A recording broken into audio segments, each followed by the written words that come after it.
Hey guys, and welcome back to another video. Chad, wasn't like being the funniest, most original person on the planet? I'm embarrassed. Stop. A twinge of cringe. Over the last 6 months, yes, it's only been 6 months, the internet has become more and more acquainted with the overnight sensation Haley Welch, aka the Hawktua girl, lady.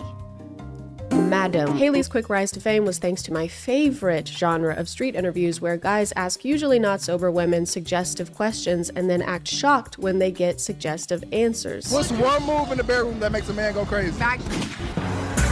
But thanks to that interview, Haley has been able to find many ways of turning her fame into profit. According to this Rolling Stone article, Haley's first merch drop made over $65,000. I don't know what the rest of the article says because they want my email address and I'm not gonna do that.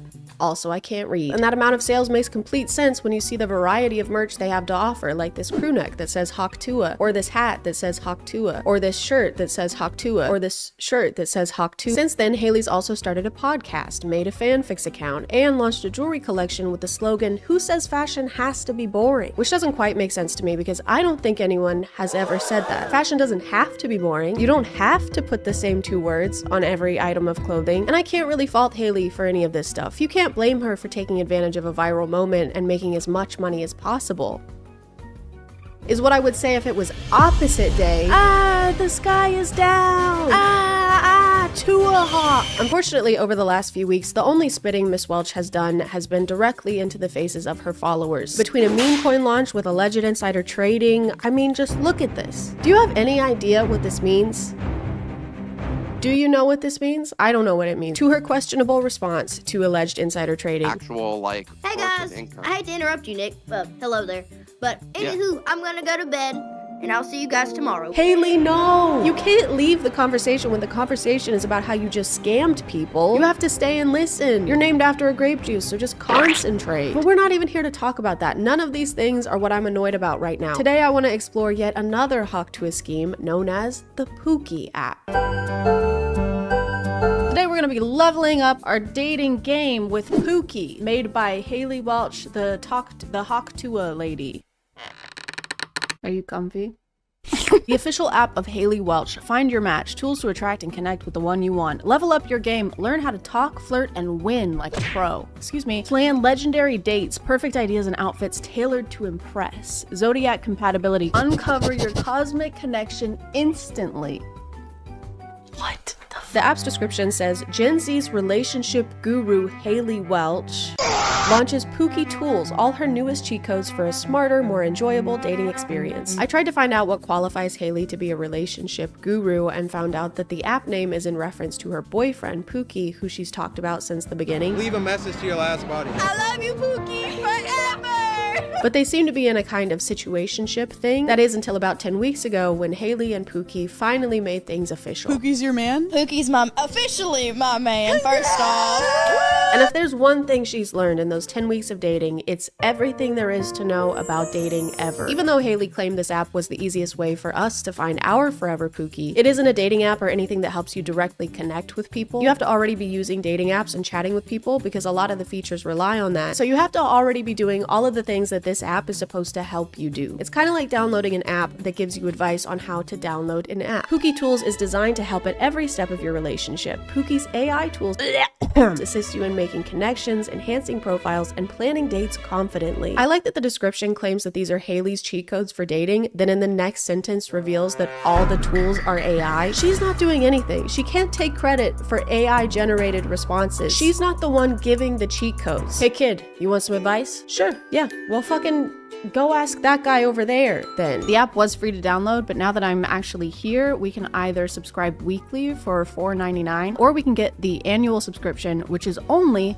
$40 a year, and it's 85% off. I got the weekly subscription, so I'm paying about $20 a month to use this app, but you know what? That's a small price to pay for information I could already get online for free. Zodiac compatibility, you put in your birthday and their birthday, which is something that you can do on Google. Thank you to Trainwell for sponsoring, and let's get back to the video. After browsing the features, it became very clear that the Pookie app aims to create long-lasting relationships based on genuine connection and non-superficial factors like There's a height detector and bald predictor. What is this? and also this one called Wealth Detective that helps you find out if your date is rich by asking hard-hitting questions like, well, does it seem like they are? Do they have any particular interests or collections that might indicate a level of affluence? You mean, do they do things that rich people do? Not necessarily. I'm asking if they have any specific interests or collections such as art, antiques, or rare items that might suggest they have the means to acquire such things. So like, if they have a bunch of expensive cars. Yes, exactly. Collections of expensive or rare items can sometimes indicate wealth. Oh, I get it. So if they have expensive things, that means they must have had the money to buy those expensive things. Precisely. Collections or interests in expensive or rare items can be a subtle indicator of wealth. Thank you, detective. You're welcome. If you have any more questions or need further assistance, feel free. A lot of the tools have to do with texting or messaging on dating apps, like the dating app opener, which gives you clever lines based on someone's profile. Looks like you're a master in the kitchen and the galaxy. What's your secret recipe for the perfect date? Basically, every tool is information that can be found somewhere else, like IRL pickup lines, find my love language, how to talk to girls. The only way this app is somewhat relevant to Haley is thanks to them having Hawktua-themed versions of the same tools they already have in the app. For example, there's a tool called Text Responder that'll help you draft text to your potential date, and there's a tool called Textua, which does the exact same thing, but Haley's picture is on that one. There's this one called First-Tua. Come on, guys, what does that even mean? Did you guys give up on trying to make these names make sense? You can't just add Tua everything. There's a dating coach tool that introduced itself to me as the world's best dating coach. 24/7 dating advice, dating coach. Ask me anything. Oh, it's 24/7 because, it's AI. And that also has a Haley version called Dating Advice. Literally the only difference between those tools and the Haley ones are that her versions will start each message with, well, hot dang, sugar, and ends talking about grits or something. Well, howdy there, sugar. What's shaking in your neck of the woods? My hands. I'm so nervous. Aw, darling, don't you worry none. Just take a deep breath like you're about to dive into a big old plate of biscuits and gravy. What's got y'all jittery? Hawk to, you talk to, much. It's really frustrating to try and explain the features of each tool because it's basically pointless to do that. There isn't a lot of variety when it comes to the function of each one. If I ask what I should wear on my first date in this tool and then I ask the same question in this one, it's going to generate the same kind of answer because this is all the same AI. There's no point in leaving one tool and going to a different one. Did you hear that? Ladies. It's kind of like that picture of that trash can that says trash on one side and recycling on the other, but there's no divider in between and everything is just mixed together. Do you know what I'm talking about? There's this illusion of multiple features on the Pookie app, but really it's all just the same big pile of garbage. Hey, that was a trash metaphor. It was a metaphor about trash. A few days after I explored the app for the first time, I reopened it and realized there had been an update, and now there were even more Pookie tools. There was now an apology writer, a roast me tool, and a soccer skills tool. Something's not right. This is more mixed up than grits in a blender. Even though learning how to play with balls might be helpful in the dating scene, I was a little confused on why this was here. So I asked how it's supposed to help, and it actually let me know I'm not allowed to ask it any questions outside of soccer coaching. But I don't need soccer coaching. Haley already told us how to dribble the balls. I tried contacting support to see what was going on with this update, and it ended up just being some guy's phone number. The Pookie app has a soccer skills option, and I'm wondering when that update was added. The team is always beta testing new features. Haley plays soccer. Jesus Christ. Sorry, but I just provide technical support. Do you have feedback?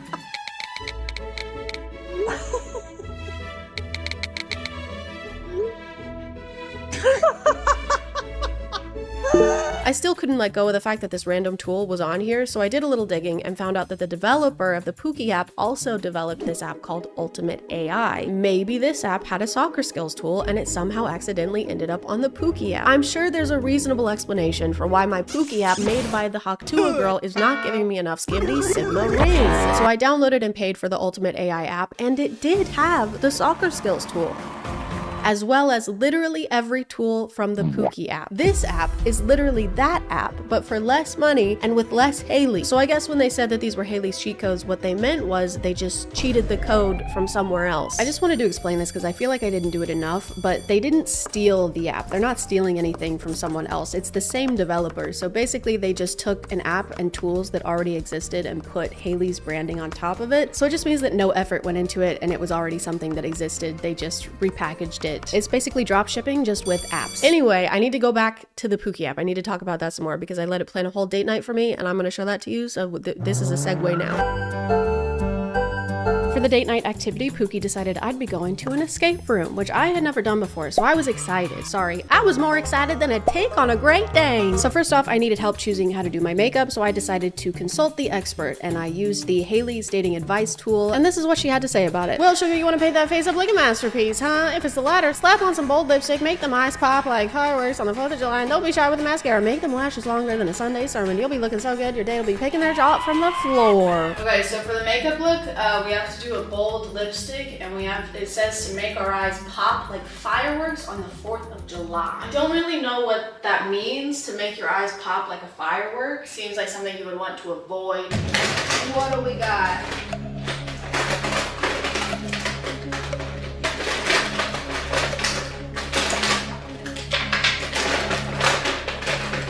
I decided to interpret the firework description to just mean colorful and very sparkly or glittery, so I ended up grabbing these sticker things that I usually use on my nails and just started putting those all over my eyelids because they have blue and pink and they're very sparkly and they kind of look like a firework if you close your eyes and you can look at it. She didn't specify what color lipstick, so I went ahead and asked her and she let me know to wear a red lipstick because then it's bolder than a bull in a china shop. If I hear one more analogy, I am gonna jump off. Red lipstick is definitely not in my comfort zone as far as makeup goes, but if it's gonna help me find my Pookie, I'll do whatever it takes, baby. Next up was my hair, and since she did such a great job the first time, I decided to consult Haley's tool for that as well. Well, bless your heart, darling. You want to look finer than a frog hair split 4 ways, huh? You going for that I just rolled out of bed but still look hotter than a jalapeno look, or you want to be slicker than a grease pig at a county fair? The pig one. Well, yeehaw! Grab yourself some of that fancy hair gel or pomade and slap it on like you're butter in a biscuit. Comb it back nice and smooth, so shiny you can see your reflection in it. I didn't finish reading it. Go back. Oh my god. For the hair, Haley told us to grab some hair gel or pomade and slap it on like you're butter in a biscuit. So I put on all of those things, and then I put on more layers of all of those things, and then I sprayed everything down with some Got2b hairspray, and voila, my hair was date ready. Date outfit suggestion. Let's see what we got. A vintage trench coat or cape for a dramatic flair, lace gloves and vintage brooch or earrings, a mini backpack or a belt bag for a trendy touch, a fringed shawl or a kimono style jacket, suede ankle boots, no. But whatever the Pookie app says goes, so I ended up wearing the suede ankle boots, even though it made me sadder than a tick on a chihuahua. The Pookie app had already picked out all of my accessories, so now I just needed to figure out what I was actually going to be wearing underneath all of those things. The glitter I put on my eyes to make my eyes explode like a firework burns similarly to how my eyes would burn if a firework did blow up in my eye, so maybe that's part of it. Maybe that's good, actually. Here are our options. A long-sleeved mid-length dress in a dark floral or velvet fabric. This is a dark floral, a flowy blouse with lace or crochet details. That's flowy and lacy. This is the only thing close to suede ankle boots that I have. Does this work? I'm just gonna start throwing things on. Give me a second. Give me 10. Now all that was left to do was reveal my outfit to my date.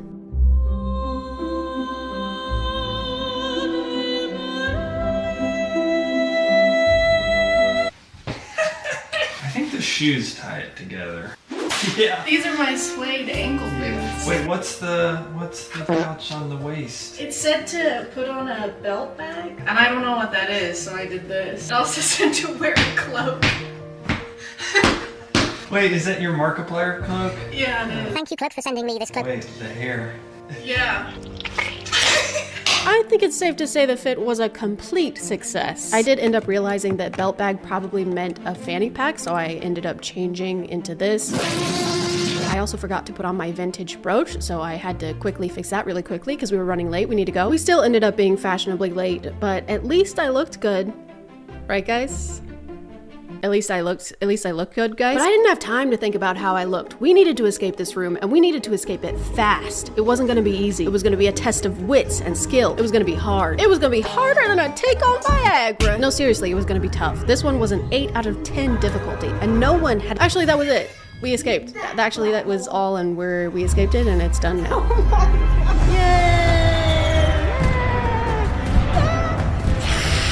I didn't have many expectations for the Pookie app, but I did have like a couple. I was hoping that it was maybe something more than 2 minutes of thought went into, or that they care enough about it to notice that a soccer skills chatbot has been on their dating app for 3 days and counting. It's still there, they haven't fixed it. But I guess I was asking for too much.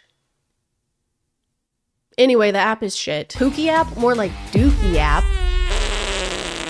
That's gonna be it for me. I'm gonna call it there, guys. Thank you for subscribing, and if you are still here, thank you so much for watching. I appreciate you clicking on my video out of all the videos that are on here. Don't forget to click the link in the description to take the quiz and find your perfect trainer and get 14 days of free training. And I'll see you next time. Okay, bye.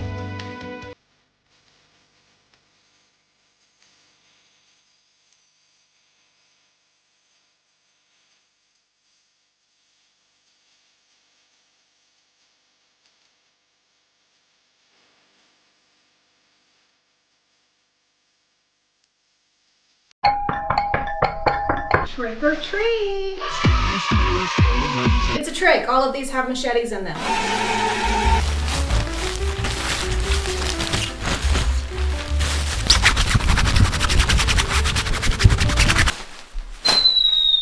Hey guys, and welcome back to A Twinge of Spooky Cringe. My name is ChadChad. And it's Halloween, or it's around Halloween when I'm filming this. I don't know if it'll be posted by then because deadlines are spooky, time constraints. But today we're going to be talking about the spookiest thing of all, aging. That's right, today we're going to talk about how youth is fleeting and how you will never ever be as young as you are in this moment in time ever again. Boo! I'm sorry, have some candy. Have some candy.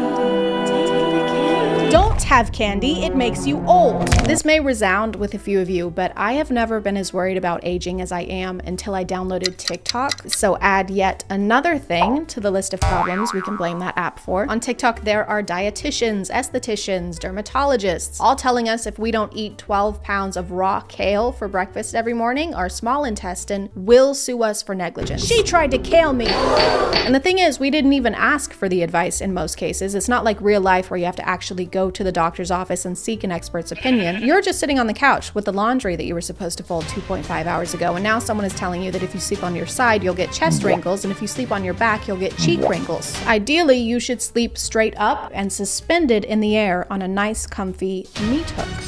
This kind of content kind of goes hand in hand with the clean girl trend on TikTok.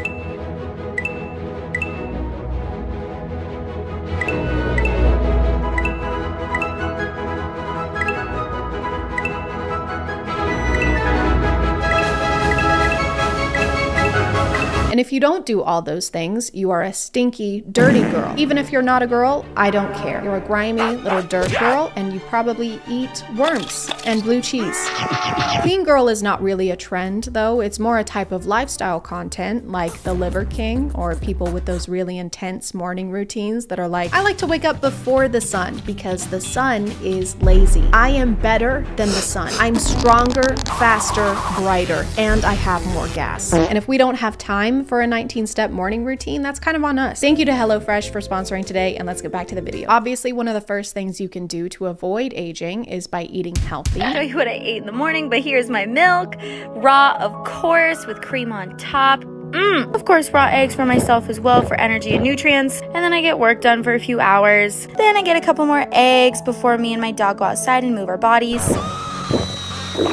Obviously, I'm not a nutritionist, so this could be good for you, but do you like yourself? Does this spark joy? Does it spark anything other than stomach cramps? Don't drink coffee in the mornings, drink egg. Don't even talk to me until I've had my cup of salmonella.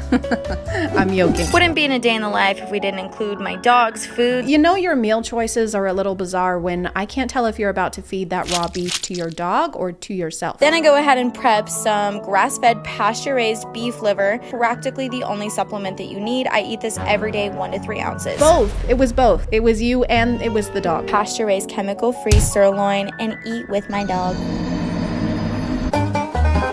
Don't do a jolly little dance. That meat is so raw, you need a plan B. There she is. You're not wearing your Halloween costume. Why are you not participating? Mother, I am deeply concerned for this individual's well-being. She's going to have more scurvy than a pirate. Another technique that you should implement into your anti-aging routine is to stop having human emotion. After years of training my face muscles to stop working so I don't make wrinkles, everyone seems to ask how I can make emotions. You really don't need to use your face muscles to make emotions at all, but I will show you how my face moves at this point. So this is what my eyebrows look like when they're raised. Put them together. This is like saying you can prevent getting gray hair by ripping all of your hair out. Really just solves the problem at the root. I'm gonna show you how to do it. The idea is simple, but you do have to practice. Take your fingers and put them over top of your eyebrows. Push down on your forehead. And next step is to take your 2 fingers over your eyebrows and try and lift them.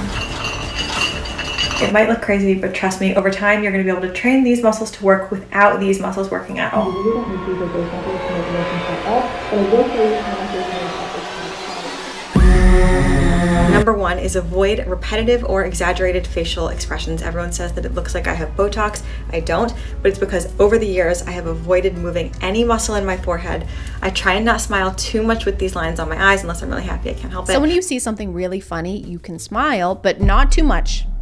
And not for too long. It's like one of those TikTok POVs where there's a numerical limit on every bodily function. Don't worry, I'm sure you'll get more smiles this year. Yeah, I hope so. Are you serious? What happened? I only got 1 smile for the whole year. Aw, man, I got 69. Number 2 is sleep on your back. If you don't, you're creating wrinkles all over your face and you're actually making your bone structure uneven over time. Trust me, you don't want that. Number 3, sunscreen is good, but staying out of the sun is better. SPF is okay, but have you tried never going outside? I was unknowingly doing this tip for all of 2020. I'm pretty sure she just means that you should limit the amount of time you spend in the sun and not that you should never ever go outside, I think. But people don't typically go outside just to be in the sun. There's usually a reason, like you're taking a walk or you're hanging out or playing a game with your friends. And you should do those things without worrying about the potential of getting wrinkles 20 years in advance. That's like worrying about a homework assignment that hasn't even been assigned yet. This is going to be the longest and most important essay I've assigned so far, so do not wait until the night before. I'm looking at you, Seth.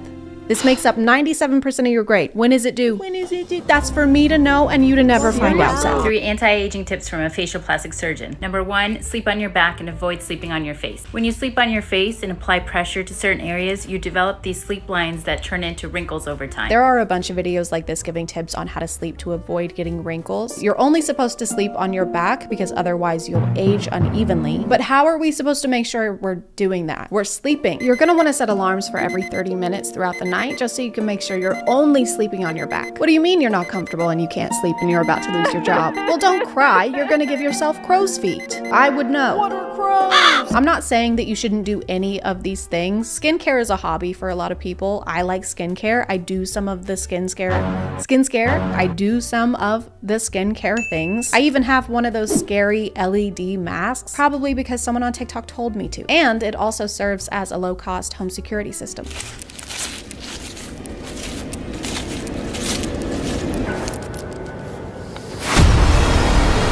But we also have to worry about the rest of the body aging, not just the face. This is aging your neck. Looking at your phone like this creates a crease here, and combined with UV exposure can cause horizontal necklines, otherwise known as tech neck. So make sure you hold your phone at eye level to avoid unnecessary creasing of the neck. This might be a good posture tip, but I don't think that we're gonna be able to just stop looking down in every situation. Wait, don't move. What is it? There's a rattlesnake right under your foot. Oh my God. Don't move. I'm not. Don't look down. I'm not. I'll get a neckline. Do not move a single muscle. I can't. I trained myself not to use my muscles. Oh shit. He's lunging. Oh my God. Oh my God. Oh my God. Oh my God. Is it bad? Holy shit. Today we need to talk about laugh lines, what causes them, and 3 simple solutions that you can do every single day to treat them. Can you really treat wrinkles? It's not the bubonic plague. There's so many strange terms for this stuff, like aging gracefully. Are we doing ballet? Is this the nutcracker? Am I cracking nuts right now? I want to age awkwardly and clumsily. I want to trip and fall through time and then cannonball into my casket. Then I want my casket sent through a wipeout course. Premature aging is another one. The combination of that creates premature aging to the hands. Premature implies that something is happening too soon or at the wrong time. And there's no wrong time to age. It differs from person to person. That's like saying I came prematurely. The invitation said 6. Second cause is gravity pulling our face down at all times, and my solution is to sleep as flat as possible. Because if you think about it, you're upright, gravity's working on you all day. Why would you sleep in any kind of an upright or elevated position? You're just going to be giving gravity the chance to keep pulling down on your face. I think it's pretty clear what we have to do. We have to eradicate gravity. Because do we really need it? No, what if it was never invented? Nothing would change. Thanks, but no thanks, Sir Isaac Putin. Why would you sleep in any kind of an upright or elevated position? You're just going to be giving gravity the chance to keep pulling down on your face. Gravity doesn't go away when you're laying down, though. It's not like the monster that's only going to hurt you if your foot is hanging off the edge of the bed. Peacefully finishing my 10-step beauty routine before bed. I could never do that. We know. People aren't ugly because they don't have time to do a super intense nighttime routine. Not only is it time consuming, it's also very expensive. Some of the clean girl routine videos involve closets, literal closets full of products. For a lot of them, that's their job, so it makes sense for them to be trying out new products. They're like the Olympic athletes of skincare. Oh my God, dude, look at this guy. I mean, he's so bad at swimming. Like, what are you doing? Just get better at swimming. I work in a call center, Michael. Who are you taking calls from? Poverty? This is an anti-wrinkle straw. When you drink out of a normal straw, you purse your lips, which causes lines and wrinkles over time. And we don't tolerate wrinkles at Bear Plastic Surgery. When people call you extra, just look them in their face and say, am I extra or are you basic? Be a blessing. I would rather have wrinkles than dressed like I'm about to cross the glowing sea every morning. The amount of prep work that goes into some of these routines is a lot. How do you have time to do anything else when you're trying to hide from the biggest thing in the galaxy? Hey, are you okay? Yeah, I'm okay. Just thinking about the consequences and minute physical effects of this moment 20 plus years in advance. Isn't that making this moment less enjoyable? Yes, but society has taught me that the value of my self-fulfillment pales in comparison to the value of my youth. You want to take a walk? Get some fresh air? Sure, hold on, let me suit up. All of the tips that we've gone over today are kind of a lot to remember, but don't worry, I put them all into a list so that we can keep them in mind 24/7, every day and every night for the rest of our lives. Do not sleep on sides. Do not sleep on pillow. Do not sleep on bed. Do not breathe through mouth. Do not breathe through nose. Do not smile with your eyes. Don't go outside. Do not bend your hands. Do not bend your neck. Don't go outside. Do not turn 30. Do not eat sugar. Do not eat salt. Don't go outside.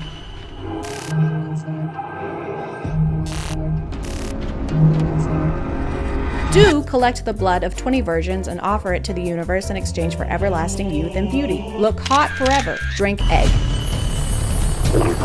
I'm gonna call it there, guys. Thank you for subscribing, and if you are still here, thank you so much for watching. I appreciate you clicking on my video out of all the videos that are on here, and I'll see you next time. Okay, bye.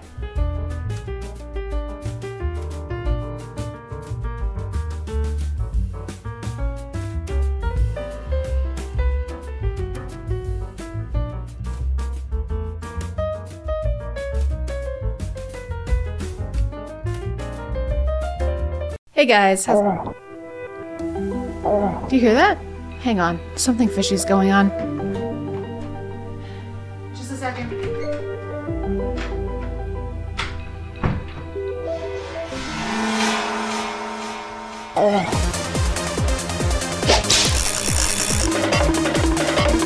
A clean job. My name is ChadChad. Not really.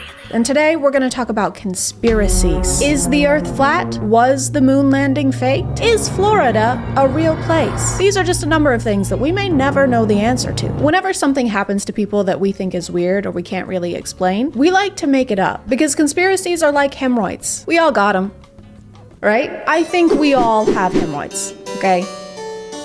When I was a kid, I had a theory that all of my toys could walk around and even talk to each other. And it turns out I was a really stupid kid. But the thing about conspiracies is that you can't be wrong. If you say that you think the sky is actually red and orange, which it probably will be soon, no one can tell you that you're wrong. Conspiracies are kind of like lying, but without the consequences. Unless you're a big fan of conspiracies and you disagree with what I just said, in which case what I just said was a conspiracy.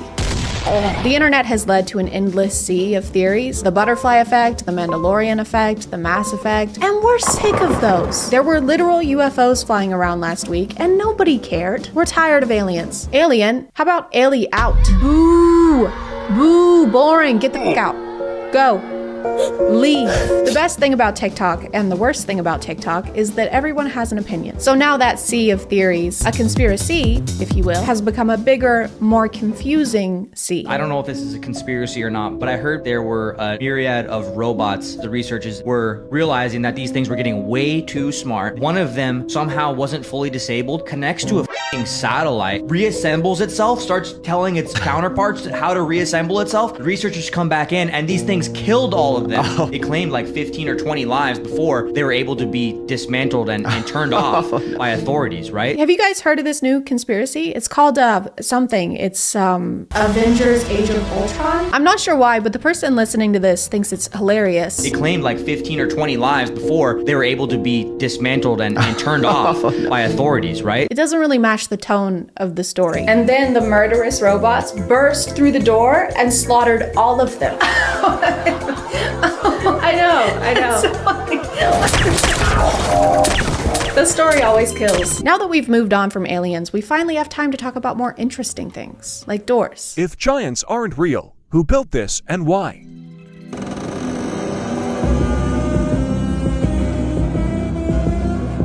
This person is gonna lose their mind when they find out about skyscrapers. Who the heck did this? This is too big. I like to imagine the creator of this TikTok doesn't really believe in giants, but is actually just the person who made this door. You notice that top latch? It's actually really complex. Yeah, I heard it took her like 15 years to finish it. It's super impressive. Yeah, I would have sex with that person if I could. But it turns out the real giants are busy protecting our entire planet. Is down there. Giant monsters. They're a natural defense mechanism from the planet. Could you give me an example of what one of these giants looked like? I only have one personal experience that I was there for, saw with my own eyes, and experienced with my own 5 senses. Oh, you only saw the 300-foot-tall billion-year-old giant monsters once? One time? Lame. Something that resembles a big furry primate, like a sloth that walks on its hands and is covered with hair. So the giant monsters are furry, and you experience them with all 5 of your senses. All 5 of them? It was for research, guys. I had to taste the furry primate genitals. I mean giant genitals. I mean giant genitals. I mean genitals. So you're saying that a giant sloth doing handstands is the only thing protecting our planet? So we're oh my god, help! These giant space worms are eating my family! Not to fear, the sloth is here. Oh, thank God. Thank you. Yep, I'm on it. Thank you so much. Yep, we'll get right on that. Okay. When? Just give me a second, God. If you take a picture of a $1 bill, on the back, it looks like an alien. Yeah, I saw that. Yeah, you actually, well, you turn the contrast all the way up. The contrast reveals an alien head and the face, the eyes, everything. It's kind of genius. Did you know that if you completely change the physical appearance of something, the physical appearance of that thing completely changes? This is like the opposite of those zoom enhanced tropes in FBI shows. We got a shot of their plates. Put it on screen. Huh, zoom out. Keep going. Turn up the contrast. Turn down the contrast. Set it on fire. Dehance. We got him. Yes. It's kind of genius. What's in your pocket? Yeah, Roswell. Did you just say Roswell is in your pocket? It's a big ass pocket. Is that a southeastern city from New Mexico in your pocket, or are you just happy to see me? Oh, it is a city? Okay. What I hate about a lot of conspiracy TikToks is that sometimes they'll forget to include the conspiracy part. Because let's say that yes, if you mess with a $1 bill, it does look like an alien. But then what? That's not a theory. Are you implying that aliens live inside $1 bills like little hermit crabs? Or are you implying that the government is run by aliens? Because that's ridiculous. Everyone already knows that. Okay, so here's a $1 bill. I'm gonna see if we can find the alien that lives inside of it. Oh my God, you guys, look at that. Guys, they live among us. This video has been going around on social media of a man who found a mosquito with the number 38 printed on its body. And then the next day he found another one with a different number printed on its body. And of course, there's been a conspiracy. Maybe the mosquito is just like getting tattoos. Did you think of that? What, because they're parasites, they aren't allowed to express themselves? Plenty of parasites have tattoos. Just look at Jeffree Star. I'm not a scientist, but I feel like this is a pretty common thing. We also track like bees and lobsters. We just put numbers on them so we can track their every move and study their behaviors and see where they are and what they're doing. Spy on them without their knowledge. And I think that, guys, I think we're the aliens. The mosquitoes probably have documentaries about us.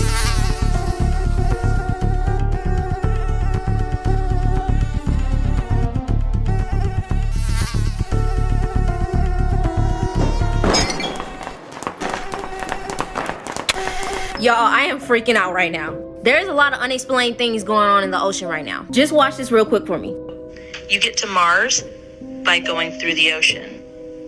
You can't get to the bottom of the ocean. I'm pretty sure that the ocean has a bottom. Because outer space is the ocean. Otherwise, how does the water stay there? If there was actually space underneath, then the gravity would suck all of the water out. The water would be gone. The ocean would be more like a notion. Now, there's a situation called the firmament. So we know that water is all around us. And it is said that this dome divided the sea into upper and lower sections. You can't cancel this out because they still haven't discovered 80% of the sea. Yes, I can. Call me algebra because I can cancel out whatever the fuck I want. I haven't discovered 80% of Pennsylvania, but that doesn't mean that it's a portal that'll take me to Mars. It just means I've never been to Pennsylvania. She goes on to say that deep sea fish are probably aliens since the ocean is space now. Keep up. And then cites the 2020 film Underwater as the basis for that. If y'all have ever watched this movie Underwater, they went too deep and found the creature that don't even look like it's supposed to be from this earth. But if you're trying to strengthen an argument, I don't know if referencing a Kristen Stewart movie is the best idea. And therefore, my witness is innocent on all counts. Stalking a 17-year-old? Innocent. Twilight 2008. Robbing a bank with 2 accomplices? Catch That Kid 2004. Consuming the blood of an innocent human? Breaking Dawn 2011. Also, Your Honor, she's a mosquito. Yeah.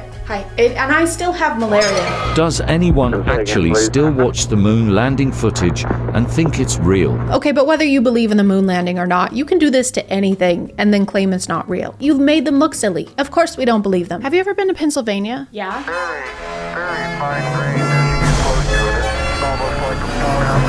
A conspiracy that stayed pretty consistent on TikTok is that all celebrities are lizard people. What that involves is usually pretty vague. It's just if they say something weird or if they do something lizard-like, it means that they eat children, like lizards do. I can say clone, I want to say clone. All right, so there's like a clone bag lead.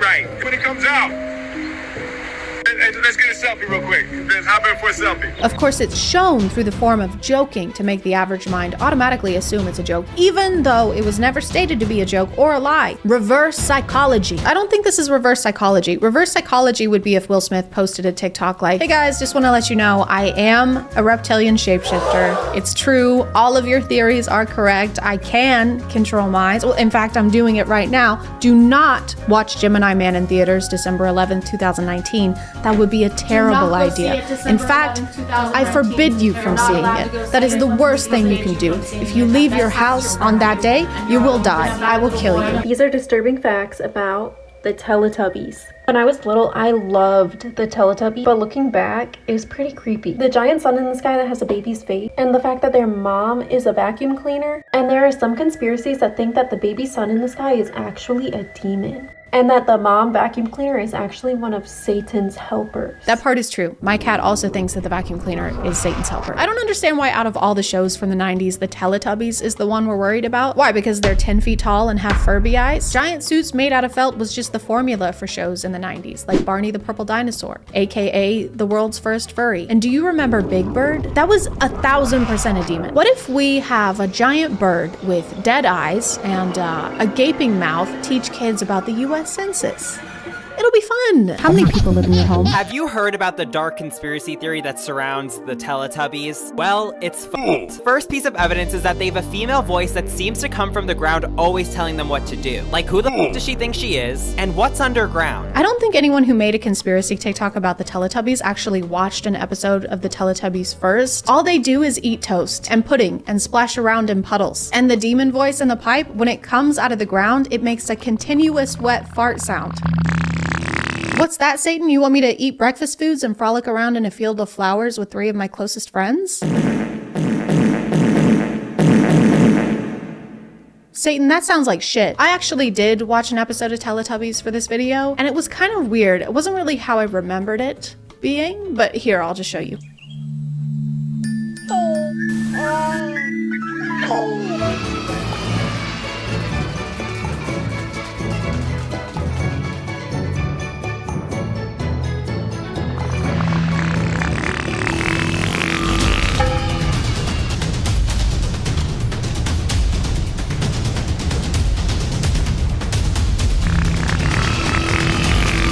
I'm gonna call it there, guys. Thank you for subscribing, and if you are still here, thank you so much for watching. I appreciate you clicking on my video out of all the videos that are on here, and I'll see you next time. Okay, bye.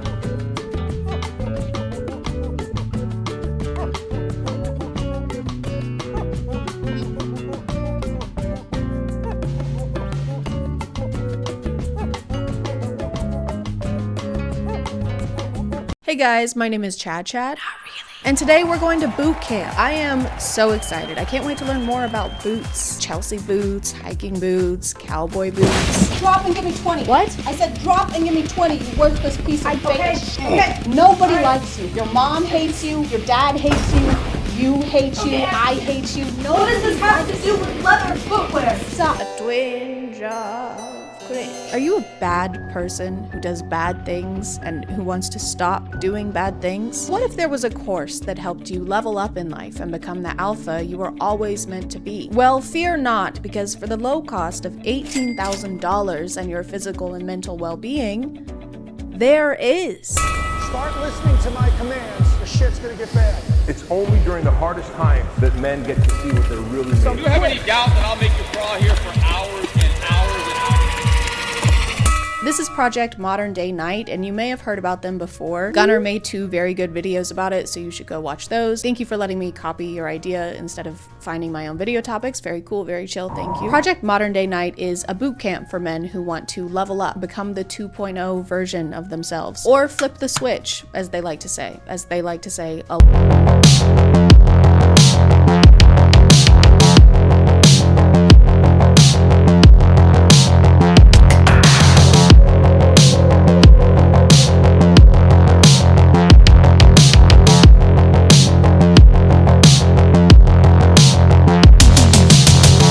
wrong with self-improvement, obviously. A lot of the issues they list here are valid reasons to want to become a better person. Having places where men can be vulnerable and open about their mental health is important. This just isn't one of those places.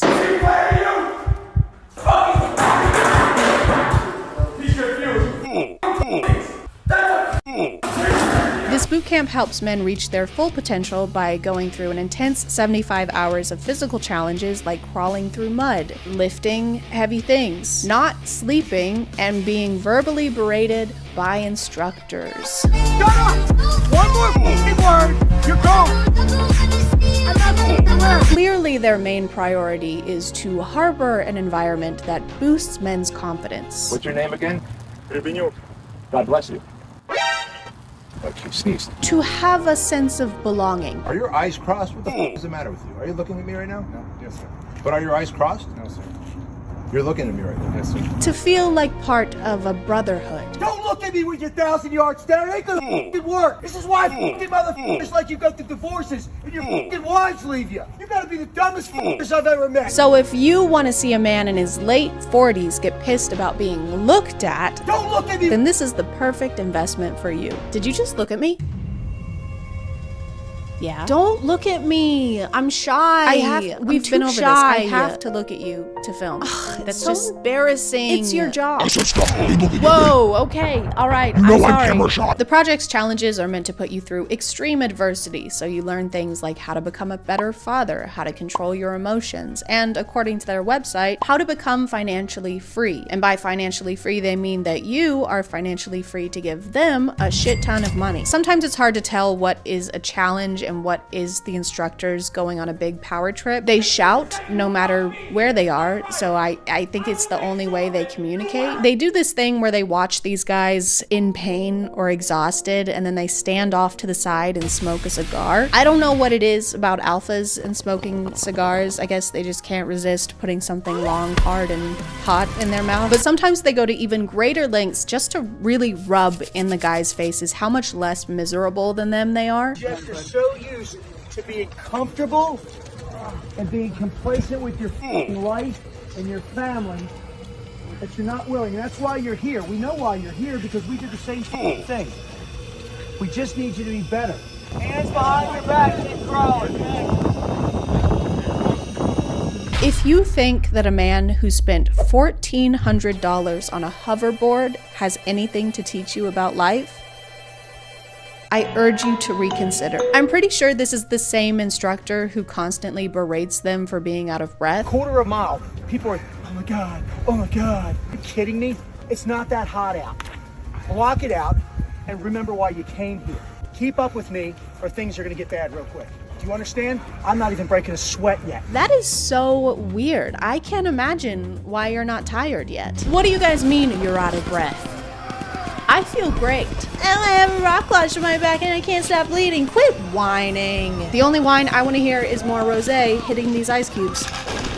Because room temp makes my stomach hurt. The founder of the Modern Day Night Project, Bedros Keuilian, is a serial entrepreneur according to the About the Author section of his book Man Up, which I'm pretty sure is usually written by the author themselves, which makes it even funnier that it goes on to say, Bedros is known as a hidden genius that entrepreneurs and business experts turn to when they want to scale, boost sales, and increase profits. Yeah, some people say he's like a frickin' genius.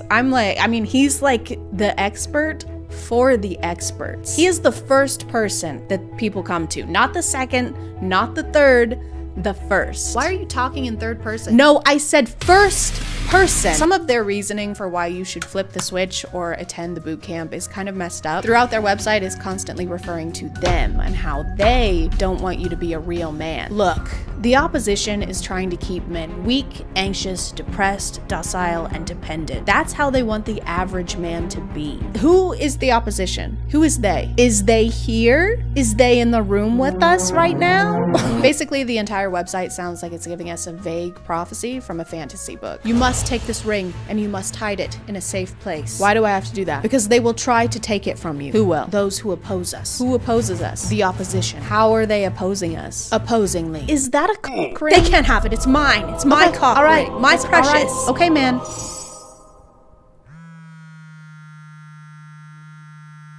Ew, what the fuck? Keuilian wrote his book Man Up about his self-improvement journey, which began after he was having some mental health issues and started to go to therapy, which is great. That is a huge accomplishment and something to be very proud of. But then he started the program so that other men could suffer like he did, so that they could improve themselves like he did. They would reach out to me and say, hey, Bedros, you should really create some kind of a challenge and experience for us to go through where we could experience that growth. And I was like, man, I don't know how to put you through an experience of suffering. Which completely skips the therapy step of his journey. To be a better human, then you are going to have to suffer. Life actually has plenty of suffering to go around. I don't know if we need to be making more of it. The other day, this guy punched me in the face. Oh my God. Yeah, but then the doctor gave me this sucker. Oh, nice. Yeah, so I need you to punch me in the face. Why? So I can get more suckers. Can't you just skip that and get one from the store? No, this is the only way I can get a sucker. The sucker is a metaphor for...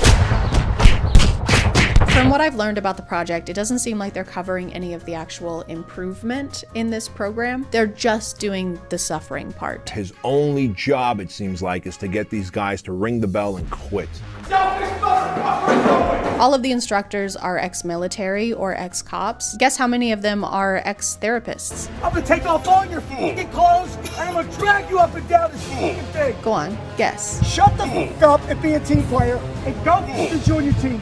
You say another f***ing word, you're gone. Guess. There's no way the whole front of your shirt is not covered in mud by now. If it is, you're just being a little bit. Guess. 60% you will not be here on Friday. Based on the clips I've seen, if you were to cry in front of any of these instructors, they would, without hesitation, call you a giant pussy.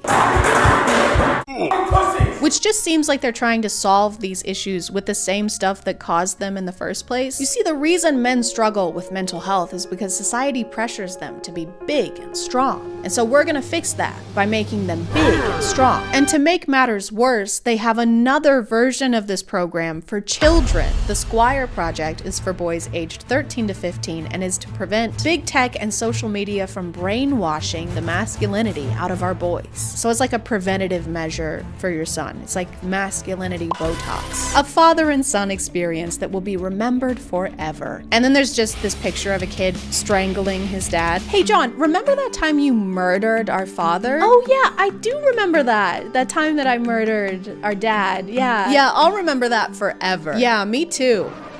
Me too. A rite of passage for your son as he becomes a man. The rite of passage is killing your father. You have to get rid of him. This town ain't big enough for the two of you. It's you or him. There can only be one. Why are you crying? Stop crying, you pussy. I forgot to mention that both of these programs require liability insurance. I have no idea why. It's a mystery, honestly. Seems kind of unnecessary, really. It's just water, Kowalski. Stop being a little girl. I don't want to show much of the Squire program clips because I find them hard to watch, and I don't know if the kids even agreed to being filmed, but they're doing essentially everything they do with the adults. They're just doing them with their dad. They continue to yell at and verbally berate the children. If you me or ask me one more question on the way down, every one of you are going to crawl from here to the bus. Don't worry, they get the deluxe childhood trauma package. Their website says as a result of this course that your son will stop acting like a child, which is the saddest thing I've ever heard. The ages for this course are 13 through 15. That is very much still a child. Now it's a child that has crawled through a lot more mud and is a lot less likely to speak to you as an adult. I really have no idea why they would list this as a positive thing that happens. Like, what parent wants that? Okay, bye, Bye, Dad. son. Have a good time at camp. Dad? Oh, hey, now we are talking. What happened? Yeah, that's what you get for acting like a little kid all the time. So old. No kid of mine is gonna act like a kid I'm like of mine. 100. I don't feel so good. You were getting on my nerves. Did you really just die right now? That is so childish. I guess posting on every social media imaginable wasn't enough advertising because they also made a documentary about the Modern Day Night Project, which I watched twice. Like and subscribe to say sorry about that to me. Sorry for your loss, Chad. Of time. The whole thing is Coolian giving more backstory for the project and explaining why they started it. The documentary also seems like a vanity project. The whole thing is in black and white. There's epic background music. It's in slow motion. It's fucking sick. I am erect and ready to eject. At some point when he's describing the program, he refers to the physical challenges as opportunities. And so the ice bath is one challenge, pulling a truck, my pickup truck, and then ultimately a fire truck is another, and hiking just miles and miles every single day during those 75 hours over that 3-day period, and all types of physical, I guess what some would consider torture, but I would look at as opportunities. It's not torture, guys. It's an opportunity. Oh look, this guy's getting the opportunity to be waterboarded. Congrats, guy. On the opportunity.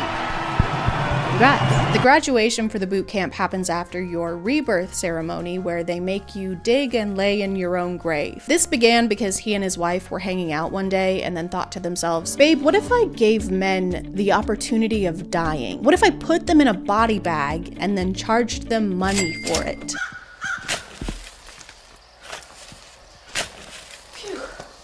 All right, and it's just gonna ask you a question there. So you can just answer that for me. All right. Thank you so much. Have a good one. You too. And I get it, you know, in a way it's appealing to have a prescribed time where you can say, I did it, I've accomplished it, I have improved myself. When in reality, that's a never-ending battle. It's easier to spend the huge amount of money than to accept that the 2.0 version of yourself is a lifelong project and not a 75-hour one. And this is a nitpick, but it's kind of funny that it's called the Modern Day Knight Project, because if there were modern day knights, they wouldn't be doing any of this. It would be a lot more like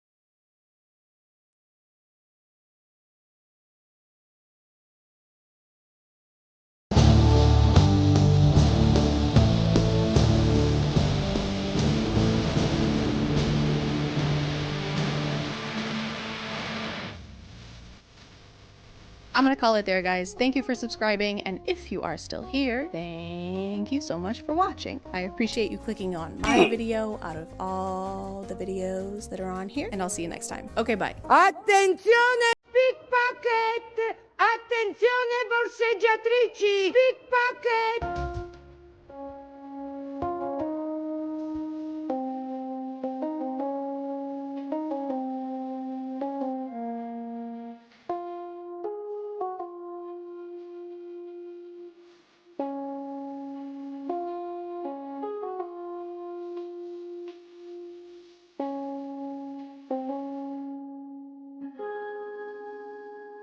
Hey guys, and welcome back to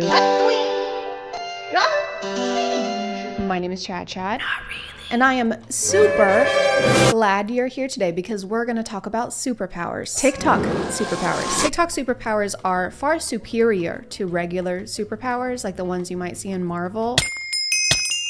Because instead of using them for something lame, like saving the world, you can use them for more important things, like cheating on a math test, or sounding like Sonic the Hedgehog. Cool! No way! Leave it to me! Welcome to our first day of fire training. Have you ever produced fire before? You mean like this? Or like this? It's honestly kind of impressive how elaborate POVs are becoming. They have props, they have multiple part series, they have color contact lenses, they have more color contact lenses. And a lot of them have more complex world building than Riverdale, that show where Cole Sprouse has a bucket on his head. But some areas are still lacking. For example, the only way people can get their powers on TikTok is often by eating a piece of candy or pressing a button like this. Are you ready to get your power? Yeah. Mom, my vampire? So they still have some catching up to do. That wouldn't really fly in a superhero movie. I got my power after being attacked by aliens with radioactive weapons. I got my powers after a mad scientist used me as a human experiment. Well, I got my powers after eating a butter popcorn flavored jelly bean. You poor thing. Thank you. Thank you. Alright, son. Choose the element that speaks to you. I always knew fire was my calling. My boy, you'll be a great fire king. Could have sworn I had connection to water though. What do you say? Nothing.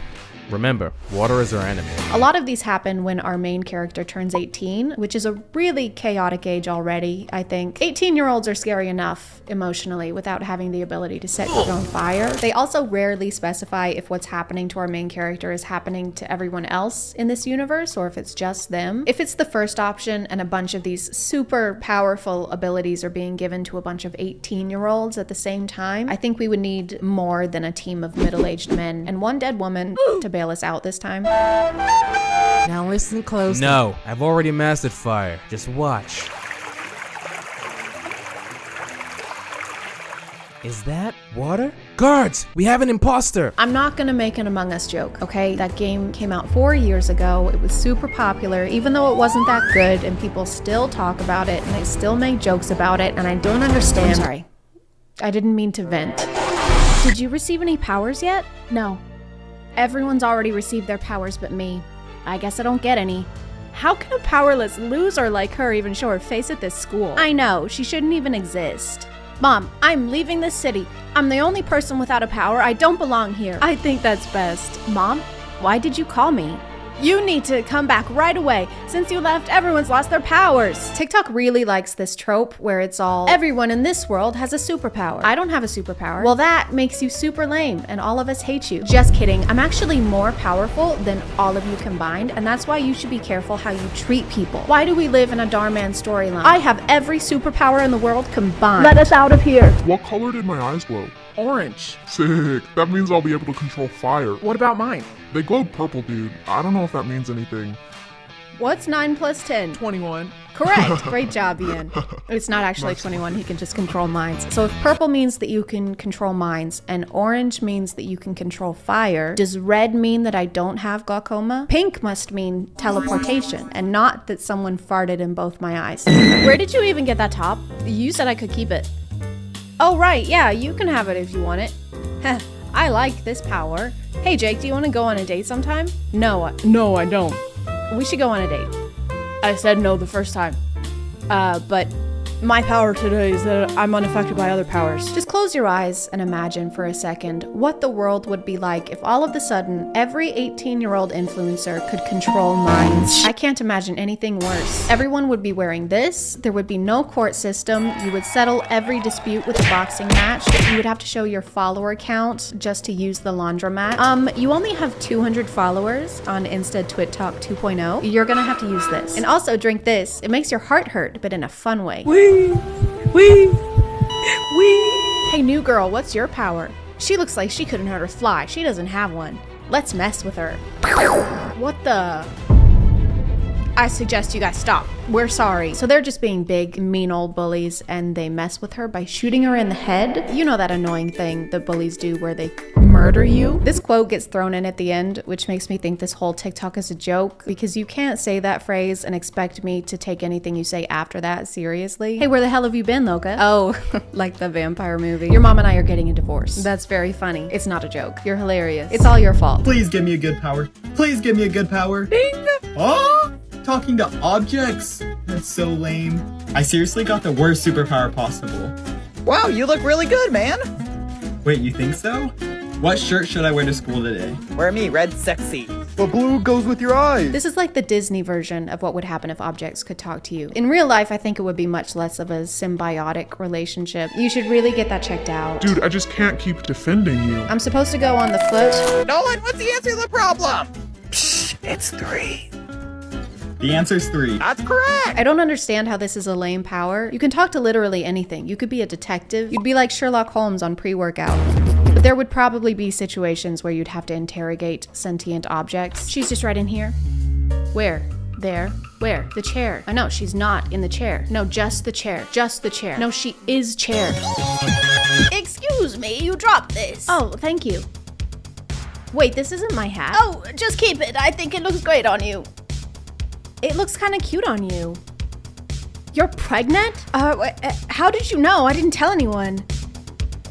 I don't know. I just kind of knew. I know it's just what was available at the time, but I love the idea of this super powerful relic being a New York Yankees cap from Urban Outfitters. This ancient artifact that looks like marble cake allows you to shapeshift into marble cake. These prehistoric candles that look like give you the power of sticking things up your ass. Hey, what's going on? This little old lady gave me this hat and I think it tells me everyone's biggest secret. Whoa, slow down. What are you talking about?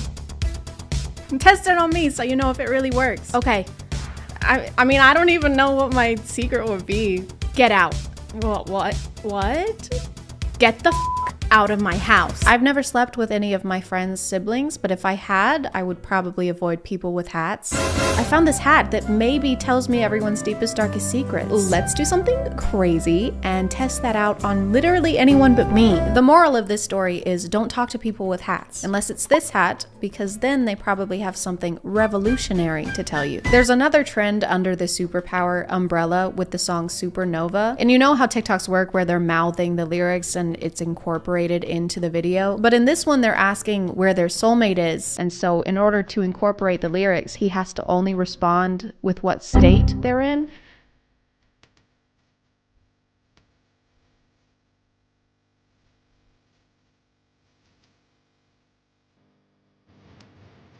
Oh, wise and all-knowing one, where is my soulmate? Alabama. Are you sure? Positive. Okay, well, which part? I don't know. What do they look like? Beats me. But what's their name? It's your best friend's brother. I knew it! Boys, here's the water squad.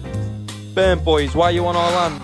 What? This is mutual ground? It was mutual ground, but now it's ours. I'm not sure you want this. Smoke? Oh, is it gonna burn us? We don't want that smoke. I don't remember this scene from West Side Story. Water is always the enemy of fire in these, but realistically, fire couldn't beat water. Water cancels out fire because they're opposites. Like the Ace family and not scamming people. Like David Dobrik and not giving people head injuries. Like Chris Rock and not keeping my wife's name out of his mouth.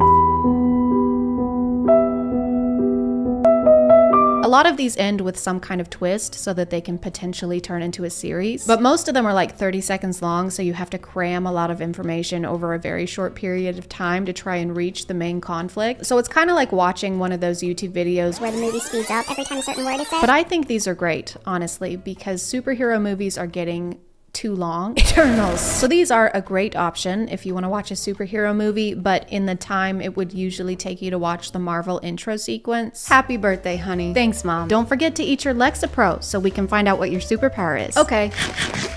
So, what's your power? Constant nausea? Oh my god, that's the rarest power of them all. Really? Attention. All people with constant nausea are extremely dangerous and will be arrested. Oh no. Hey you, with the dry mouth and increased fatigue. How do you know my name? You're under arrest. Oh, I don't think so. Oh my god, what is that? She's so much more powerful than anyone else. I'm gonna call it there, guys. Thank you for subscribing, and if you are still here, thank you so much for watching. I appreciate you clicking on my video out of all the videos that are on here, and I'll see you next time. Okay, bye.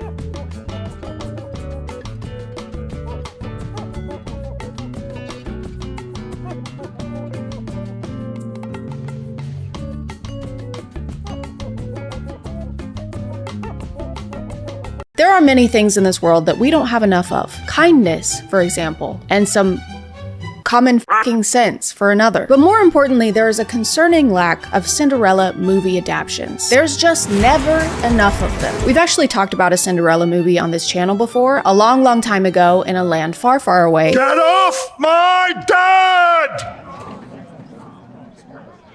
And now we're gonna do it again, because they keep making Cinderella movies again. I actually found this one on YouTube, but it isn't your typical Cinderella story, because it's about Cinderella in the Caribbean.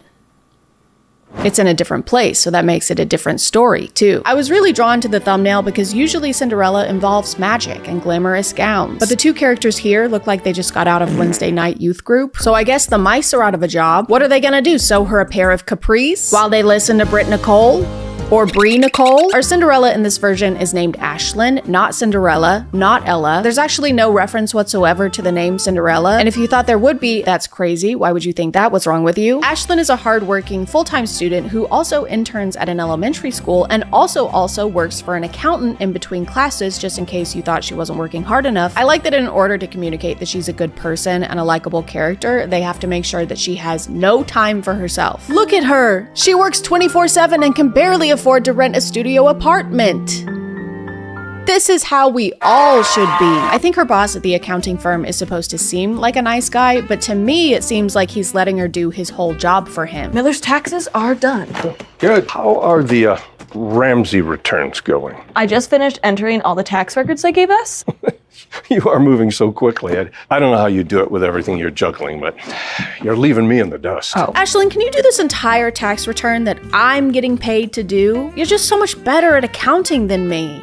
Me, the accountant. True to its source material, the movie does have an evil stepmother, and she does wear purple eyeshadow. That's how you know a female character is evil, if she wears purple eyeshadow. She also might be Andrew Tate in disguise because she has a very visceral reaction to Ashlyn offering her non-sparkling water. Can I get you something to drink? Oh, something bottled and sparkling. I have tap water. Ew. Which would make sense since they're both known for treating girls like servants. Her stepmom is having a destination wedding and really wants Ashlyn to come, which is confusing because up until this point, her stepmom has apparently wanted nothing to do with her, but she refuses to take no for an answer. Do you know how much tuition costs? I have to work, so I'm able to afford. What if I paid for your tuition? She's even willing to pay thousands and thousands of dollars in tuition so that her stepdaughter, who she hates, will come to her wedding. She explains that family is important to her fiance, and that's why she wants Ashlyn to come so that she can meet him and his son, which actually explains nothing. That's not a good enough reason to take on a massive financial obligation. All of this could have been solved with a single FaceTime call, Miriam. That's the stepmom's name, Miriam. I forgot to say that. Ashlyn finally agrees to go, but only after her stepmom pulls the dead dad card. Wouldn't your father want you to do this for me? Wouldn't he want you to support our family? Come on, Ashlyn. Wouldn't your dead dad want you to come to my destination wedding? Wouldn't your dead, buried, and I can't stress this enough, deceased Papa wants you to drop everything in order to spend time with me, a person who doesn't treat you very well? When she gets to the Caribbean, Ashlyn finds out that her stepmom got first-class tickets for everyone except for her, and that they left her at the airport. This is Miriam Vanderbilt. Please leave me your information so I can return your call. Ciao. So her stepfamily is mean to her right out the gate. The airport gate. Just a little gate humor for you. Didn't want to gatekeep, wanted to gate give. You know something else that shouldn't be gate kept? Is today's sponsor. Bombas for sponsoring, and let's get back to the video. Her family is staying in this super nice villa, and Ashlyn is forced to stay in a room that everyone else acts like is gross and insulting, but really is just a normal looking room. Mom thought you'd feel at home in this room. Thanks. Whoa, this room is cozy. Is it one of the housekeeper rooms? We meet her step-siblings, Jerry and Fiona, and all you need to know about them is that they are stupid. They are very dumb, and they don't know anything at all. I'm a sports statistician. You misspelled statistician. Whoops. They also immediately start treating her like she's a servant. Dinner will be ready soon and the table needs to be set.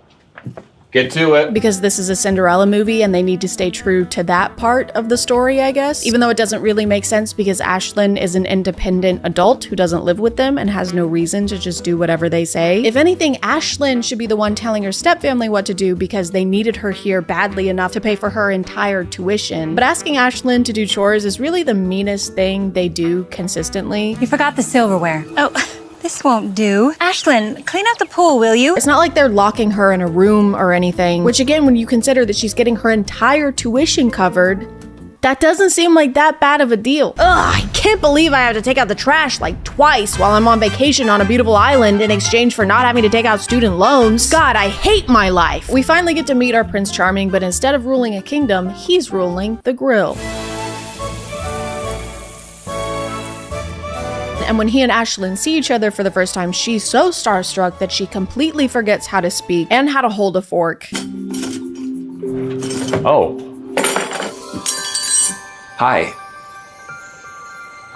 Sorry, Hi. I'm Noah. Ashlyn. Welcome. And then he helps her set the table so they can eat their kebabs. Now that's what I call a meet cute. JoJo Siwa dance. What does JoJo Siwa dance mean? I wrote this script a while ago and I have no idea what this means. I don't even know a JoJo Siwa dance.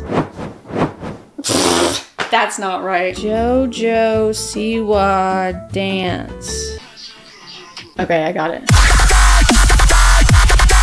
Noah is a structural engineer and says that he likes it aside from all the math he has to do, and Ashlyn jokes that she too has a dislike for math. I would have avoided anything that involves too much math. Which would be a totally fine thing to say if she didn't actively work for an accountant. Oh, I work for an accountant. They explain this away by her essentially saying, yeah, it's a tax accountant though, so it's not like real math. It's a tax accountant. I mostly record numbers, data. It's nothing I really have to stew over. Girl, you're calculating and filing people's entire tax returns, and now you're admitting that you do it without using math? Hey, I just finished filing that tax return for the massive company. Oh, that's great, Ashlyn. Thank you so much. Sure thing. Here you go. Ashlyn, this is a drawing of a boomerang? Yes, you wanted a return. Ashlyn, we can't submit this. The deadline is tomorrow. Oh, come on. I'm sure Toys R Us Incorporated will be just fine. Bruce, the evil stepmother's fiance, even though she hasn't really done anything evil so far, she's been pretty chill, honestly. Her fiance wants to get to know everybody better, so they play a game where they have to guess information about another person. Favorite sport? Oh, that's a good one for you. Basketball. Baseball. Going with basketball too. Football. Football. That's it. I got it first. Of course, Ashlyn knows everything about her stepfamily because she's the good one, but her stepfamily knows nothing about her because they're the bad ones. At one point, they need to guess what her favorite hobby is, and no one has any idea. Painting. Cleaning. Reading? Crocheting. No, I don't know how to crochet. I thought I'd get it for sure. So Prince Noah decides to guess fishing. I know what mine would be, so I'll go with that for a shot in the dark. Fishing? And he gets it right? Yes, actually. Her hobby also happens to be fishing, even though she hasn't talked about fishing this entire time, or made any references to fishing, or hinted that she might be into fishing. Also, why would he guess his own hobby? Like, I know he just met her a couple hours ago, and he barely knows anything about her, but he does know that she's going to school to be a teacher, so why didn't he guess something like reading, or sending people to the principal's office? The evil stepsister Fiona is also into Noah, so she gets jealous of Ashlyn if he so much as glances in her direction. Fell in love with fly fishing, but it's hard to find the time. I know what you mean. Okay, moving on. So this movie is about two women who want to date a guy who's about to be their legal stepbrother. They're having an incest off, where the winner gets to do incest. Yay! They also barely leave this villa, and whenever they do, the shots look like stock footage. So when I was watching this movie for the first time, I've seen it like 5 times now, I looked up one of these shots and found the stock footage online. So I watched the rest of the movie thinking that they're just in the US somewhere and they're using stock footage to make it seem like they're in the Caribbean, because that would save them so much money on traveling and booking locations. But after I looked into it some more, I found the villa they're staying in, and it actually is in the Caribbean. And that confuses me even more because they actually were in the Caribbean, but chose to show so little of it and film 97% of the scenes indoors. One of the rare times that they do leave, they visit this bird sanctuary where Fiona makes Noah hold her hand and doesn't know what birdseed is. Here, Noah. I'll share with you. Oh, thanks. Do you want to just hold it yourself, or? This is fine. What is this? Bird feed. What are these seed-looking seeds that we're feeding to the birds? Birdseed? Ew! They're only there for a couple minutes before heading back to the villa where the guys have this conversation. Any good games done? Football? Excellent. This sounds like an exchange between two aliens pretending to be human men, but neither of them know that the other one is an alien. Did you see the sports game last night? Yes. Sports. Excellent.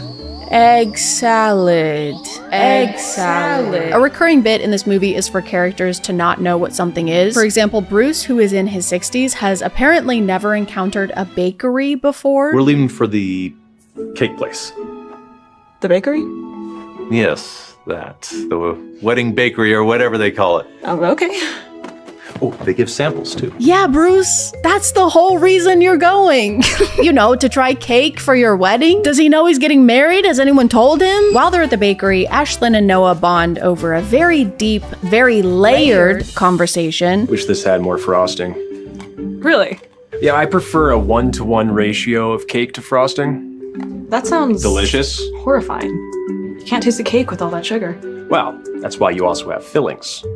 That part sounds good. This conversation about cake goes on for 3 minutes. I am not kidding. I love a vanilla cake paired with passion fruit. Well, I'd love for this scene to end. Holy fucking shit. Throughout their trip, Ashlyn's stepmother is constantly pulling her to the side and telling her she's doing something wrong, like she's not smiling enough or she's talking to Noah too much. You're not being very nice. What do you mean? I don't want Bruce feeling like you're against this wedding. I'm not. Then stop being so morose. You need to watch yourself. Why? You're here to be a part of the family, but don't get too comfortable. Like with Noah. She also tries to exclude Ashlyn a couple times so that Fiona and Noah can spend more time together. In fact, she's actively trying to help Fiona get together with Noah. Do you have a crush already? He's gorgeous. You can't blame me for noticing. Give it time. Maybe don't do that. Maybe if one of the roadblocks you're hitting while trying to woo your crush is that they're about to be your legal step-sibling, you shouldn't be giving it time. You should be serving it. The next roughly 15 minutes of the movie is dedicated to the family family going on a boat. We get to watch them have the idea to go out on the boat and then ask who else wants to go on the boat and then hear everyone's reasoning for why they don't want to go on the boat or why they do want to go on the boat. And then we watch them go fishing on the boat while they talk about other times that they went fishing on a boat. And then they take the fish that they caught while they were on the boat back to the villa and they talk about how they're going to prepare the fish for dinner so that they can eat the fish and talk about being on the boat. Fiona sees Ashlyn and Noah walking on the beach and gets very upset. So she sneaks into Ashlyn's room and deletes the research paper she's been working on this entire trip.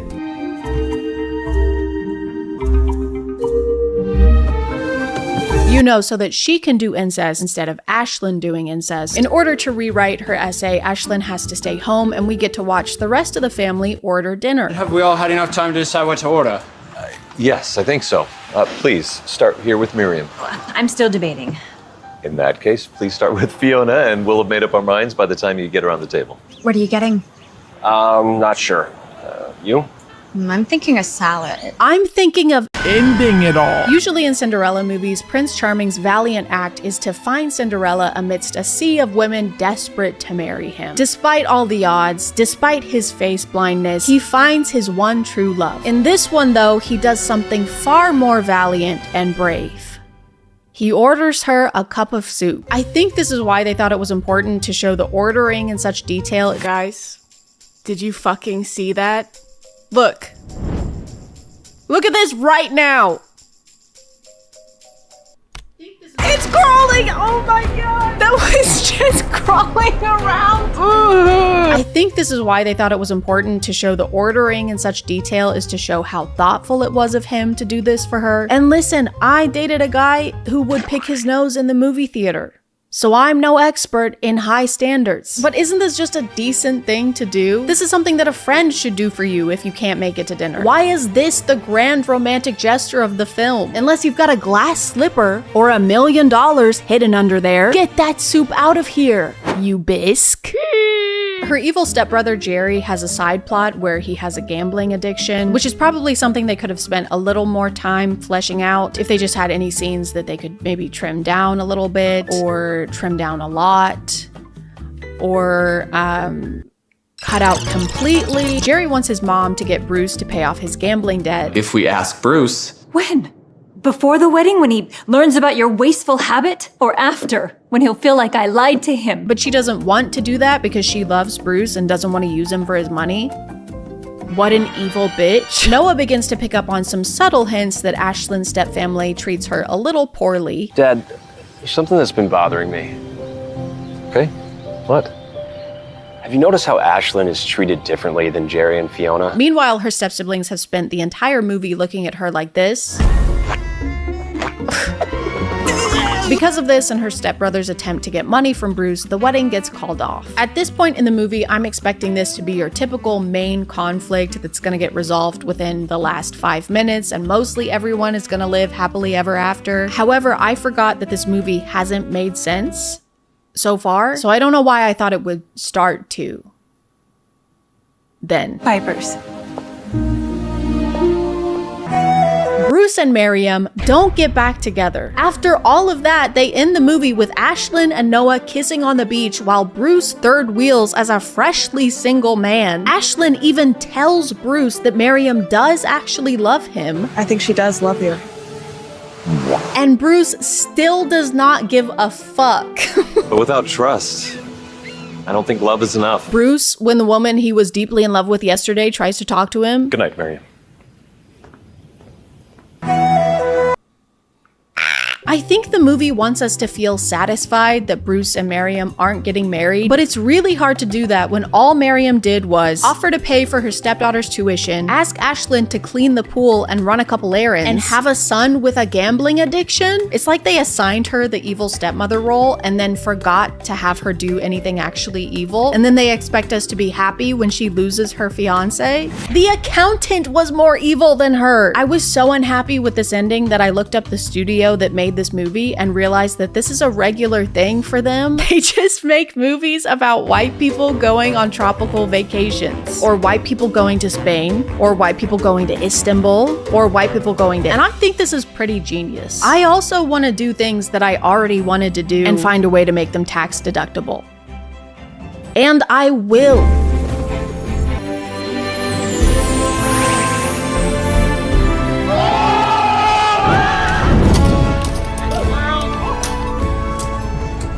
It's a tax write-off.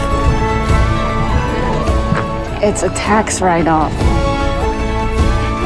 It's a tax write-off.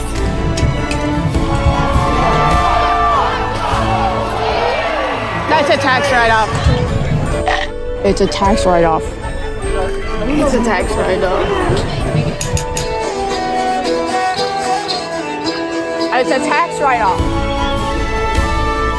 It's a tax write-off. That's a tax write-off. That's a tax write-off. So, we're good, right? Oh, dude. Please. Call me from prison. Take her away!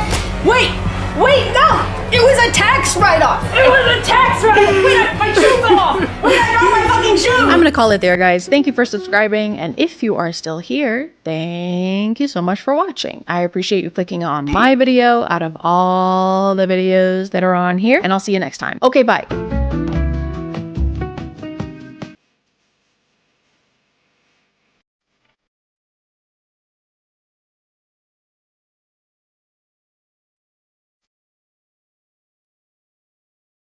Hey guys, and welcome back to My name is ChadChad. Not really. And teachers have been up to some stuff recently. Some have been up to some really bad stuff, and then others have just been up to some stuff that's making people angry on TikTok. Hey, could you please put your phone away? I've already asked you once. Not that that's necessarily a difficult thing to do. I've never had a teacher. Technically, I've never been into a school other than college. It's because I was so brilliant and smart and incredible that I didn't have to. I just popped out of the womb and went straight to college. I wasn't homeschooled. Just remember that I have no experience with having a high school teacher other than my mom, and that was a lot of fun because if I ever pissed my teacher off, the passive aggressiveness didn't stop after the bell rang. I didn't have homework, but if I failed a math test, I wouldn't get to stay on the health insurance plan, so... Pros and cons. Bird for sponsoring today, and let's get back to the video. This teacher's account has had a lot of viral TikToks this week. You might have seen them. I've seen at least 3, plus stitches and duets. Fuck off. A lot of which were mostly not positive. Most of her videos that I've seen are in this format where she's like, this is how I would react if a student did XYZ. Pretty cut and dry, right? You might be thinking there's no way that this could go wrong, to the point that this teacher is having to turn off her comment sections and post multiple response videos. And if you are thinking that, no. You're wrong. Hey, could you please stop drawing on the desk? What? Oh, yeah, I'll stop. All right, class, open your books. Hey, didn't I just ask you to stop drawing on your desk? Here, use these, clean it up. What? Fine. So the student won't stop drawing on the desk, and she's annoyed by it, which makes sense. I mean, schools usually want to keep their property clean, I would assume, but the comments seem to have a different opinion. It comes off, just let them draw. Or let them draw, then have them clean it after. There are a lot of people saying that this is ridiculous and she should leave them alone because drawing on the desk helps with anxiety. I guess I could maybe see both sides to this. On the one hand, if it's just like an absent-minded scribble, if it's a pencil you're using and it comes off using these wipes, it doesn't seem like that big a deal. Unless what you're drawing isn't school appropriate. What are you drawing, Johnny? This? Oh, it's actually a massive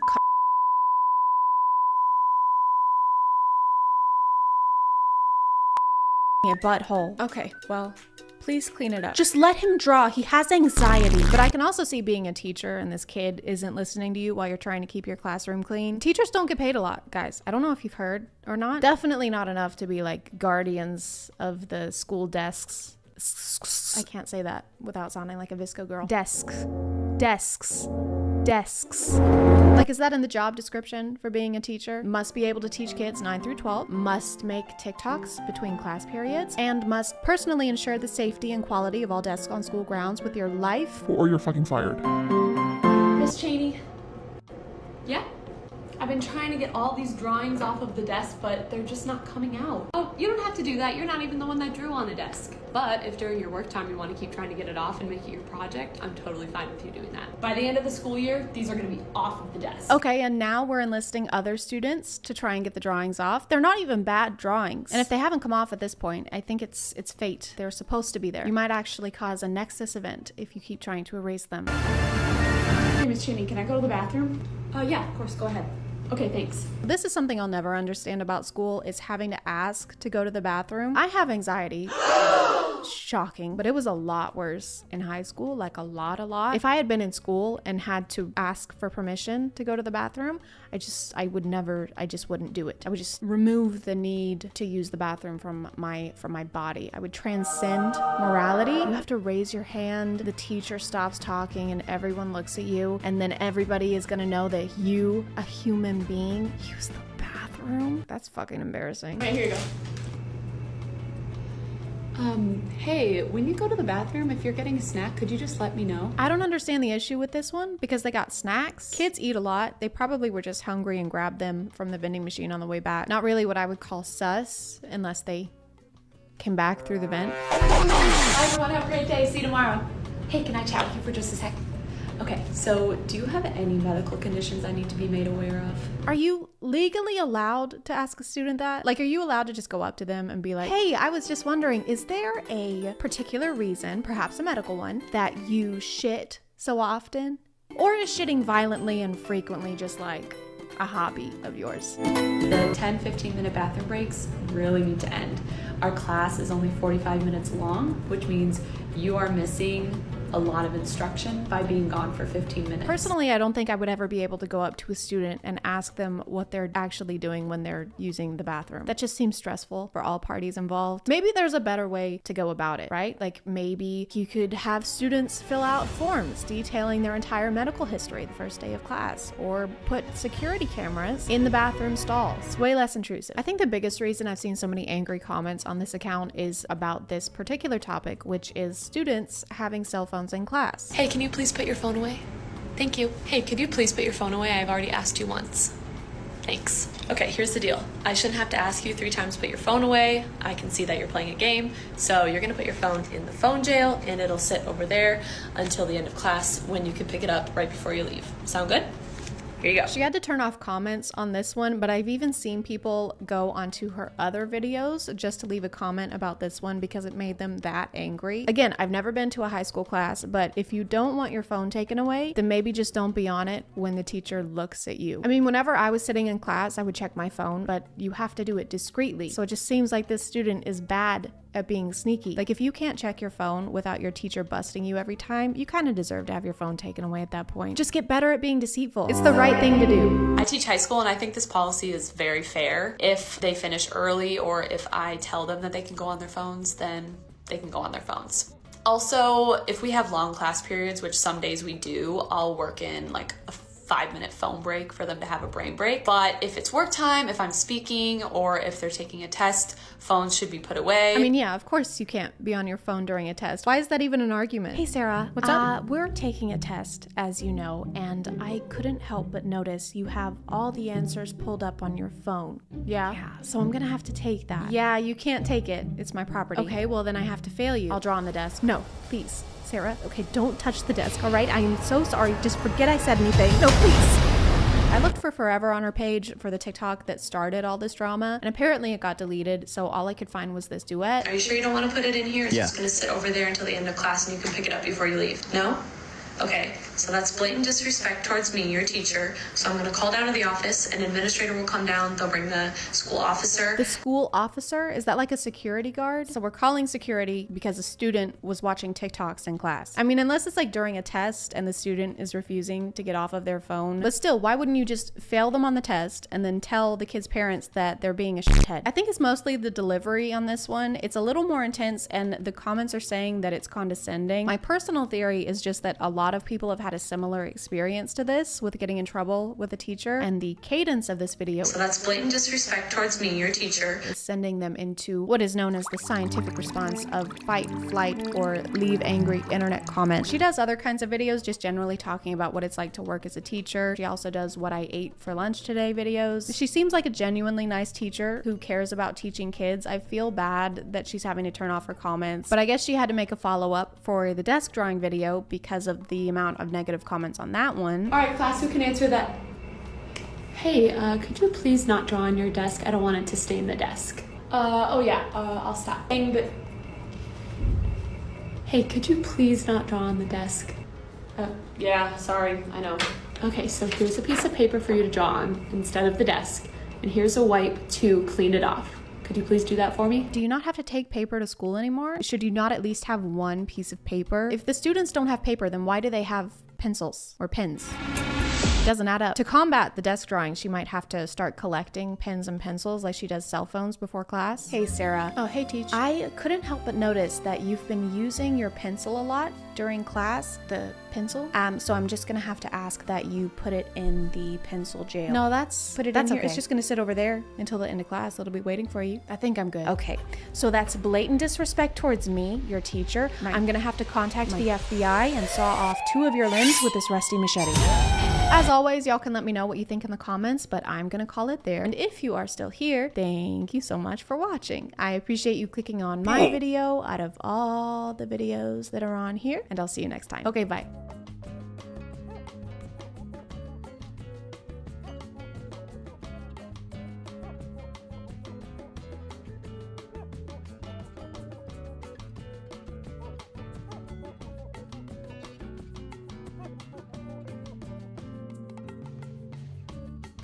Comedy. What is comedy? Why is comedy? Where am I?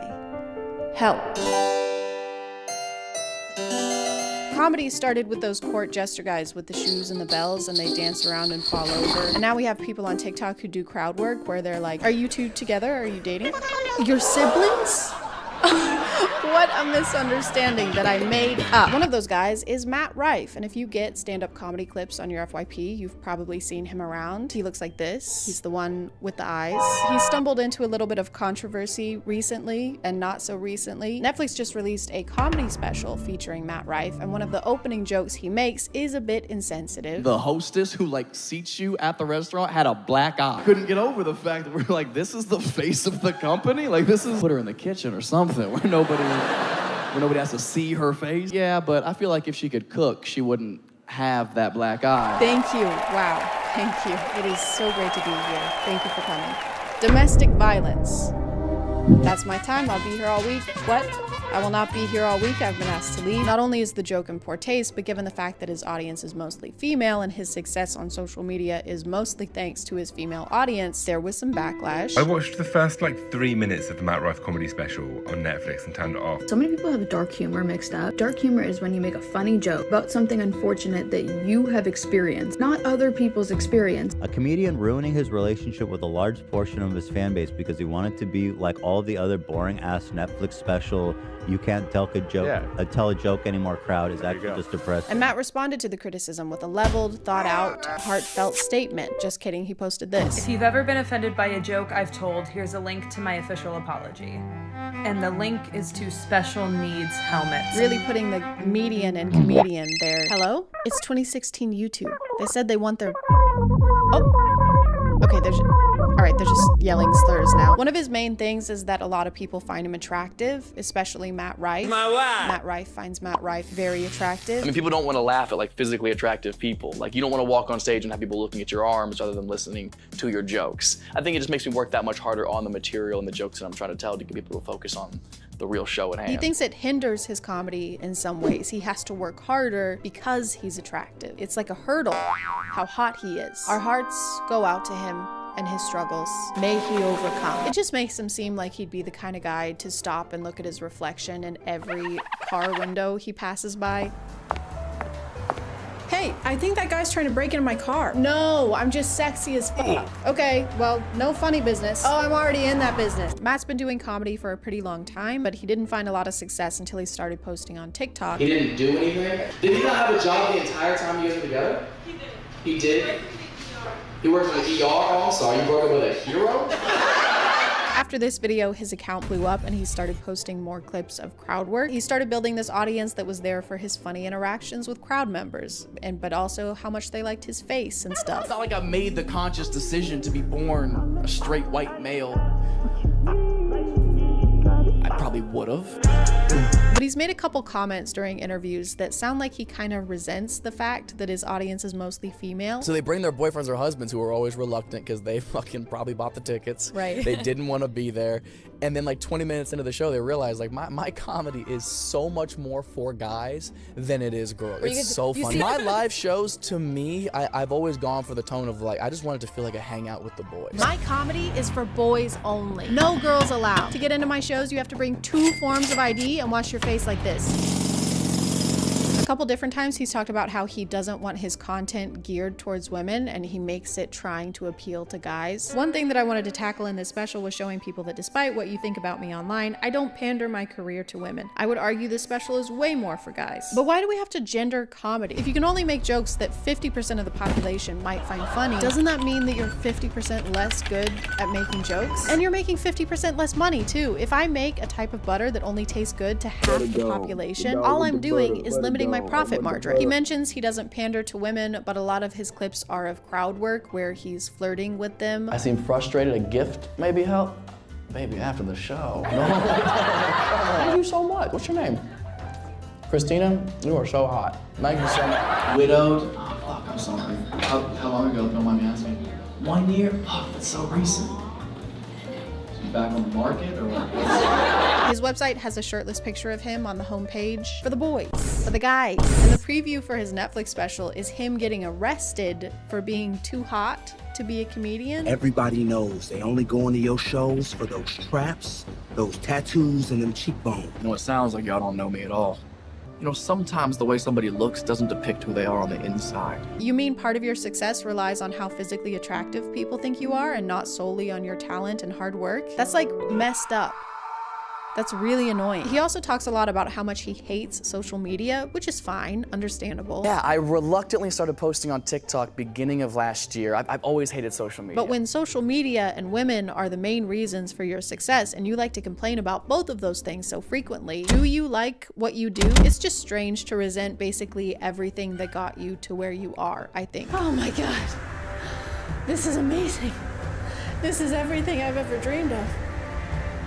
These boots, this jacket, this tent, this axe, this rope. I fucking hate rope. It seems like he's trying to separate himself from the crowd work comedy, which I think he's good at, and transfer over to the dark, edgy humor comedy. You guys ready to be offended? Because we don't have enough of that. He called his tour the Problematic World Tour because he's problematic. He loves problems and having problems and making problems. Pythagoras is jealous. He's quaking. And it kind of seems like it's working. I keep seeing comments from dudes on TikTok calling him a legend now. I didn't like Matt Rife until this video. Is Matt Rife for the boys now? He might be losing fans, but also gaining new ones. That helmet joke was solid. And if you want a new audience that thinks PewDiePie did nothing wrong on the bridge, then there you go. This wasn't his first dance with controversy. There was a podcast clip that got him into some trouble where he compared female genitalia to chewed up gum. I don't love a giant. I don't want your pussy to look like the gum from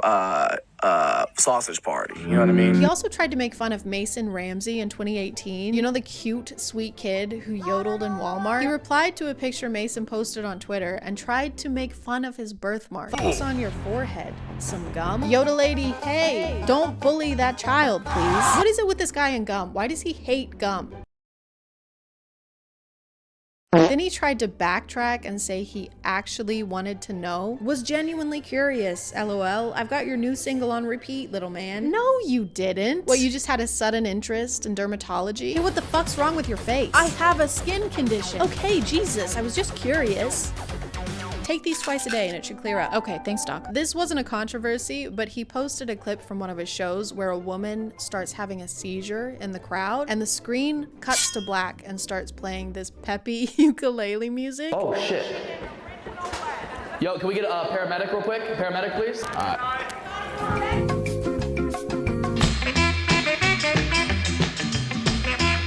Because all I've really seen from him is crowd work, which again, I think is funny. I think he does crowd work really well. But I did watch the Netflix special. The dumb general consensus they would say was shit like, how hard could it be to just follow the rules?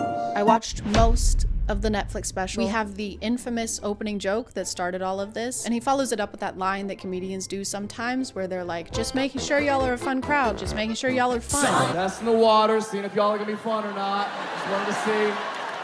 Just wanted to see. Why can't the fun be like party favors? Why can't it be a pinata?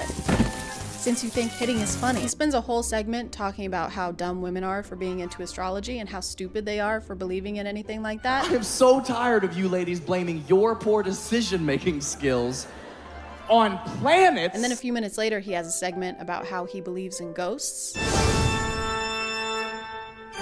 He says, you know what I mean, a lot. You know what I mean? You know what I mean? Why do comics say that? Has anyone else noticed that? Why do they do that? They're not actually asking if you know what they mean. It's like the stand-up comics version of saying, And so yeah, I jerk off into socks. You know what I mean? No, I don't. You know what I mean? No. Anyway, I felt pretty inspired after watching this, so I decided to make my own stand-up special. Thank you, thank you. Thank you for having me. Wow, what a great looking couple. Oh, you're siblings? Oh man, sorry. Oh, dog. You know, we have a lot of differences, but we all like to pee on the floor. My ex used to tell me I'd never amount to anything, so I amounted his dad. Where were you on 9/11? Your silence sparks volumes. Excuse me, sir, stop heckling me. Look at this guy. What a pussy, right?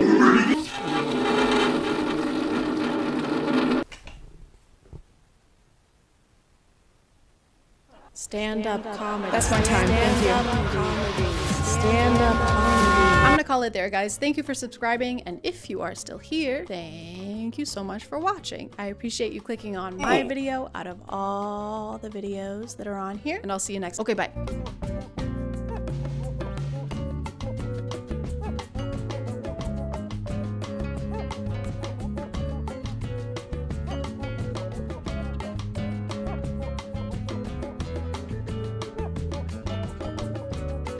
Hey guys, and welcome back to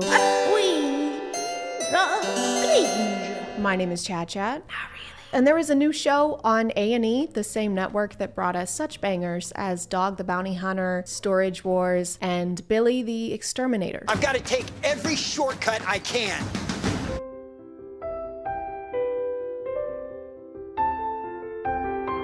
Adults Adopting Adults is the new hot goss online. It's the new thing. But I wasn't sure I wanted to make a video on this because I've seen that people have already talked about it. But then I watched the first episode in a moment of weakness, and it was way worse than I thought. I'm already not a huge fan of reality TV because it's usually not reality.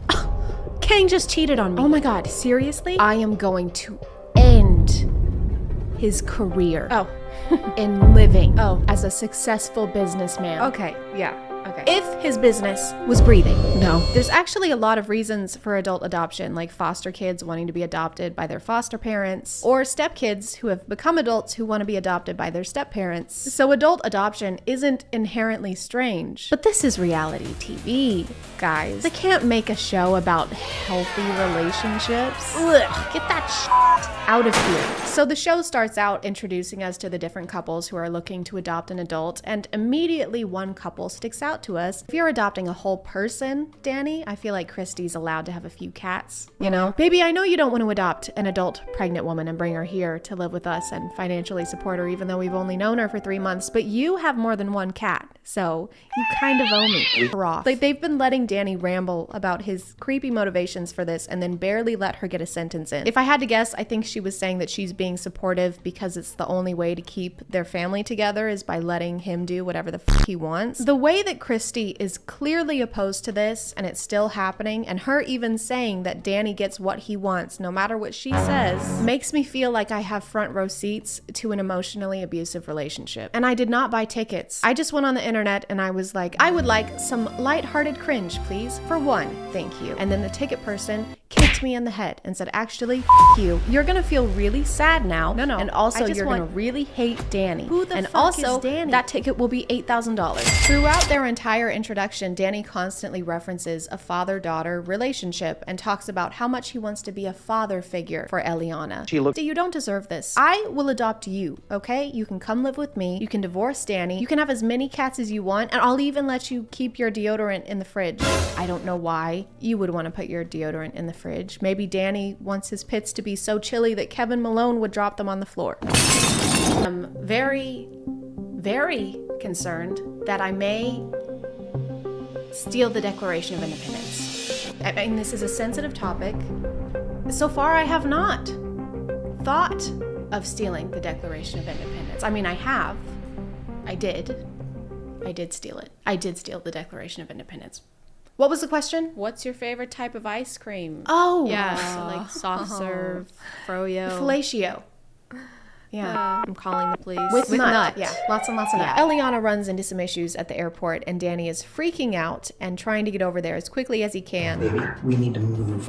We gotta go. We need to leave right now. As if Eliana is going to change her mind about living with them in the time it takes Christy to refill her water bottle. This is the contact picture you chose for your potential daughter? You don't put your kid's contact picture with them bare-shouldered and moist. Parents choose a picture that your mom posted on Facebook 5 years ago, and her friends called you pretty even though you had corn stuck in your braces. They start to wonder if she was catfishing them for the money that they've apparently been sending her, but she does eventually. She has any idea about this dude's infidelity or the young woman that he already tried to adopt, who he fell in love with. They just didn't mention it to her before she came all this way. That's what you're supposed to do in new relationships like this: support each other, quality time, and keep things from them until it's too late to back out. Just got here yesterday, so it does seem a bit early to be like, oh, by the way, we did this before and it almost ruined our marriage, so please don't do that. Welcome to your new home. I think it's fascinating that when talking about adopting Eliana, he says things like, she needs me. Eliana needs me. Or she wants to be with me. Or she entrusted me with her life. Eliana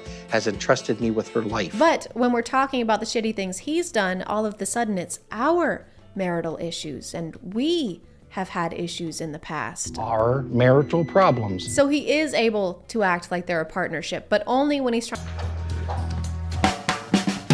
To conclude, Danny f***ing sucks. Hey, it's Editing Chad. It's been a few days since I filmed this, and I just found out that A&E completely canceled this show already. They pulled it from their website and every streaming service that it was on, thank God. And Danny is also racist, so you're welcome for this update. I'll talk to you later. Okay, love you, bye. Christy needs to find someone who likes her cats and takes her feelings into consideration before making huge life decisions. A&E also sucks that Christy wanted to be on the show in the first place because she seems pretty unhappy with the camera being around. In short, everything about this sucks and I hated it, but you can let me know what you think in the comments, or you cannot leave a comment because I respect your opinion. Do you see how I did that, Danny? I'm gonna call it there, guys. Thank you for subscribing, and if you are still here, thank you so much for watching. I appreciate you clicking on my video out of all the videos that are on here, and I'll see you next time. Okay, bye.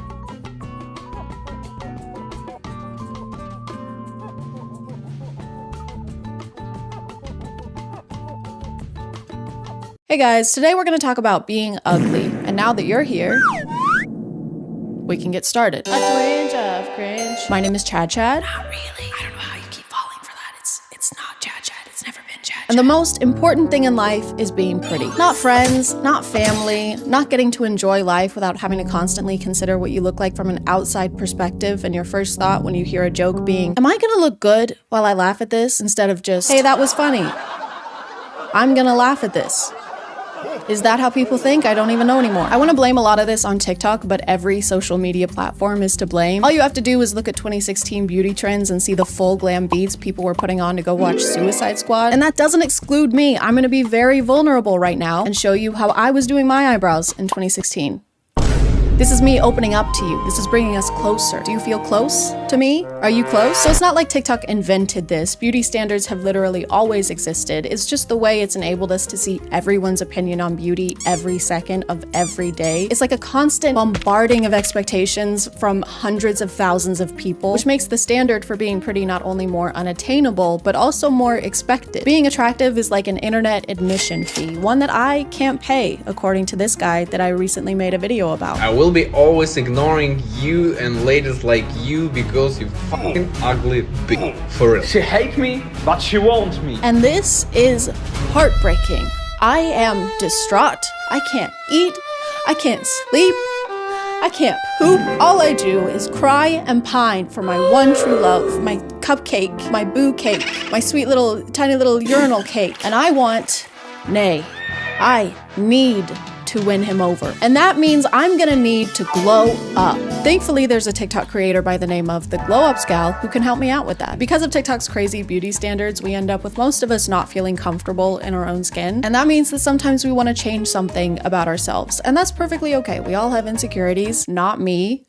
That's a skill issue. But it also means that people will post TikToks asking the internet what they can do to look better. Perfect place to do that. Nothing could go wrong. Everyone here is so nice and kind. And this is where the Glow Ups Gal steps up to the plate. Basically, she'll find these types of videos with people asking for advice, whether they've asked how to look better or if they've asked for brutal honesty about what's wrong with them. And then she'll give it to them. I got you, girl. Since you asked for brutal honesty, I'm gonna give you an honest makeover to help you instantly glow up. First, I'm removing your glasses. I got you, girls. Since you asked for brutal honesty, I have to say your face is honestly brutal. Most of her videos are 1 minute to 2 minutes long, but they could probably all be summed up with just, hey, put some makeup on. I got you, girl. Since you asked for brutal honesty, I'm gonna go in with concealer and a skin tint to cover your acne and even out your skin tone. I also use bronzer to contour your face into looking more defined. Here's the end result. Look at that difference. She doesn't go into what products to use or how to apply unsaid products. I would say the instructions aren't very specific, but they don't exist, really. I'm going in with some contour and highlighter on your nose to make it appear smaller. It's even more unhelpful that she isn't actually doing any of the things that she's recommending these people do. Like, she'll say she's applying contour to the forehead. No, you're not. This is Facetune. You're just swiping your finger on a screen of pixels. Okay, and now I'm just gonna fill in my eyebrows. And done. Comparing the results of Facetune to what your makeup should look like in real life is so unreasonable. Oh, when you apply your concealer, it shows the lines in your skin that everybody has. But when I did it on a screen with an airbrush tool, it looked nothing like that. Maybe it's a skill issue? Maybe you're just too ugly? Maybe you're just way beyond help. It even goes beyond this because I've noticed a lot of these glow up videos will change the person's entire face structure. Like in this one, as she swipes over, you can see it completely shaves off the edge of her face. Look at that difference. Look at that difference. Look at that difference. Look at that difference. Here is a simple and achievable trick to glow up that I like to call not having this face. I don't like that one.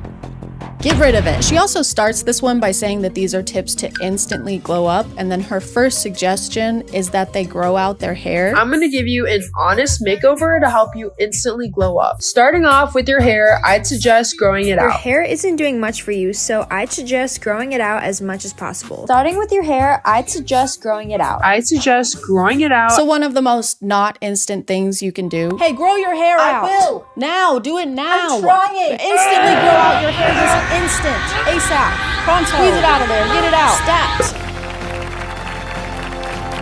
Oh my god, I can't believe that worked. Other videos, she will completely change where people's facial features are. For example, this glow up involves relocating someone's eyeball. Since you asked for brutal honesty, I'm going to tell you exactly what you can do to be prettier. Starting off, your hair isn't doing much for you, so I'd suggest growing it out as much as possible. Now, I'm adding mascara to really make your eyes pop and give you a big boost in femininity, as well as adding some highlighter to your inner corners. She'll say she's just adding mascara, but as she's using the app, it's literally changing the whole shape of someone's eye. Look at that difference. It is different. A different person. You made them on your phone and they're not real. They look like a character from Episode Now. And now for the reveal. Look at that difference. A lot of her standards for what counts as pretty are pretty questionable. That's a good one. One of her most frequent recommendations is that they make their hair blonde and straight. To start off, I'm giving you a few highlights to lighten your hair. I'm also just styling it by straightening for a cleaner look. Giving you this bright, white, foxy blonde color. Starting off with your hair, I think a bright blonde would look way better on you. This person, for example, has gorgeous curly hair, and the first thing Glow Up Gal says is, starting off, your hair isn't doing much for you.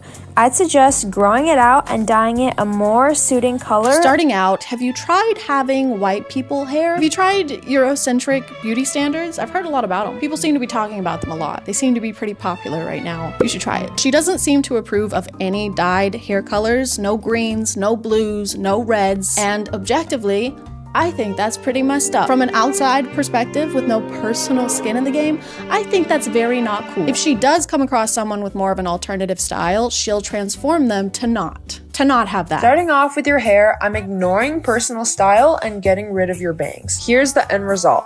Look at that difference. To start, I'm ignoring the style that you clearly prefer and feel most comfortable in order to enforce my own narrow idea of what beauty should look like onto you. Her standards are eerily similar to my grandmother's. No hair dye, no tattoos, no short hair.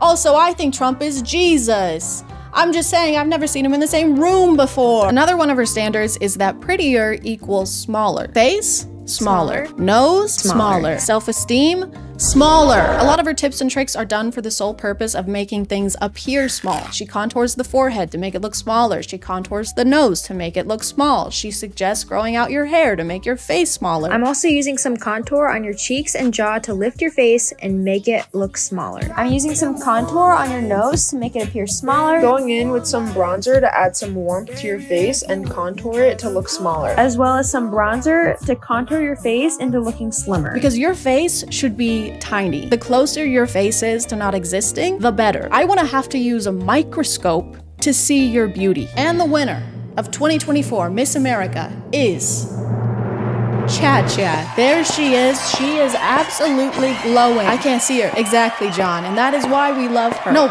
she's not there. Right you are, John. How does she do it? Sometimes it seems like her main goal is to make everybody look like the same person. Any ounce of individualism just gets sucked away immediately. Man, sure wish my name was individualism the way it's getting sucked out immediately around here. Sure wish my name was individualism.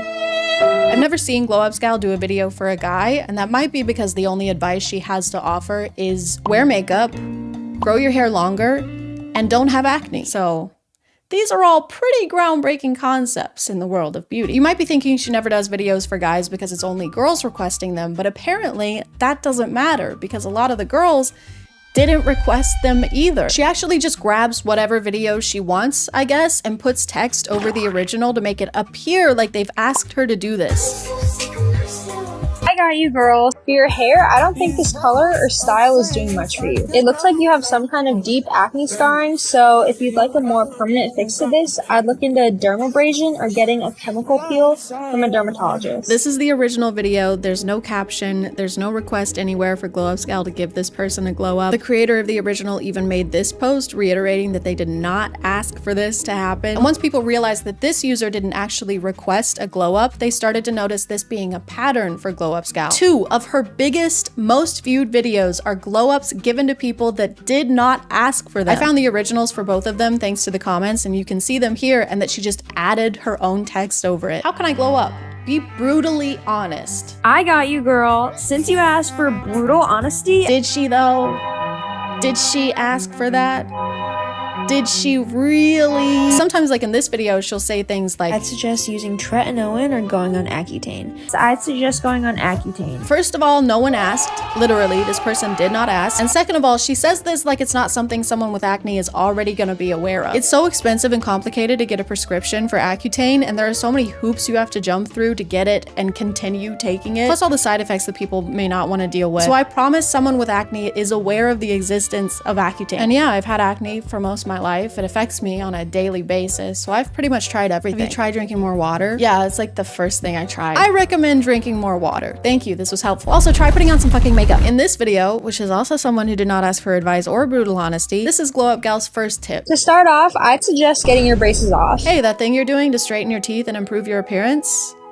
Stop doing that. This is especially funny to me because in this glow up video, she actually advises this person get braces. Starting off, I'd suggest getting braces to help straighten out your teeth, as well as whitening them to appear cleaner. You can do this in a dental office or at home with whitening strips. So you should have braces, you just shouldn't let anyone see them. Go get braces, but don't you dare show your face around here till they're gone. Obviously their plan is to remove the braces. That's the plan of every person who gets braces. This was so unnecessary. This was like when someone tells you to do something that you're already in the middle of doing, which pisses me off. So I would keep the braces on forever out of spite. My teeth would be straighter than 3-in-1 body wash. And I just want to add a reminder that this person did not ask to have their appearance critiqued. They did not ask for someone on the internet to be brutally honest about their face. And speaking of which, the Glow Ups gal has never shown hers. She only uses voiceovers, and as far as I can tell, this is her only account. It's just so ironic that a faceless creator is posting these videos telling other people that they're not attractive enough. How do we know you're qualified? How do we know you don't have braces? How do we make sure your face is the size of a protozoa? Unfortunately, a big portion of the videos Glow Ups gal posts are of young girls. Some are probably in their teens, some might be even younger. And just imagine being that age, scrolling on TikTok, and then finding out an account saw you and decided that you needed a complete Photoshop makeover to look better. Ahem. How would that be beneficial to anyone, let alone someone whose face isn't even gonna look the same in a few years? Your face isn't done cooking yet. Even the question, how can I look better, is already an impossible one. What looks better to me isn't the same as what looks better to you, and what looks better to Glow Ups gal is really fucking weird. Just because her idea of beauty is looking more feminine and smoother and smaller, teeny tiny even, doesn't mean that's what people want to look like or should look like. Beauty is different for everyone. Beauty is like a belly button. They're all unique and different, but I still want to stick my finger in every single one of them. Is that a weird thing to say? Consensually. And as long as you're over the age of like 25. Despite all of this, Glow Ups gal considers herself enough of an expert in beauty to offer private, virtual makeovers for money. Her bio has a link to a website where you can purchase a makeover for $20 that will help you unlock your full potential of being the prettiest, sexiest amoeba you can be. Ooh, you're so cute, you're so pretty. What a pretty little amoeba. I bought the advanced style for $25, on sale for $15, and pretty much right after I bought it, they were sold out, so I was very lucky I got one in time. I submitted my picture like the instructions told me, and I messaged her asking for help, but then I got an email telling me that it could be up to 4 weeks before I got my makeover back. Update, I sent this on March 4th and it is currently 1:14 a.m. on March 23rd and I still haven't gotten anything back. I don't know how to fix my forehead. Please help me. What am I supposed to do? I don't have 4 weeks. Dimitri won't wait that long. I have to do something now. Right now. Like right now. Now we're gonna go to the next. Just go to the next thing. Why are you still here? Is this because people were complaining that your videos aren't long enough and you're trying to make them longer? That is so annoying. Go to the next. Okay, so this is what we're working with. Clearly I have pores and that's not cool or okay at all. So we're just gonna go ahead and get rid of those. Now we're just applying concealer to my under eyes. If this isn't what your concealer looks like when you're applying concealer, then you're a failure as a human being and you should just give up on everything. And now I'm just adding mascara and a little bit of eyeliner in my waterline and in my eye as well. And it's looking great so far. So now we're just applying contour to the forehead to make it appear smaller. Hopefully, we pray to God. Now we're just applying a little bit of blush, just a little bit, just a pinch, a touch of blush. Oh, I almost forgot to contour my nose. We need to contour the nose also to make it a little bit, we need to make it little. We need to make it small. Oh my God. As you can see, the transformation look at that difference. This is already so much better. I was trying to put a PNG on Snapchat, but it wouldn't work. So this is just me trying to, yeah, that looks really good. Look at that difference. Actually, you know what? Now that I'm looking at it, this is still looking a little too big. Everything's a little too big. Let's just get in there with the reshape tool and correct that. This is already looking way better. Now we're talking. That is the ideal face size and shape, guys. The hair is still, I'm still trying to use the PNG. Now we're just gonna go ahead and make my hair good, which means blonde. This is how it's looking. And now for the final reveal. Wow, look at that difference. Guys, this is amazing. I am finally Dimitri's type. He will finally be attracted to me. We can finally get married. You guys are all invited to the wedding. Thank you so much for being here. Hugs and kisses. I'm gonna call it there, guys. Thank you for subscribing. And if you are still here, thank you so much for watching. I appreciate you clicking on my video out of all the videos that are on here. And I'll see you next time. Okay, bye.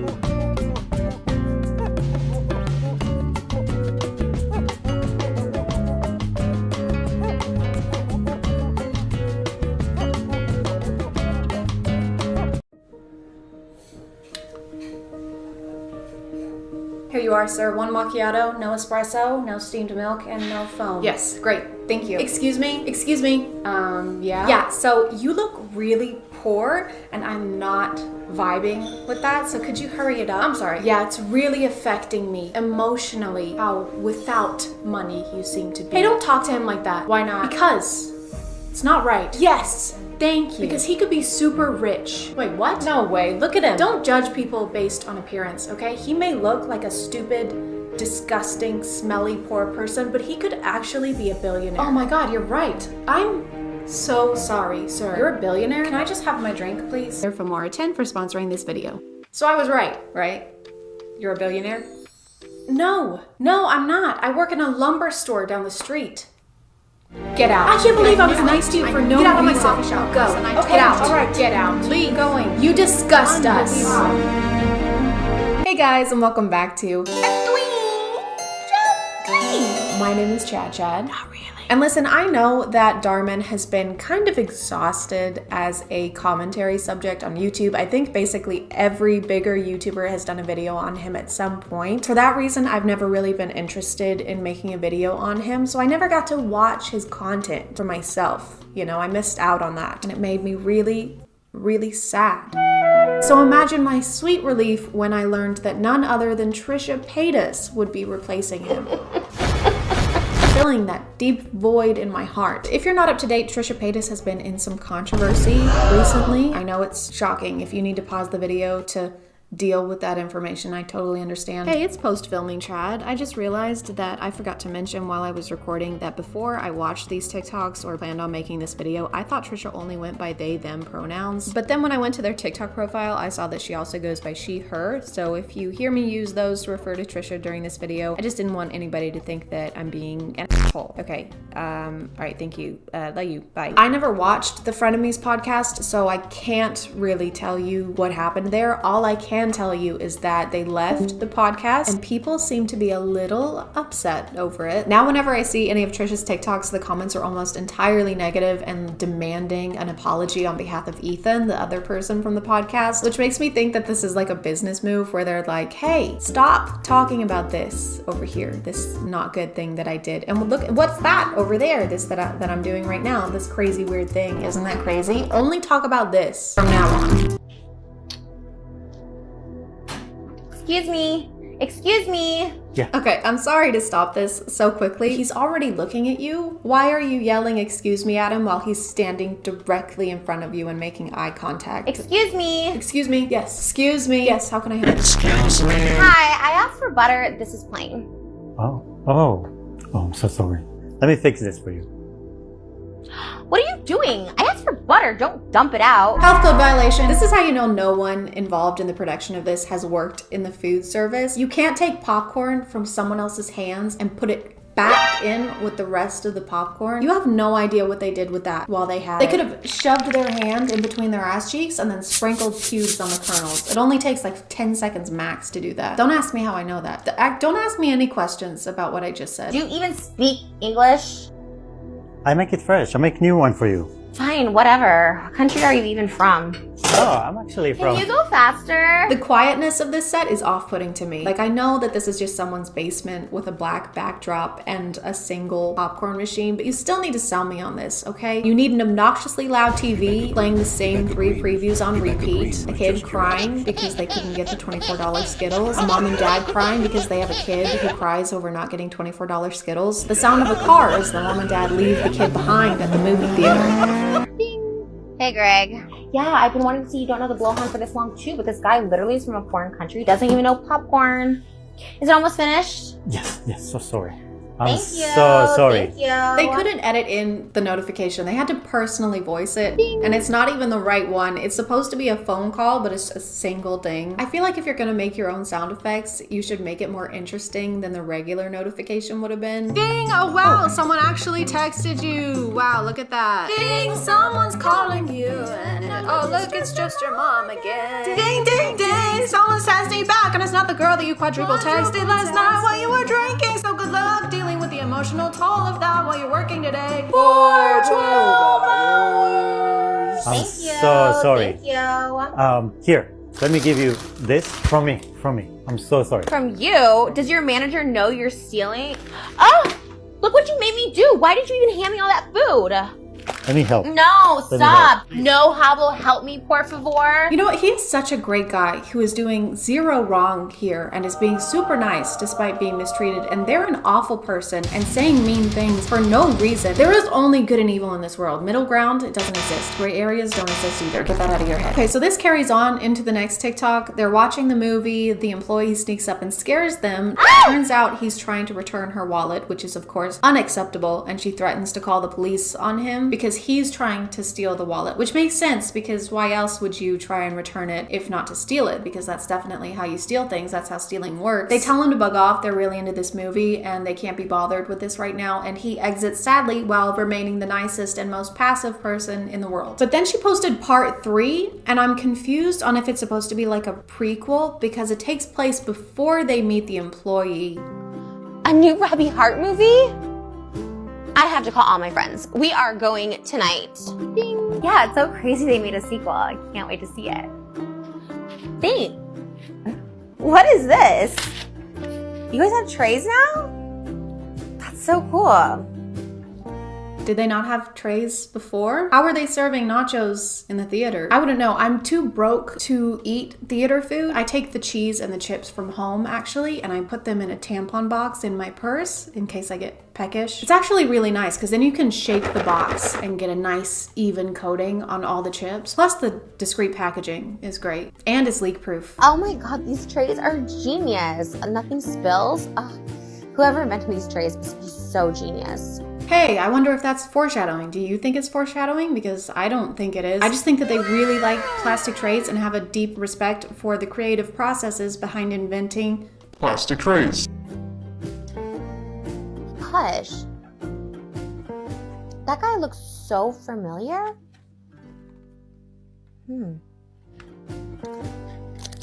I'm really confused. I thought that this was like a prequel. I thought this was before they went to the movie theater and berated the employee, but then she recognizes him on screen. So I guess that this is like a sequel to that movie and some time has passed. That is literally correct. I'm just stupid. Or this is before, like I said, and then this is just after they got the popcorn, were still hungry, went back, got nachos, came back, recognized the employee, sat down. Trisha, none of this would have happened if you just used my method for nachos. Then you would have already had them on hand. And I mean actually on your hand. It can get a little messy with that method, so be sure to stash napkins if you do this. God, the movie was so good. Wow, let me call you back. You look so familiar. This is gonna sound crazy, but you look just like the guy in the movie I just saw. Oh, let me guess. You don't know the Blowhorn too? Yes, it is you. Robbie Hart, he wanted somebody with authenticity. So when he came to my job, he saw me working there and he got me for this role. Work? You have a job? Well, you know, I just did it for research. Research on what? I just got these samples. You stole those. No, wait, I invented this. He needed to research by actually working at a movie theater so that he could invent plastic trays. He had to witness the atrocities of nacho cheese spills firsthand. There was no other way. One can't really describe that, you know? That feeling of nacho cheese spilling onto your favorite pair. I'm sorry.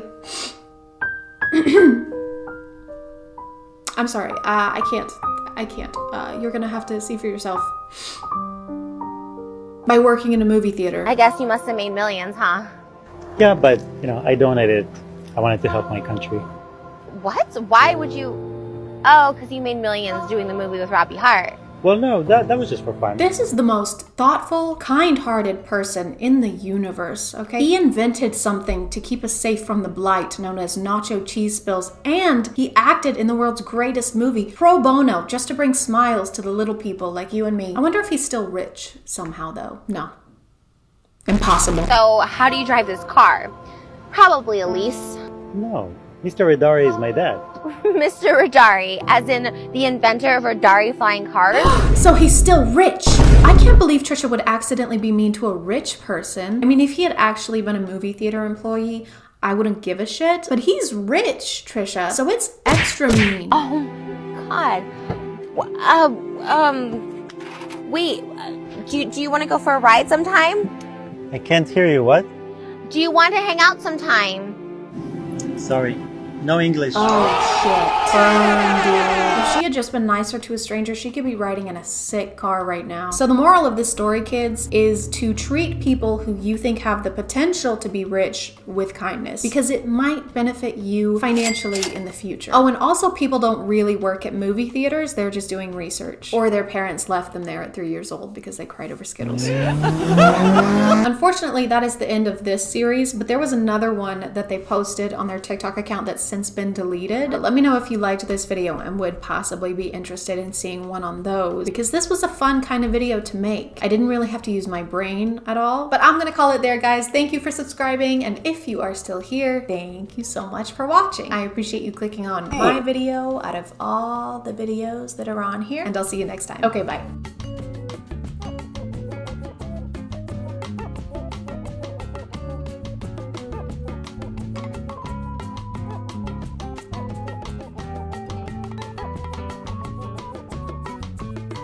Uh-oh, guys, I'm in the closet. During Pride Month, too? That's messed up. Fine, we can look at it one more time, since you insist. Since you insisted.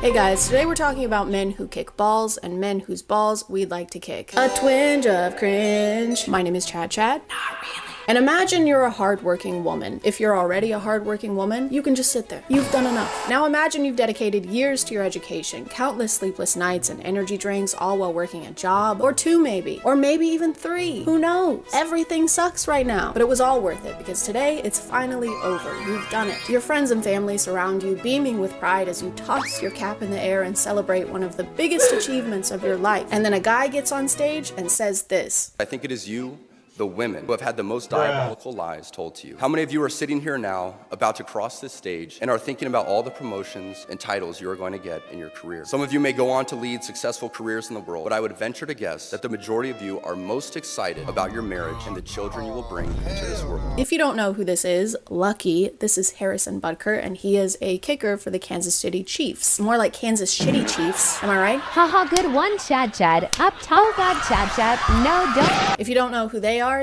Taylor Swift's football team, and if you don't know what football is, figure it out. I can't hold your hand through all of this. Harrison was invited to be the speaker at a graduation ceremony where he decided not to stick to the status quo. No,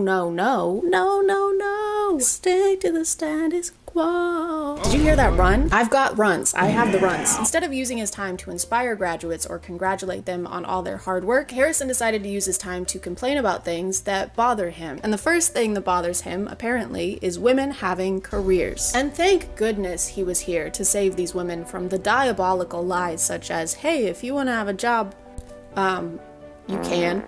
The true diabolical lies at college are typically more like, this will get you a higher paying salary. You're gonna remember a single vocab word from your 4 semesters of Spanish. Harrison took this opportunity to address women and women only. He doesn't mention the importance of child rearing to the male graduates and brushes off their achievements as being kind of a pit stop on their way to becoming wives. And this might be one of the most inappropriate places to do that ever. The best time to try and tell women what they should be doing with their lives is never, but the worst time is when they're actively doing what they want to do with their lives. They're currently making an achievement toward their career, and you chose this one right now to talk about how they should be getting married. Maybe take a break from the balls and kick rocks for a minute instead, maybe. No, this is not a meet and greet.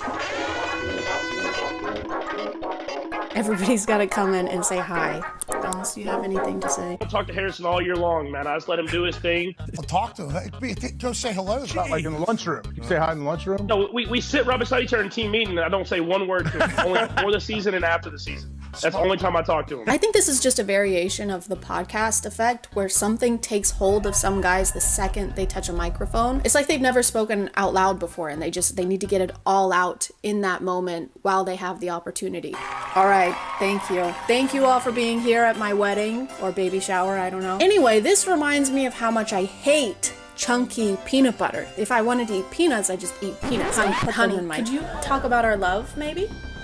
This reminds me of how much I would love for women to never speak again. He makes a comment about how his wife's life didn't begin until she married him. I can tell you that my beautiful wife, Isabel, would be the first to say that her life truly started when she began living her vocation as a wife and as a mother. Which makes it sound like women are mindless NPCs just hovering in a market somewhere until you propose to them with a mermaid pendant. I need Harrison Butker to know that I love my kids, I love my husband, but my life ended when I had them. It's pretty conceited, I think, to imply that your wife's life didn't exist until she was legally bound to you. Before we got married, before my wife had the opportunity of marrying me, she was hovering in this dark plane of incommunicable nothingness. Oh, where is my husband? Won't anyone wed me so I can see the skibbity toilet and taste the watermelon ice disposable vape? I'm beyond blessed with the many talents God has given me, but it cannot be overstated that all of my success is made possible because a girl I met in band class back in middle school would convert to the faith, become my wife, and embrace one of the most important titles of all, homemaker. After telling us how talented he is, he attributes his success to the fact that his wife is a homemaker and primary educator of their children. Oh, hell no, man. What the fuck? It's fine, I don't care. And I've noticed that a lot of husbands like this don't bring up being a homemaker unless it has to do with them and their own success. It's almost as if what they appreciate most about their wife's hard work is the fact that it's helping them do the actually important hard work. The important man job, career man, work stuff, sport stuff. Important stuff. Well, I've just gone and had a little observe of his Instagram, and are you noticing anything? And when I say anything, particularly, are you noticing said wife, mother of his children in a single post? It's not so much I'm proud of her for what she's accomplishing, it's more I'm proud of her for what she's helping me accomplish. Me, the man who does the man job, sports stuff, work stuff, important stuff. But what she's doing is also work. You two just have different jobs. Except hers is raising future members of society and yours is kicking a ball between two sticks. Sometimes, in Harrison's case. And Butker is hooking and hits the post for the lead. No good. He doesn't stop there, though. He goes on to bring up every political qualm he has, such as reproductive rights, IVF, and degenerate cultural values. I wonder what cultural values he's talking about. Probably objectively bad ones. Probably, right? Probably bad ones. I am certain the reporters at the AP could not have imagined that their attempt to rebuke and embarrass places and people like those here at Benedictine wouldn't be met with anger, but instead met with excitement and pride. Not the deadly sin sort of pride that has an entire month dedicated to it. And during Pride Month, Mr. Butt? During Pride Month, Mr. Posterior? I'm just kidding, I'm behind, so this actually happened last month in May, which makes it perfectly fine. I kind of get it, though. He and a group of very sweaty men do play with balls every day, so he has to take a solid stance. Homophobia is the only option. I'm always saying this. I've always said that about homophobia, and that I've always said that about that stuff, and I always will. The thing is, he doesn't even go into detail about pride or what he finds wrong with it. He just throws it in there to make sure we know he doesn't like it. Just a quick little on the way kind of thing. All right, can I get you any extra sauce? You're gonna burn in hell for all of eternity. You know that? So that's a no on the sauce then? No. Can I get some honey mustard, please? Here you go. Thank you. And fuck you. He also mentions Congress just passed a bill that will put you in jail for bringing up the Bible. The world around us says that we should keep our beliefs to ourselves whenever they go against the tyranny of diversity, equity, and inclusion. We fear speaking truth because now, unfortunately, truth is in the minority. Congress just passed a bill where stating something as basic as the biblical teaching of who killed Jesus could land you in jail. Where? Guys, we're in the minority. Guys, they want to put us rich white men in jail. Nobody likes rich white men anymore, guys. What are we gonna do? This entire speech feels like he doesn't know where he was gonna be giving it. It's like someone told him he was preparing for a presidential debate or something. And for my first act as president, I'll be making every man grow a beard like this, like I have. And you can't tell men what to do with their face. That's ridiculous. Well, can I at least tell women what to do with their ovaries? Oh, yeah, that's fine. My name is Mr. Butt, and I approve this message. People started wondering about the process of inviting Harrison as a speaker and why no one reviewed his speech beforehand. And I was wondering that too until I realized that this speech was being given at Benedictine College, which is a private religious school in Kansas. You also have to keep in mind this was at a Catholic and conservative college. So a lot of the men were like, yeah. Not only did it seem to get little to no negative feedback from the crowd, it apparently received a standing ovation. Some of us did boo. Me and my roommate definitely did. There was a standing ovation from everyone in the room, except from me, my roommate, and about 10 to 15 other women. I still have no clue why he specifically was asked to speak. He didn't attend this college, he was never a student, and he even admits himself at the beginning of his speech that he's not a professional speaker. And I felt that one graduation speech was more than enough, especially for someone who isn't a professional speaker. Which is true, but maybe don't start your speech by letting us know how unqualified you are to be giving it. Doesn't exactly instill confidence. I'm no professional doctor. I'm no professional nurse either, all right? I'm no registered anything. I'm not registered or qualified to do anything, just so you know, just putting that out there. Maybe someone else should do my catheter insertion then? Once clips of the speech got out, people started sharing their thoughts about it on TikTok. It is a crazy day when a football player that kicks a ball for a living is saying a speech at a college and telling women, you mean nothing? Your life means nothing until you get married and have kids. In front of women that have spent years working hard to achieve this amazing achievement. 32,509 signatures is crazy work, especially within the span of 2 days. It is honestly beyond comprehension to understand how in 2024 a man could get up on a stage and say that a woman's life is only meant for marriage and having babies. Absolutely insane. And for the most part, people were in agreement that this wasn't the most encouraging speech you could give to women. The women. But of course, you know what they say, behind every loud-spoken misogynistic man, there is a loud-spoken misogynistic Brett Cooper. With a college degree and a career and no children yet, I can confidently say that Harrison Butker is right. And there is nothing wrong with a man in tears celebrating his wife and thanking her for the sacrifices that she makes every single day for their family and their children, and the sacrifices that every mother around the world makes for her family. No one is saying it's wrong for him to thank his wife. He basically told a crowd full of women that they shouldn't be doing what they're currently doing. He claimed they'd been fed lies by choosing to pursue a career. Mr. Posterior's wife is allowed to do whatever she wants, and the female graduates in this room are allowed to do whatever they want without some football guy dude trying to convince them otherwise. And it's not wrong to acknowledge that millions of women around the world desperately want that. Want to be a homemaker. Are the millions of women with us in this one room at Benedictine College? We're not talking about women who want to have a family and don't want to go to college. That's a completely different demographic. Not to say that some women at this graduation don't want to have a family. I'm sure plenty of them do. But the fact that the only address to women he makes during this entire graduation ceremony is to brush off their accomplishments and basically say it means nothing in comparison to their wifely duties. Boo. Tomato. Tomato, potato, tomato, potato. I don't know what we expected though. He does have the literal word butt in his name. Anything that comes out of him is gonna be shit. For some reason, people like Harrison believe it's women's innate desire to get married, and if they don't, they're denying themselves and are deep down very miserable. Not me though. Deep down, I am nothing. I have no thoughts. I don't actually exist yet, so I'm sorry. Let me just...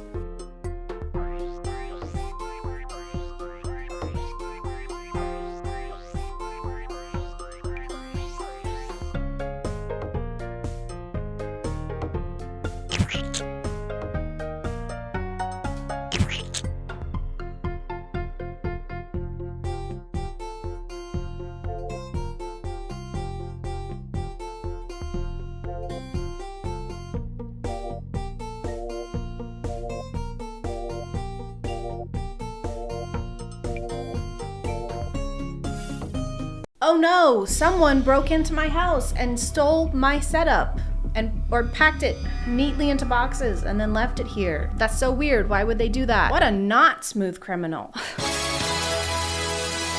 Hey guys, and welcome back to ChadChad. My name is ChadChad. Not really. And I moved, then I got super sick, but then I felt better and everything was great. Just kidding, I got sick again and it was worse than before. But I'm actually really happy about it because it gave me time to explore the magical, literally magical side of TikTok known as fairy talk.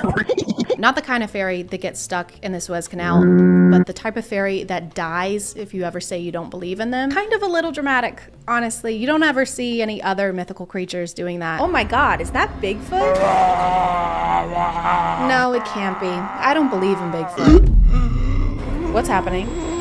That's really mean. Like, I don't know why you have to say that, so I guess I'll just die. Oh, I'm sorry. And my feet aren't even that big. I'm a tall guy. Okay. Proportionately, they make sense. You're right. Fairy talk seems to have started out with your regular stuff, like people pretending to find a real fairy. I just caught a fairy. A fairy landed on me.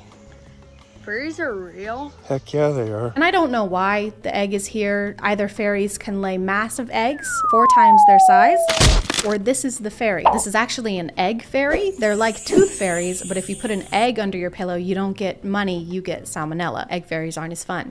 A fairy? I didn't know that. While I was collecting eggs, a fairy landed on me. It's in my hand. And as far as scientific discoveries go, I don't think you can get away with concealing about 80% of said discovery. My name is Benjamin Franklin, and look, I just found electricity. Wow, that sounds exciting, but you made me wear this, so I can't really see it. And I found your dad. Hi, son. What? He's been gone for years. And I found my dad. You sure are founding fathers.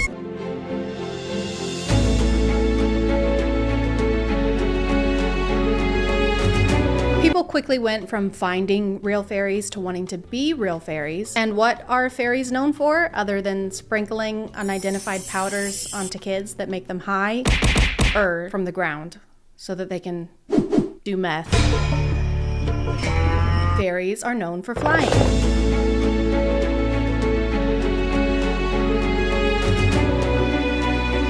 So if you want to be a fairy, you have to learn how to fly, which is obviously difficult to do if you don't have a Red Bull. So when you first start out, your feet are only going to dangle a couple inches off of the ground, but that still counts. A couple inches still counts, don't worry.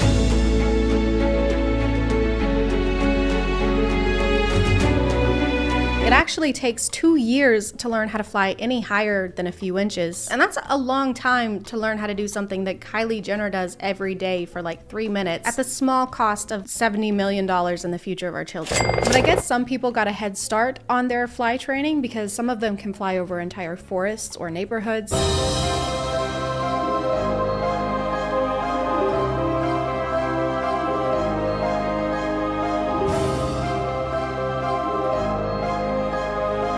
Which is very impressive and borders on having to check in with air traffic control. Runway 7, you are clear for takeoff. Copy that. Wait, hold on. There's a ferry crossing the road. The guy opens his door and gets shot, and you think that of me? Now I am the one who knocked. Okay, you're good. The world building doesn't just stop at flying though, because some fairies can also have superpowers.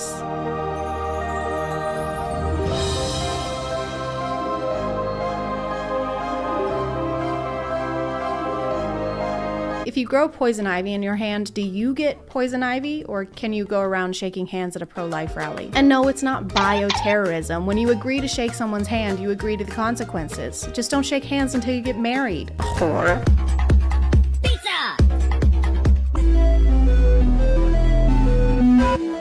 I've never been chased by a fairy hunter, but this seems like one of the times you would most remember you have superpowers. We're losing altitude. This plane is going down. Oh no, I can't think of anything at all that would help us right now. If only one of us had the power of teleportation and could zap us safely to the ground or something. Yep, that would be pretty helpful right now.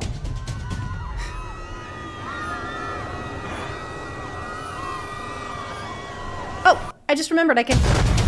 There aren't just fairy accounts or accounts teaching you how to become a fairy. There are also accounts that belong to the actual fairy hunters. Let's make a fairy trap.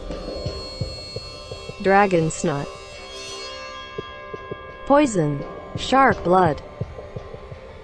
Sugar. Let's leave it out and come back tonight. There are hunter accounts and they just trap and end fairies. What, you thought you could become a fairy and wear pretty outfits and live in peace? How about I hunt down you and your entire family? Once again, a lot of these are kids, so I just want to make it clear that there is literally nothing wrong with this and they're just having fun. They're building a fantasy world community on TikTok along with collaborative storylines, and when you were a kid, you were making out with your hands. You were, not me. So that's really embarrassing. For you, just you. Luckily, some fairies have healing powers, or you can just make your own healing potion. But do you know who else knows how to make potions? The evil fairy hunters. Fairies, attention. When you are flying and see anything looking like this, don't drink it. It's fairy poison that fairy hunters made to trap us. This is good advice. I would just like to add that we shouldn't drink any strange liquids that we find in the woods. I'm also kind of questioning the hunter's skill in hunting if their plan was just to leave a teacup of poison around and hope someone drinks it. Here you go, Snow White. Oh, thank you. Just a totally normal apple with no poison in it. Okay, I trust you. And here is a teacup of poison. It has poison in it and it's labeled poison. You know, I think it would be kind of dumb for me to drink that tea without thanking you first. Oh, please. The fairy hunters never really make their motivations clear. Some of them seem to be hunting out of pure malice, and then the other ones are collecting the loot that fairies drop when they die. I killed her. I took her heart. Here is her fairy necklace, 3 crystals, her ring, and the most valuable coin. I found crystals and a ring, possibly left by a fairy. And there are the different types of fairies. So the water fairies can control water, earth fairies can grow plants, egg fairies can make a mean frittata, and they all drop something different depending on what type they are, but there's almost always a stone, and the hunters keep and collect these stones like baseball cards with more murder and less baseball. I found out my sister was a fairy, so I killed her. She was sleeping, so I was quiet. I took a knife. She was a rare earth fairy. I do feel like there are other ways to collect stones, maybe that involve less bloodshed. There's all those nice people on TikTok lives that scoop up bucketfuls of stones out of rice for only $39.99. And that is kind of expensive. And shipping does take 30 plus days. And I might be Team Hunter now. The fairies finally have had enough, okay? The fairy hunters are being dicks. They're teaming up on them for seemingly no reason. I still don't really have a definitive answer on that. So it was time to go to war. There's a fairy draft, there's war uniforms, a date is decided upon, May the 13th, during which the war will commence and go out on war. I guess it was mutually agreed on, which was very accommodating on both their parts. What about July? No, that's not soon enough. May the 12th? Can't. I have a chiropractor appointment. Pull the wing. Okay, what about May the 13th? That sounds great. I'll see you then. Okay, kill you later. What was that? Oh, sorry. I said I'm gonna kill you later. So I was walking around until I found a fairy. I had to collect her crystal and her ring. Then I had to clean the evidence. It may seem like fairies would have the upper hand because they have a bunch of supernatural powers. Instead of just beating their enemies black and blue, they keep arguing on if they should make them black and blue, or pink, or blue, or make them pink, or make them blue. Or pink. Stop it! Then I had to clean the evidence. Fairy hunters may be kind of mean, but you can't say they're not tidy. We love environmentally conscious killers. Mr. Bundy, do you recycle? God, of course I do. I'm not a monster. Get back in the trunk. Get back in Ted Bundy's trunk. Get in there. What? Get back in the trunk. Yeah. Sorry. Everything turned out okay because the fairies did win, probably because they had an actual cause, unlike the fairy hunters. What do we want? We gotta kill fairies. Stop. Why do we want it? I don't. We just got Okay. it. All right. No, never mind. All right. When do we want it? May the 13th. But I am Team Fairy Hunter now. $39.99 is way too expensive for one scoop. Wait, the stone fell out of my ring. Oh man. Guess I gotta go kill someone now.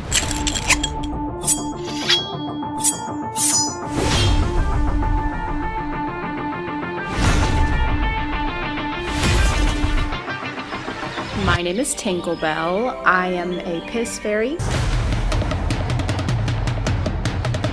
There are 4 types of fairies. There's earth, water, fire, and piss. And that's what I am. My fairy superpower is stream control. Like I've never peed on anyone on accident.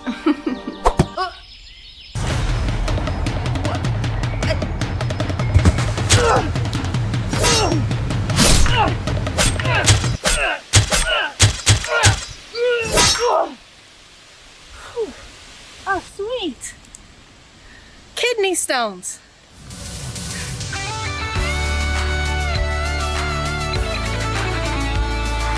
I'm gonna call it there, guys. Thank you for subscribing, and if you are still here, thank you so much for watching. I appreciate you clicking on my video out of all the videos that are on here, and I'll see you next time. Okay, bye.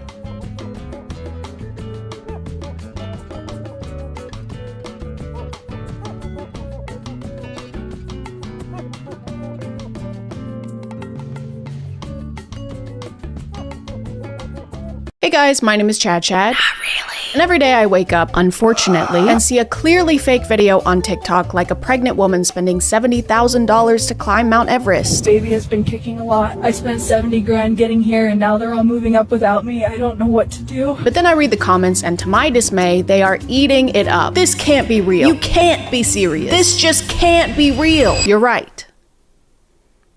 It can't. I've been getting really annoyed with the internet over this. I'm pretty self-righteous also, because how do you miss the blurred out Sora logo in the corner of the video? Or how do you miss the literal word Sora being in the account's username? But then I had to stop asking myself those questions because the worst possible thing happened. They got my ass too. Couples therapy.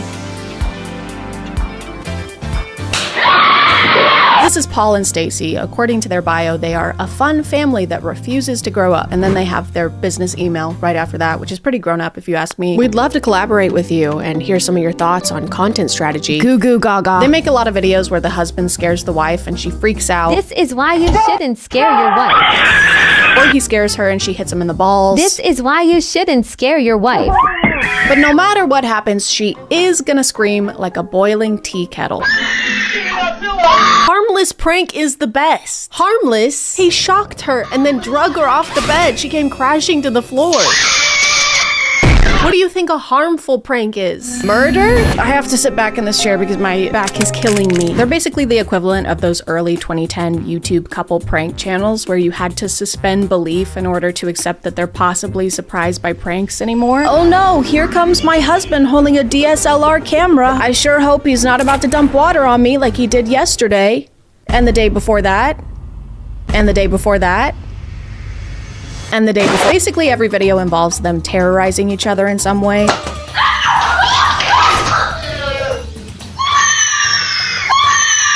But these aren't the ones that got me, okay? The one that fooled me was this one.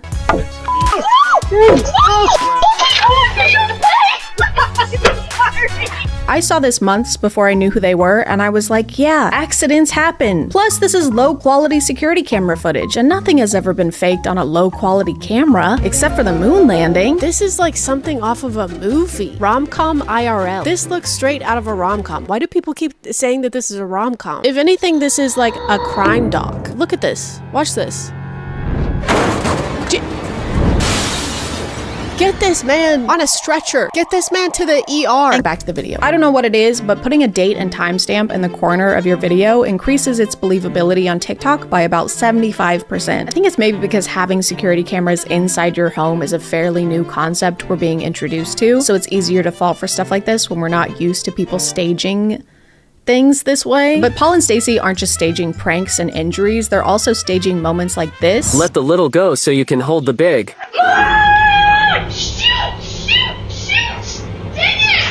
Aw man, I hate when the water I put on the pot to boil starts to boil in the pot full of water that I put on the stove to boil. Nothing's going my way today. I love everyone losing their minds over the spaghetti noodles getting cooked a little too much. What are we gonna do? My ravioli is getting ravi soft. Nothing's going my way. This whole thing is apparently enough of a disaster for her and her son to start screaming at the top of their lungs until the dad comes in to save the day. And not only does he come swooping in to do just that, but he comes in playing 1,000 Years by Christina Perri on his phone.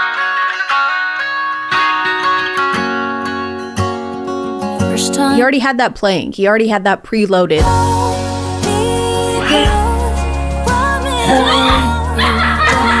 And why would he do that? Why would his immediate reaction to both his wife and son screaming be to come in playing a song from Breaking Dawn Part 1? What if they were screaming because something actually terrible was happening? Dad, come quick! There's a guy in the kitchen wearing a mask and threatening us. He's saying terrible things. You're toast. Oh my god, Dad, he's gonna kill us! No, you're toast. It's burning.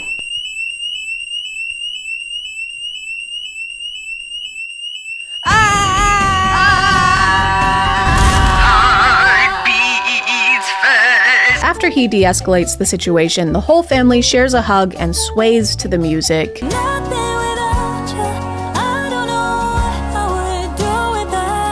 And this is so weird. It's so weird and so strange, especially since their kid is involved. One of their categories of videos is to just sit in the car and smash food into each other's faces while their kid sits in the back seat and fake laughs. And songs we all pretend to know.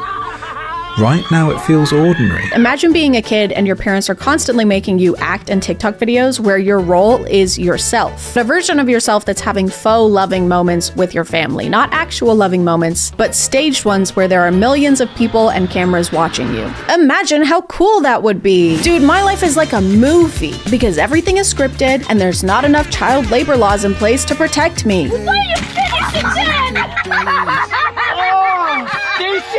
Do you think they ever take their son to get ice cream and don't smash it in each other's faces in front of him? He's in the back seat like, guys, can I please just have an ice cream cone? For what? Can I just eat it this time, guys? Please. I also kept getting videos from this account that's promoting skincare products, and her thing is to walk up to strangers and put something on their skin without their consent. No. Oh. No, this is not happening, no. Oh, no, is it? No, you need to back away from me right now. And when they react angrily or tell her to go away, she just won't. I was gonna try my product out on you. No, I'm going to call the police. You're going to have to get away from me. No matter how many times they tell her, no thank you, or we're not interested, she just keeps shoving it in their faces. Oh my gosh. Excuse me, please get back. I know the saying all PR is good PR, but when it comes to selling products on TikTok, I don't know how beneficial it actually is to just make people think that you're a despicable public nuisance. Banana, she has multiple videos where she does this to a teenage girl and their mom will freak out. We do videos on TikTok. I didn't mean to scare you, but I just wanted to try and see. No, I'm good. I don't want to buy your Vibe facial system. No, thank you. Are you sure? I harass people and don't respect their boundaries. Oh, I'm sorry. I didn't realize. Yeah, let me get one. Her script usually goes something like, no, it's okay. I'm testing my facial product. I'm actually testing out my facial product. I wanted to try it on her. No, thank you. No, thank you. Bye. No, it's okay. You don't understand. I'm doing something. No, it's okay. Let me do something. I'm doing something. I'm in bed now because my back hurts, and I also started my period. And also, I'm gonna jump off a cliff. She'll also point out people's flaws so she can fix them. I'm sorry, you just have some acne on your face. That is my daughter. She has some acne. I'm sorry. So not only is she pretending to harass people, she's also insulting them. It's like pushy car salesman meets passive-aggressive mom. You want this car? No thanks. Are you sure? It looks like you've gained some weight. What does that have to do with anything? It's energy efficient, unlike you. You look tired. I'm just not wearing makeup. It's got a very spacious cabin, which you're gonna need. Mom. She also goes up to people and sticks this big ass mask on their face. Whoa. Oh my gosh. What are you doing? Oh my gosh. Which has this comically long cord and battery pack attached to it that's just swinging around, hitting everything. Try this. Put it on. Try it. Try it. It's for your face. It's hideous. This thing is called the Age Rewind Miracle Mask, and according to their website, it targets the appearance of fine lines. But if you don't believe it, check out their customer results. Clearly it worked for this real human woman. A, I love this product. A, I have never looked better. At least it's only $400. And sold out. And this part looks like a ball sack. Another kind of fake video I keep getting are these dumbass promos for no free promo. No free promo is this AI app that claims it can find your partner on dating apps using a picture of their face and their name. And the only promotion I ever see for it is through these undisclosed scripted promos that are just pure rage bait. Who are you? I'm ex-wife. Who are you? Are you one of his Tinder dates? Can we not do this here? Like, wait, you said you weren't married. Look, yeah, no, he's married, and we have 2 kids. Guys, this is a nice place. Can we not? You have kids? Guys, please relax, okay? This is a nice place. That's why I'm wearing a faded Flash t-shirt and cargo shorts. They'll literally plaster the name and logo of the app all over the video, and somehow the comments are never talking about how it's an ad. This is a beautiful poster of your Tinder that you can go hang up in your new home, and you're gonna find a new place to go, and you're gonna hang this beautiful poster. Look at this beautiful poster. There's so many accounts that make these promos, but I get a lot from these two specifically. I think they're partners in real life, and they catch each other cheating every single day. What is this? It's your birthday present. I got you cheater cookies. I made those myself. And red flag cupcakes since you're a walking red flag. Unwrap your present. Unwrap it. Oh man, I wonder what she got him. I sure hope it's a comically large screenshot of the No Free Promo app and logo. Wow. Printed out on poster board. And then on his account, he has a video where he gives her those same cookies because he also caught her cheating on him. Surprise. Do you love it? Because you're a cheater and a walking red flag. I mean, I don't understand what else. Open your birthday gift. Right now? Yes, open the gift. Oh man, I wonder what he got her. Oh my god. I just can't figure it out. I don't have no idea what it is. Is it a pony? Is it a puppy? Oh my goodness, look at that.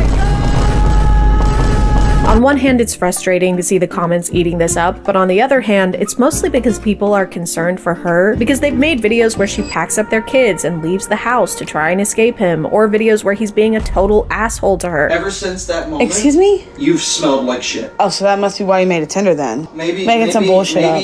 Maybe I made a Tinder because I don't want to be with somebody who smells like manure. There are a lot of videos that I'm not including because they're very triggering, including him yelling, throwing things, berating her. Actually crazy to stage this kind of stuff. Crazy in general, just to stage this. But to do it in order to promote an app that I'm assuming you're getting paid to promote, it's crazy. It's crazy and I hate it and you suck. Just wanted to say that on my webcam angle, that is not off-putting at all. So, you know, just faking a situation that countless women go through every single day so that they can get us to download this shitty ass dookie fart fuck app. And I know what you're thinking, guys. I can't believe an AI app doesn't care about having ethical marketing either. I'm just as shocked as you are. I also can't believe the sky is blue. But out of all of these, I feel like this account has both the highest production quality and the highest deception rate. They make these staged college classroom videos where a student or a professor is really pissed off. I have a PhD. That's a doctor. Thank you very much. Don't forget. Yes, sir. You have a 1.4 on Ray My Professor. I'm not even in this class. Now, I've been going around to the worst teachers' classrooms. This is my classroom. And helping you out. And you will never guess why they make these videos, ever. Not in a million years will you guess this. Ever, ever, ever. Never. Unless you guess that is to promote another fucking dookie shit ass fart fuck AI app. Then you'd be right. If you have a problem with my teaching style, you can leave. Are you kidding me? Because you can't teach and you are literally setting us up for failure. I have to turn to things like Save My GPA that will literally reteach me everything. I upload the entire textbook and then I have to use this, solely this. Because of you, I have to use this AI app that improves my learning efficiency. Here's what it looks like, by the way. Here's where you can download it and check it out. Also, here's my discount code. Use my code too while you're at it. They always stand up to the professor and hashtag own them by bringing up their Rate My Professor score. And the textbook is available at the bookstore and it's going to cost about $500. I have a question. I was just wondering, why do you have 1.4 on Rate My Professor? Well, I'll tell you what, this is a weed out class. Okay? Dude, this is a weed out class? That's sick. Guys, get your weed out. No, the teacher said he's fine with it. I rarely see comments acknowledging that these are all ads, at least in the top comments anyway, but it also seems like they're not paying attention to the website plug at all. In fact, they're mostly talking about how these videos just prove that college is a scam. Dr. Democrat for sure. School's a scam. Drop out and start a business. Charlie Kirk was right. College is a scam. It's pretty funny to make an ad for a learning tool, and everyone's response to be, learning is bad actually. Hey, check out this soft recyclable toilet paper. No thanks, I don't believe in all that. Recycling? No. Wiping. After seeing how unchecked most of these videos go, I decided to run a few tests. I wanted to prove how easy it is to fool people online, even if you're really bad at it. And barely trying. So I started faking things. Something your mom has never said to me, by the way. For my first stage video, I asked my friend Tom to pretend to be a complete stranger who's knocking on my hotel room door because he really, really has to take a shit. Like he really has to go really, really bad. Like he can barely hold it in. Oh, thank God. Hi. Hello? Do you mind if I use your restroom? I don't know. I'll be in and out, I promise. This one was pretty tough to film because Tom was so in character that I kept falling to the ground laughing. You let yourself up here? I told the guy down there I had to go. If you want me to go in the hall, I'll tell him you didn't let me. I don't. Sorry. Unfortunately, the comments didn't really buy this one, except for a couple who are just confused. They're not really fooled. They're just lost. However, I'm still gonna count this one as a win because the woman staying in the hotel room next to mine opened her door to ask if everything was okay. I'm sorry. We're recording the video. Okay. I'm not. Thank you. Sorry. So technically this one was a success without even having to post it on the internet. We already had someone convinced that there was actually a strange guy who really needed to shit in my hotel room. Shout out to her for checking in on us. Also, I'm very sorry you had to open your hotel room door to this. No. By the time I made my second video, I realized I wasn't gonna fool anybody unless I used the tried and true methods. So I put a date and timestamp on there to try and make it look like security camera footage. But I can't quite get my voice to do this. So instead, I just used an actual tea kettle. Oh no! No! Oh my god, I burned the water! I ruined the tea! I also don't have a son that I can use for content. A human son, anyway. Oh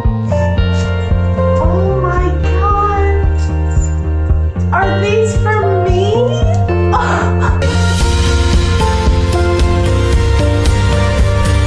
I'm also gonna count this one as a success because this person commented, I know it's not the point of the video and I'm not here to chastise, but wireless cameras in your home is a huge security risk. Your videos are safe and available to anyone via a data breach, and that's putting aside that the cameras. For my last one, I wanted to dip my toes into the classroom genre of staged content, which was gonna take a bit more effort, so I had a brainstorming session with my friends to figure all that out. I had also just finished watching the final season of Stranger Things, but that had little to no effect on anything. I don't understand. Could you say that again in English, please? If this is me and this is you, That's okay, me. This is the classroom. I need that later. No one. I don't understand. Are we in a classroom or are we not in a classroom? This is the classroom. Okay. I want this goddamn TikTok's heart on a platter. This is the only way. I think this might just be crazy enough to work.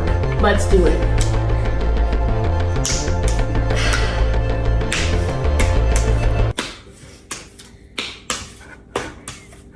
When I was editing this one, I tried to use this format that the classroom video accounts will do, where they put the most interesting part of the video at the beginning, and then the actual video starts. Can you put that away? Are you watching a video in my class? It's a ChadChad video. I have a PDH. Do you understand? You're not listening. None of us like you. And it paid off. Everyone believed this was real. Don't check the comments though. Yet another successful experiment. Being on the internet right now, especially with AI and how quickly that's evolving, it's more important than ever to not take everything you see online at face value. It's very important that we all doubt everything. Because if it's this easy to fake a video about your spouse cheating on you or a whole college classroom, imagine how easy it is to fake a video of your morning routine, or how perfectly organized your closet is, or how this serum on TikTok Shop made your skin flawless and perfect. So if something makes you feel bad or angry or inadequate on the internet, it's pretty safe to assume that it was designed to do so. Because the only thing that's 100% real is reality and my teaching qualifications. I'm gonna call it there, guys. Thank you for subscribing, and if you are still here, thank you so much for watching. I appreciate you clicking on my video out of all the videos that are on here, and I'll see you next time. Okay, bye.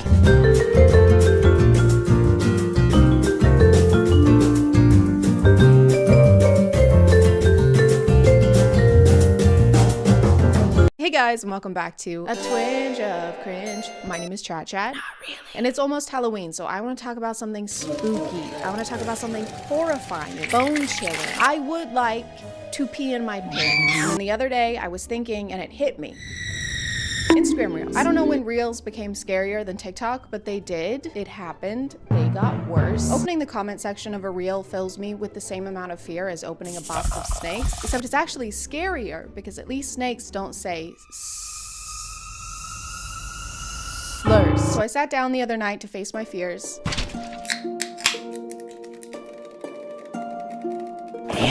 There were some patterns. A lot of the reels I found were traditional housewife core. I used to really be into politics, but now I just relax while my husband tells me what to think. I just love the implication that thinking is too stressful for women. Like having too many thoughts at once will overload us. So what's your favorite color? Do you like green? How about red?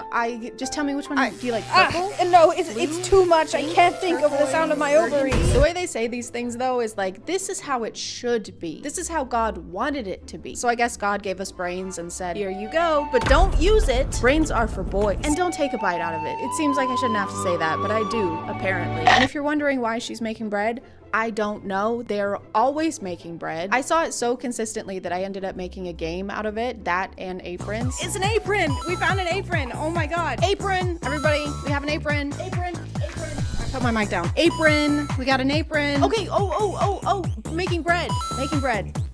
We got one.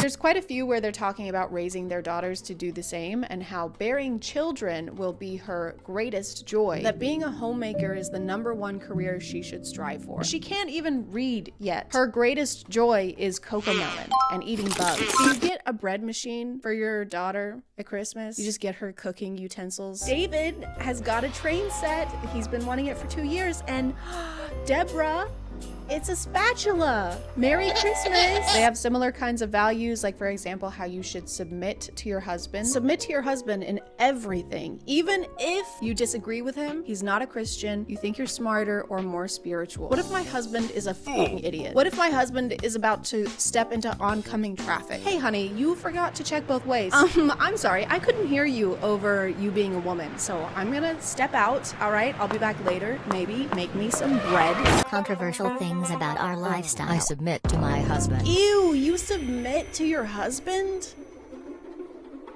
Keep your kinks to yourself. Whatever you guys are doing, that's up to you. I don't want to hear about that. I'm gonna start making reels like this, but it's gonna be like, my husband submits to me in the bedroom, and there's nothing you can do to stop me. I will peg my husband. In a world where women take pride in being loud and argumentative, the godly woman knows strength in being reserved. This is something that I should take to heart, though. I have been very argumentative in this video, but from now on, I'm gonna be reserved, humble, and soft-spoken. Sorry, soft-spoken. I've always wanted to burp on camera. It seems like a rite of passage for YouTubers. Do you guys feel transformed? I feel transformed. Oh no! Oh my god, it's happening! But then we have this other type of reel that I get pretty frequently that I didn't interact with it. It's just there, okay? It's kind of like book talk, but much more illegal. Ever since my folks passed on, I haven't gone back. God damn, I gotta get on that. I'm sorry, chat, is this necrophilia? Chat? Chat, is this necrophilia? Chat. Chat? Just because you can put something in a romance book doesn't mean you should. At some point we went from, oh no, there's only one bed in this inn, whatever shall we do? And then we got to, oh no, there's only one bed in this inn. This murder inn. I kill people, but it's because I'm misunderstood and my gaze, it softens a lot. Unlike my dick. Speaking of, there were also people slapping their meat. Oh my god.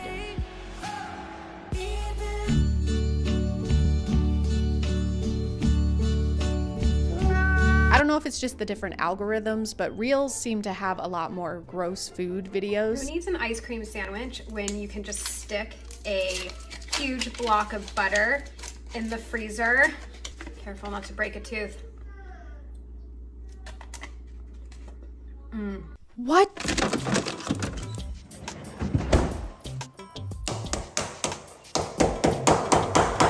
Okay, time to be a butter muncher. It's my nickname in college.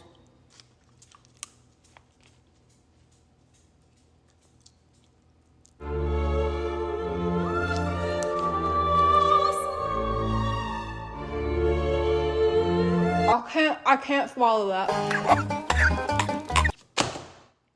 I didn't think it would be good, but I thought it would be a little butter. Yes, there were times.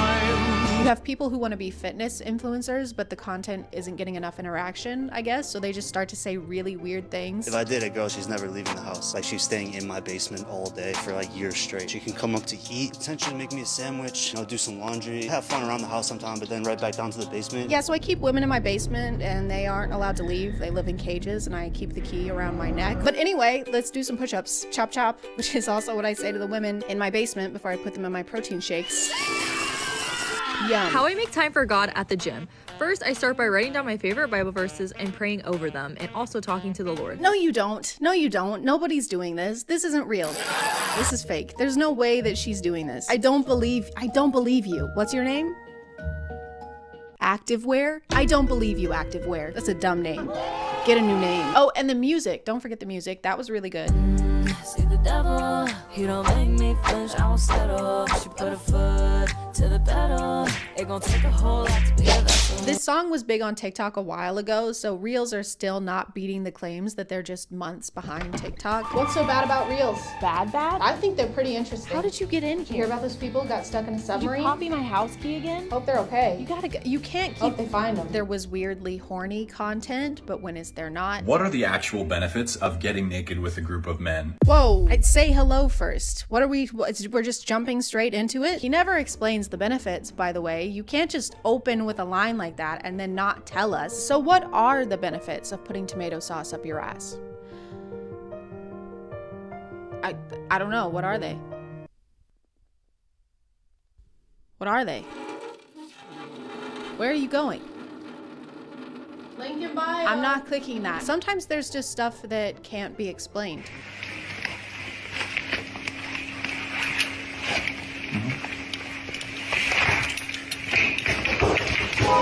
Cause when you do that thing right there, flipping your hair, baby, I swear, I don't think you know what you're doing to me. When he's the 5 C's, Christian, country, cowboy, conservative, confident. Are these in the order of importance? Like, is the most important is being Christian and the least important is being confident? So it's okay if he's a little anxious, but only if he's a cowboy. Yeehaw! I guess.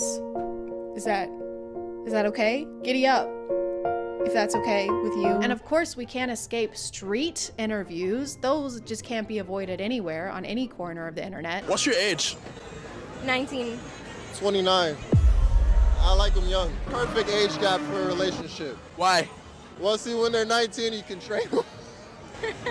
They're very young, so, you know, you can influence them and train them to be the perfect woman for you. He's admitting to the bad reasons of why he's doing what he's doing. If you sound like you're describing a puppy while talking about your relationship, do not have that relationship. Perhaps do not do that. Why does he stand at an angle? He stands like there's a really strong breeze. So yeah, anyway, like I was saying, I love grooming people. So I feel pretty spooked. I think that these really did the trick and were not a treat at all. What was that? My power is on. What was that? What the fuck?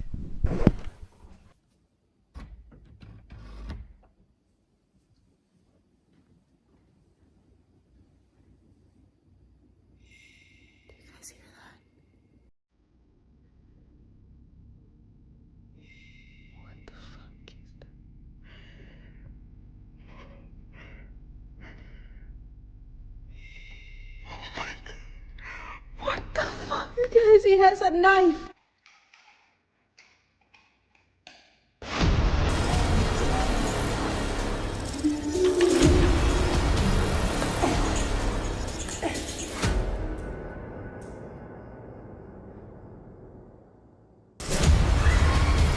I'm gonna call it there, guys. Thank you for subscribing, and if you are still here, thank you so much for watching. I appreciate you clicking on my video out of all the videos that are on here, and I'll see you next time. Okay, bye. Ooh, okay, bye.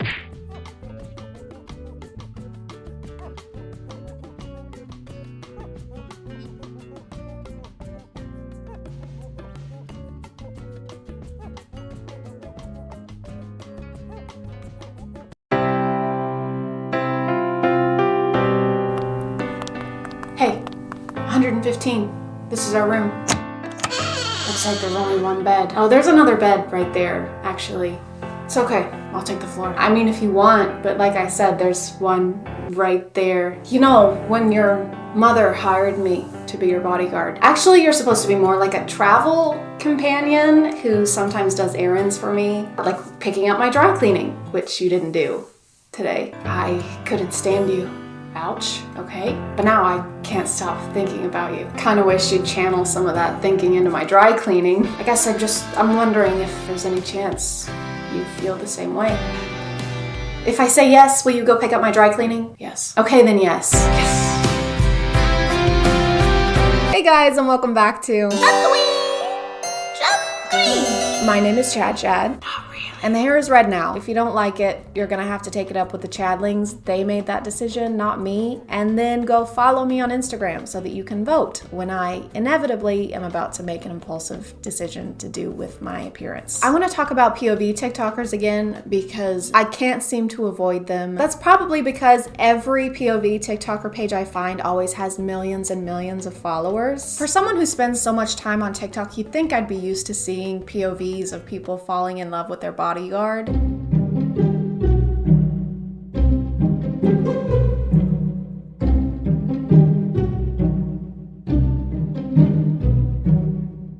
But I'm not. By the way, who started the bodyguard thing? Why is that the new, like, mafia boyfriend? Bodyguards have shifts. You would need more than one. They have to switch out. And why can you only afford one hotel room that happens to have one bed in it? If you can afford a bodyguard, you can afford 2 hotel rooms, okay? Are you okay?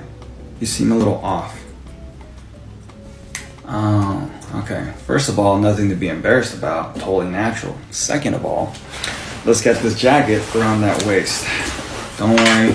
It's my jacket, doesn't have cooties. Alright, I know I got a pad here somewhere. Oh, there it is. Okay. This is for you. If you want a tampon, go to the nurse's office. She's got plenty.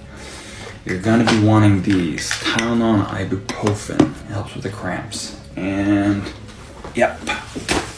New shorts. They might be a little big on you, and if they are, don't worry. You can take my jacket home. Just bring it to me tomorrow. Okay?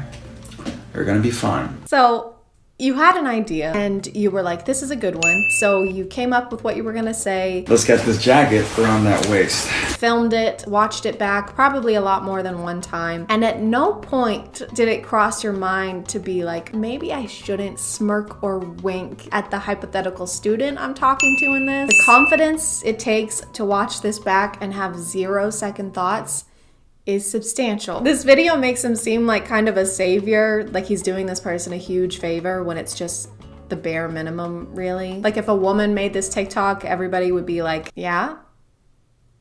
And? Yeah, I'm okay with touching an unused pad or tampon, and I'm not totally repulsed by periods. I'm just not like other guys. Let's get this jacket around that waist. Don't worry, it's my jacket, doesn't have cooties. And the jacket comment, where did that come from? Here, use my jacket to cover the stain. Great, thank you. Don't worry, it doesn't have cooties or anything. No weird germs. It's perfectly clean. Well, I wasn't thinking that.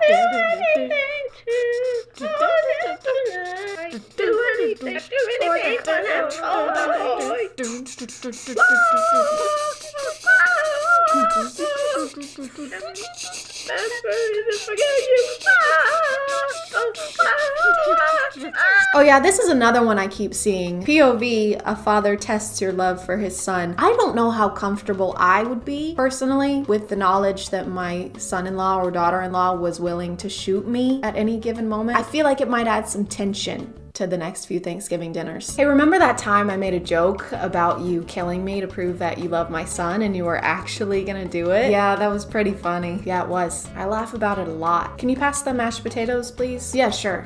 If you prove you love them. What? Prove you love the mashed potatoes. Are you serious? Right now, what is your obsession with this? Take this knife and kill those mashed potatoes. Why is that the deciding factor though? Like, where is that gonna be helpful at all? Why can't it be something more tame? Like, how many hours would you listen to my son talk about seasonal content on Destiny 2 before you lose your goddamn mind? This is the Up soundtrack, so it's really sad. Imagine it in your head because of copyright, okay? When I saw this, I was confused because I thought the car hit her and that's why she was screaming. All right, did you get your pillow? Yes, Dad. What about your sleeping bag? Dad, I've got it. I'm gonna be fine. I know, I'm sorry. It's just my baby's first camping trip without me. Where does the time go? Dad, don't get all mushy. You're right. I'm sorry. Bye, honey. Have fun. Bye, Dad. Oh, stay out of... I got hit by a car. Sorry, I didn't Dad. see you. Please don't sue me. What? Are you gonna call an ambulance? Oh my God. Hey, oops, sorry, did not mean to interrupt. Hello, young lady. Nice to have a pretty thing like you around here. Anyways, wanted to tell you that I'm gonna take your mom out. We're gonna get dinner for like 4 hours, so you know, do your little thing. Left money on the table, order whatever you want. Welcome again. All right, you guys have your fun. Okay.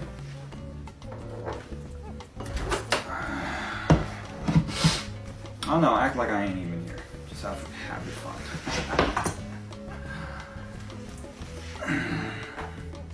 Hey Siri, what year is it? 2021. Thank you. Just needed confirmation. JK, it's 1934.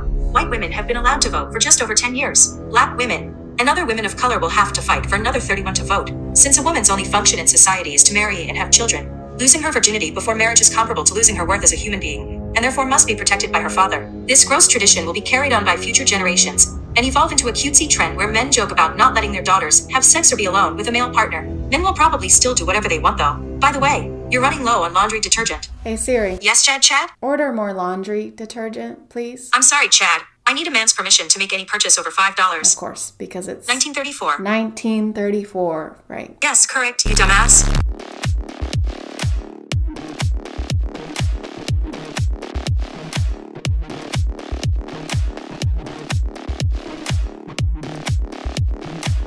So he just shoots them. I can't say I'm surprised. Most of these POVs either end with misogyny or someone dying. I don't understand though. POV, one of the parents hit on my wife. Which parents? Like, are you at a PTA meeting or do you mean your parents? Because I can't decide which one is worse. Why is she so nonchalant about what just happened? Honey, these are my moms. This is Abby, my girlfriend. It's nice to meet you. Abby, that is such a lovely name. I guess it had to match the rest of you, huh?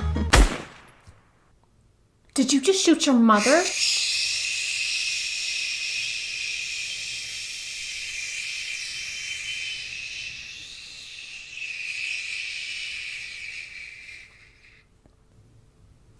Oh well. Back the up. When did this become a whorehouse? Can someone please tell me why these are a staple in POV TikToker content? Every page, without fail. Remember ladies, don't cuddle your boyfriend because that makes you a whore. But ChadChad, it's not sexist, okay? It's not because it's his daughter, it's his child. He would do the same thing if it was his son. He's just trying to protect his child.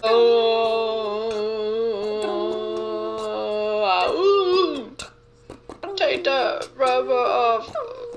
Meat to meat. Meat to meat. Meat to meat. That's the same page. I don't think I could find a better example of a double standard, but it's just a really funny, super silly, goofy, funny joke, guys. Super silly. I love TikTok. It's almost like these guys have to fill out a questionnaire or attend the same seminar before they're allowed to make POV TikToks. Welcome everyone, and thank you for attending our mandatory course. A closed notes exam will be passed out once our discussion here has concluded. So, any questions to start us off? Yes. Yeah, my name's Chad.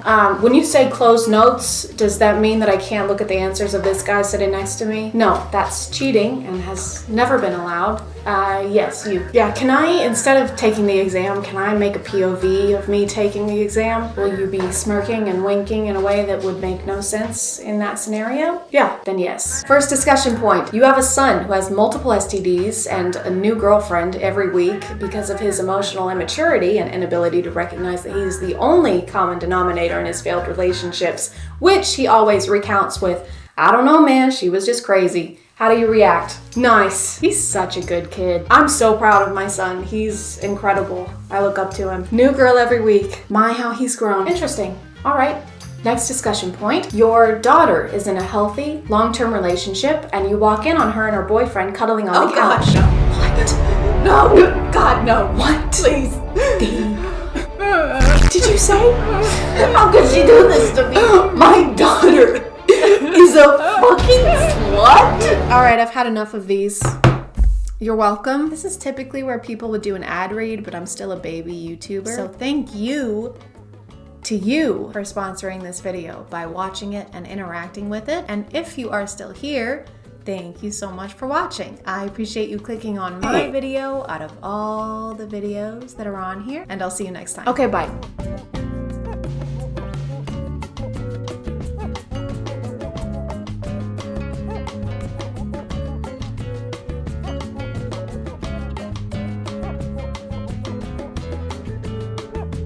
Hey guys, and welcome back to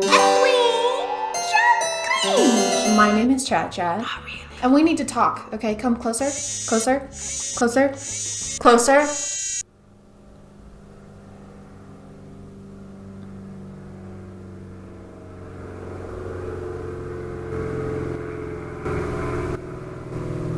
I'm stressed out. Personal things and then life in general, the state of the world. And you're stressed too. Like, it's a fact. We're all stressed out. And it's okay to take it easy on yourself when you feel like that, which is what I'm doing today, which is why there's no green screen intro to this video, which is why we're watching something that I want to watch today and not awful, horrible, nightmarish TikToks that were probably made by someone problematic. And when I say want to watch, I mean want to laugh at, not with.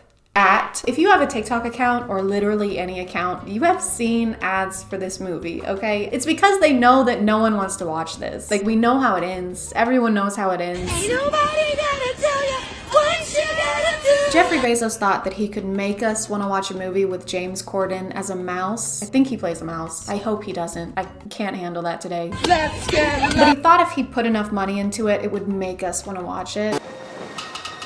Vivian's daughters. The obnoxious Malvolia and the self-absorbed Nerissa. She cried. I'm honestly surprised she's not played by that woman who plays a stepsister in like every movie she acts in. She was in Ella Enchanted. It's her thing, it's her niche. If you say niche, you're wrong.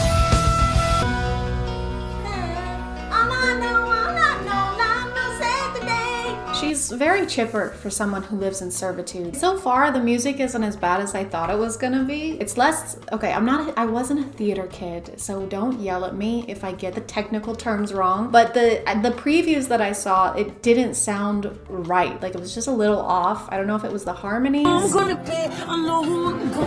But now that I'm seeing this, I'm beginning to conjure a theory where they saw how good movies like the Addison Rae movie, the Kissing Booth series, they saw how good those were doing from people just watching it to make fun of it, like I'm doing right now, that I'm actively contributing to. I don't care, okay? Because I'm sad.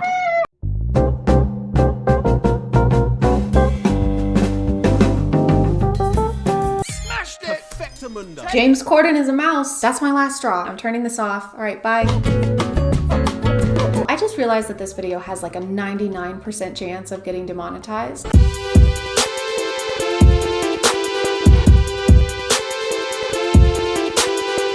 Totally thought that this whole time they were saying River Nation. Fire. Fire. Water. Water. River. River. 4 minutes in and we're still singing. There hasn't been a single line of dialogue. Just updating you. Oh, you're in! Good morning, Ella. Mr. Cecil. Mr. Cecil. Freshly picked from the farm. Parsnips. And a parsnip in a pear tree. And a fit, my fist staring at me. Okay, this is the song. This is the song that I heard. I'm gonna be the sun and just teleport to be wrong. This is technical stuff, but the camera hasn't moved in like 20 seconds, so it's kind of boring to watch. Still hasn't moved. Still hasn't moved. Still hasn't moved. Oh my god. Okay, it finally moved. Holy. I can't see her now and then. Wanna know what I could be. Dresses by Ella. She should have called it Dressella. Dresserella? I don't. Okay, which are the prince? All of them? All princes? How many princes are there? 36. You spent 3 whole days drinking and fox hunting. That was a lot of hard work. Now, you try tracking a fox when drunk. It's impossible. No, it isn't! You did. Do not hit me! Oh, he's very mature. Totally ready for marriage. You'll dance, you'll be charming, you shall find a bride. No. Dancing at these things is so mannered and formal. We look like fools. Why is he so mad over a ball? Like, it's just dancing. There's probably some punch. Just calm down. I expect you to look sharp for the changing of the guard. Grab your things, try not to make us late. The changing of the guard waits for no one. What is the changing of the guard? And why does everyone need to be there when it happens? I imagine that would be embarrassing for him. It seems like they're following the Ella Enchanted format a lot more than like the classic Cinderellas. And I am not happy about it, okay? Don't f with Ella Enchanted. There's nothing to be improved upon there. That was a great film. Can anybody? You are not gonna do... You can't do this better than Anne did. I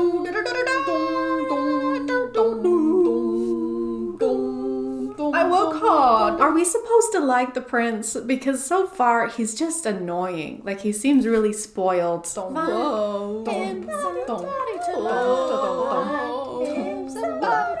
She is not gonna climb that statue. Why does she care anything about this? Why did she even come? She could have stayed home and sewed. Get off my dad! Why? Why would she do that? I don't understand. Why does everybody want to see the guard naked? It makes no sense. It's just really hard to see in the back. Might I suggest you put some bleachers back there? Give us short peasants a chance? I hereby decree all short peasants shall be pardoned by the king. Get down now! Ooh, bird poo. He just... this video is gonna get demonetized anyway, but he just released upon watching her descend from that statue because her joke was so funny that it made him himself. Deep down, you need me to be king. What a black mark it'll be on your name if I don't continue the line. So what option do you really have? I wonder if at the end of this, he's going to give up his chance at being king and his sister is going to take the throne instead. If I'm wrong, I'll just not put this in the video. I'm going home. Talking to a stranger. I'll take it. Take what? The dress. I'll buy it. I mean, the brooch alone. Oh, that was my mother's. I never knew her, but I want to believe she'd rather me have my dreams than her brooch, so.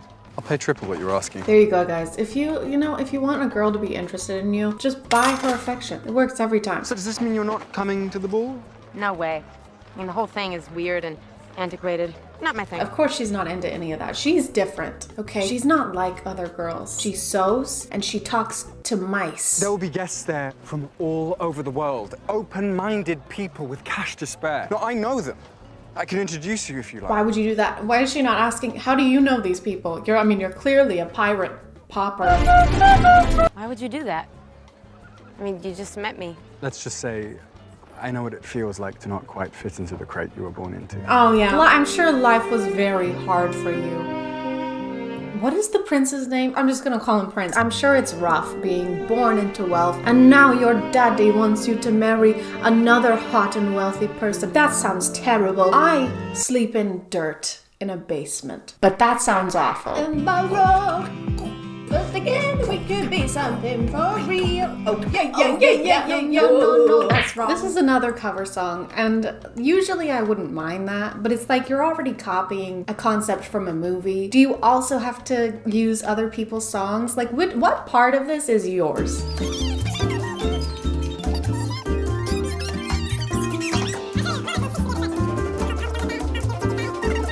Like this is anything shocking because happens a lot, but I'm so bored. Can something happen? Can we just, if I wanted to listen to cover songs, I would just watch Pentatonic's videos. Sorry, ma'am. Did she just dab the mannequin in the tit? Was she trying to like high five, but she forgot which end of her arm is which? Hey man, nice job. Thanks, man. Oh, why would you do this? Please, stepmother, I have to go. My future depends on it. I spent weeks making this dress so that I could show women from all over the world that She was so looking forward to that ball. It's a shame. Absolutely devastating. Okay, but she had like 8 million dresses in that basement. She could have just run and grabbed another one and then like hopped on top of their carriage. No fairy god person required. Yes! Now this is how you make an entrance!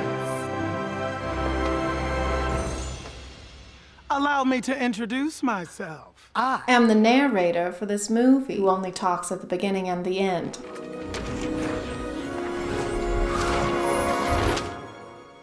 Oh, no. That design is pure fantasy. I don't even know if it's possible. Hush! Bro, they have magic. How are you gonna watch somebody transform from a butterfly into a living, breathing person and then question whether or not they can make this dress come to life from a piece of paper? Use your critical thinking skills, Cinderella, or obviously we are not bound by the laws of realism right now.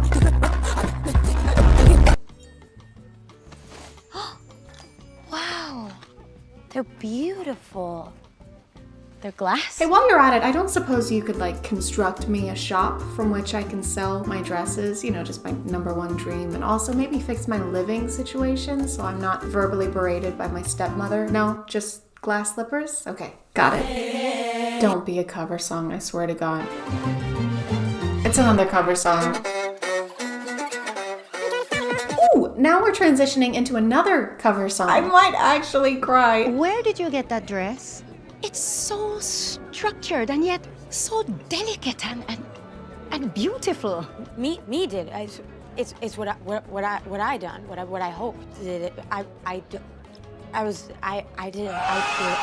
What? Just answer the question. First, I would like to thank each and every one of you for being here. Does this person have 3 peas in a pod on their head? So this person has a leaf of iceberg lettuce, and then this person has 3 peas in a pod. Where's the one wearing a crouton?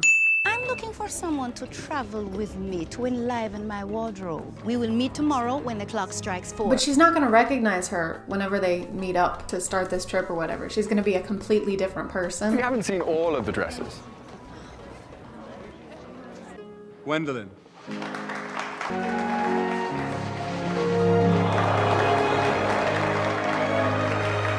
I don't know, it kind of pales in comparison to the 3 peas in a pod dress. Actually, a lot of these dresses are pretty intricate. So, and this one is just, it's not wowing me. Something is missing. I think it wasn't made by enough mice. Care to talk alone somewhere? Lead the way. What's it like being a crate? Like, this has got to be a step up, right? That was the single funniest line in this entire movie. That one was good, okay? It's not enough to make up for the rest of this movie, but good job. So this is the fountain. Oh. Did they write lines for these people? Or did they just like put them in these costumes and then went, there you go. Actually, you know what? You can describe the set pieces if you want. That's the fountain. That is the cameraman. And over there, that is the writer. That's an empty chair. Yeah, no one wrote this movie. Oh, it's Cinderella. Sorry, my bad. Obviously. Oh my God. Are you gonna play something on the piano just for me? I swear to God, if you sing another cover song, Prince, I will beat the shit out of you. I'm not joking. Don't do it. Don't sing. Are you in line to be our future king? Oh, it's a bad system. My only qualification being that my dad was one. Yeah, the system's like, it's so corrupt, you know? Like the whole situation with you like being a woman sucks, dude. That's why I got this hoop earring, so. You're welcome. I would make sure that you were dressed by the finest dressmakers in all the land. I'm a dressmaker. I know, there's just no one else in this world I'd rather be with than you. Robert, stop. Robert! That's his name. Is that the first time I've heard his name said in this movie? It's the first time I've noticed it. His name is Robert. Good old Robbie, Prince Bob. Prince Bob. Don't cry. I found Oh my God. Stop. What time is it? It's midnight. I have to go. Wait! This movie still has 40 minutes left. How? She just has to try on a shoe. Help. This way. Okay, wait. This way. Wait, so what's happening Thank here? you so much. I'll never forget this. Neither will I. You guys have known each other for a day. I feel all tingly! Like I'm gonna... No, I'm feeling tingly! I don't want to go... That was so disgusting to look at. I wish I'd never seen it, but I'm so tired of watching this movie that I don't have the energy to react. So I've never shared this with anyone before, but I used to play piano. You may think me cruel. The real cruelty would be for me to allow you to think that you can be something you can't. So what you're saying is that she should just let it go. It never occurred to me that I could choose the course of my own life. I don't have to be king. It is not what I want anymore. I called it. Did I call it? I think I called it. Feels like that was so long ago. What's happening? Gwen, my darling girl, I hereby place you first in line to inherit the crown. Also called that, I think. I'm so sure that I did.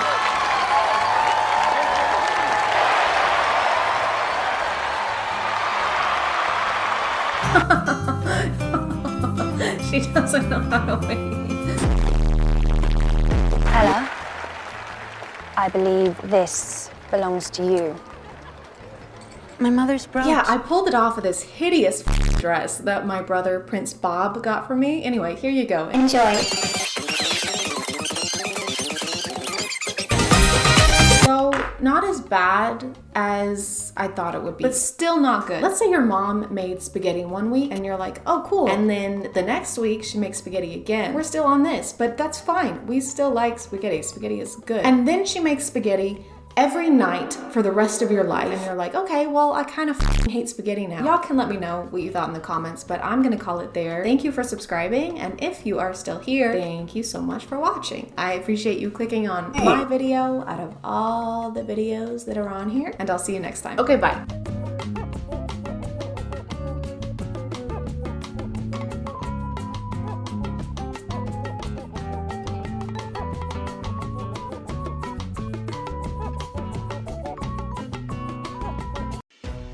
Colonel, we are approaching TikTok Island. Praise the gods, Captain. I thought we'd never see land again. Hoist the sails! Colonel, take a look at this. What is it, Captain? They're dancing. Dancing? Poorly. Well, it's not a crime, Captain. They're shirtless. All of them? Every one. Well, it's also not a crime. Perhaps it should be. Take a look. Well, that one's not shirtless. Now he is. Alas, I fear we are not equipped to survive such an environment. Nonsense, Captain. You think we can't handle these creatures? They couldn't even find the beat after Beyonce sneezed on it. Thank you for listening, and thank you to Atlas VPN for sponsoring this video. Captain, you need to see this. Now turn the ship around. We're leaving. Hey guys, and welcome back to My name is ChadChad.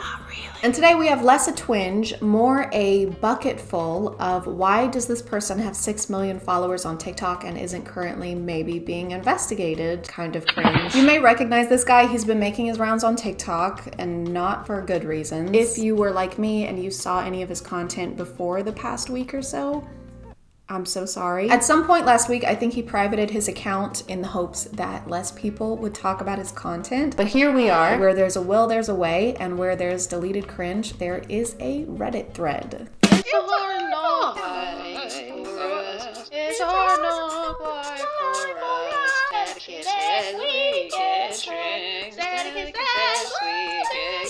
So this is a lot, but I figured why not start off strong. This is the TikTok that spiraled him into some deserved criticism. I think it's pretty obvious why some might take issue with this video, and I also think it's pretty obvious why he can't get anyone to date him. This is a fake rose. You can't base a potential relationship on a lie.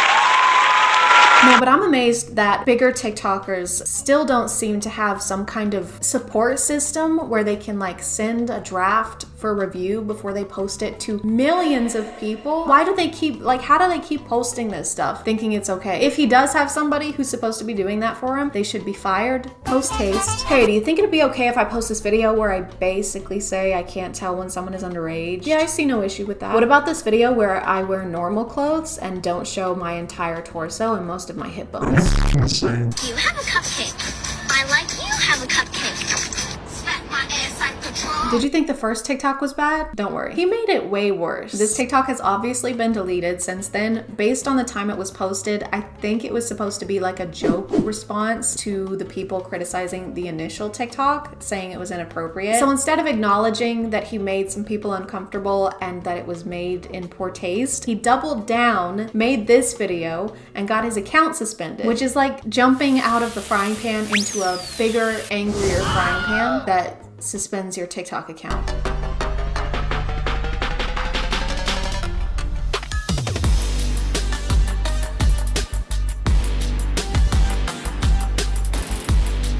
You could have chosen literally any song. How many songs are on TikTok? Hold on. Okay, they're not gonna tell me, but you know, I'm sure it's more than just this one. You know, most of the time when TikTokers are mouthing lyrics, they're incorporating it into the videos somehow. What's happening in this TikTok is not specific to the lyrics, I hope. So I repeat, why this song? This man has the number 20 in his bio, but he made this video where he gives his birth year as 1997, which is the year that I was born, so he's at least 23. And then I had the great displeasure of reading a comment that let me know the 20 in his bio is not referencing his age, but rather his hair in centimeters, which, if you were wondering, in inches is 7.8.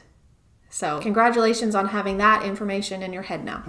There were a lot of comments sticking up for him, saying that a lot of 13-year-olds look older than they actually are nowadays. I don't think that looks are the only factor in determining if someone is your age or not. You can't tell when a 13-year-old is not on the same maturity level as you. So you're equally or less mature than a 13-year-old then. Why would you admit that to us? Hey, has anyone seen my watch? It was like super expensive. I haven't. Ooh, no. Sorry, I haven't. I also haven't seen it. You kind of answered weird. No, I didn't. Yeah, she's right. It seems like you took it. I didn't take it. I just really struggle with not stealing watches. That's what she had stolen. Yeah, that's what I had stolen. I literally just said it. Okay, you know what, guys? It's not my fault. Okay, a lot of watches look 20 years old nowadays.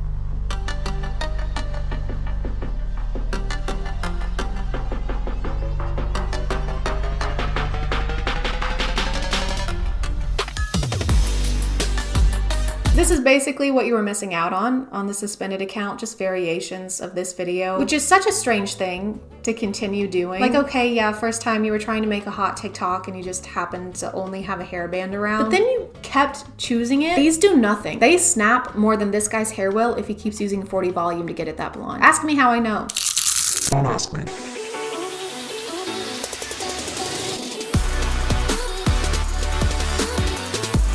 I had to watch this, so you do too. I think this is supposed to be an indication that he is proficient in the act being alluded to, but he's not even on beat. I don't know if I'm gonna be able to use the original audio on this TikTok or not. You're just gonna have to trust me on this one. How are you gonna write the test and still fail it? In fact, a lot of his TikToks are like this, where he's doing suggestive things and implying that he's some kind of savant at them. What is this? Who told you that this was good? Because they lied to you. It looks like he's digging for the last chip in a Pringles can. It's not just the fact that he's wrong, it's the fact that he's so confident in his wrongness. Every day I wake up and pray for just a speckle of the confidence TikTok dudes have when talking about female anatomy.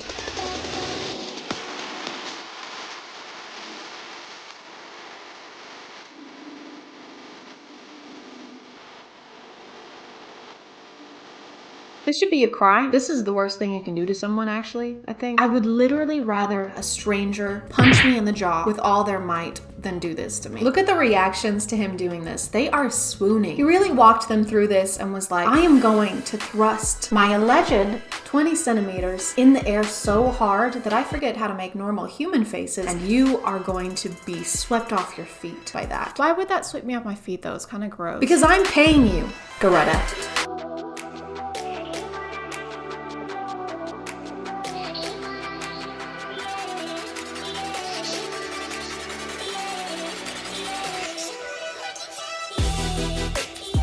No thank you. Call me shallow, cause no diving allowed. I haven't gone through menopause yet, but from what I've heard, there isn't much of a Red Sea. If anything, I think it's like kind of the opposite of that issue. So this is, again, incorrect. I don't know where he's getting his information from. It's probably the same place that this guy is. They should collaborate or something. Just get together and let us know how we work. Welcome back to the ChadCast. We have a lovely lady guest here today with a question about menopause. Ooh, menopause, huh? I know, right? Hot. Emma, what's your question? Yeah, I just feel bad all the time. I'm either freezing cold or sweating. It's just miserable. I don't know what to do. Have you tried adjusting the thermostat? Ooh, that's a good one. Thanks, Chad. Yeah, no, it doesn't really matter what the temperature is outside my body. I believe in this situation, and Emma, correct me if I'm wrong, but that you would use tampons.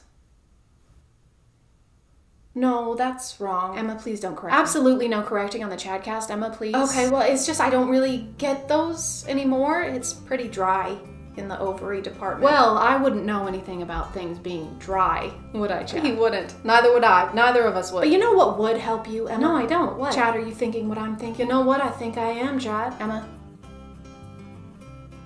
It's chocolate. Chocolate? Chocolate. Chocolate. Chocolate. I don't think chocolate will help you. Just take the chocolate, Emma. Just take the chocolate. Chocolate makes the woman problems go away. Take the chocolate. No, you want the chocolate. I don't want chocolate. I'm gonna call it there, guys. As always, feel free to let me know what you think in the comments. Thank you for subscribing, and if you are still here, thank you so much for watching. I appreciate you clicking on my video out of all the videos that are on here, and I'll see you next time. Okay, bye.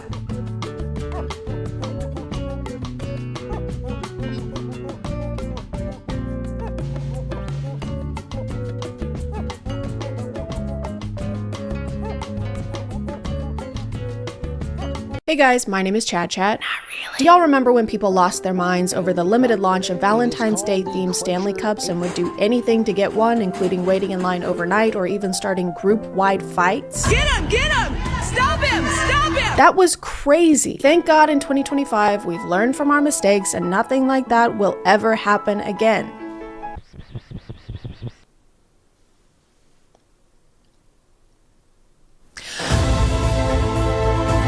Over the last 5-ish years, it seems like drinkware has become less about staying hydrated and more of a collecting hobby for some. Whether it's Hydro Flasks, Stanley Cups, this tumbler from Buc-ee's, I would walk barefoot over hot coals for this thing. That's not a joke, I'm not kidding. And as of a couple weeks ago, the Bear Cup from Starbucks. This thing was announced on Starbucks' TikTok page on November 4th and it got crazy interaction. It had about 2.3 million likes. You'd think that might tip them off that there would be a lot of interest in this cup, but I guess they don't understand supply and demand, especially when the demands are to give their employees a better work environment.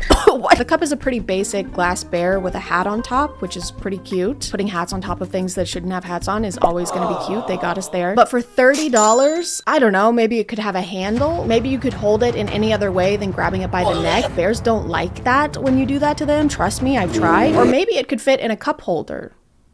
Any cup holder.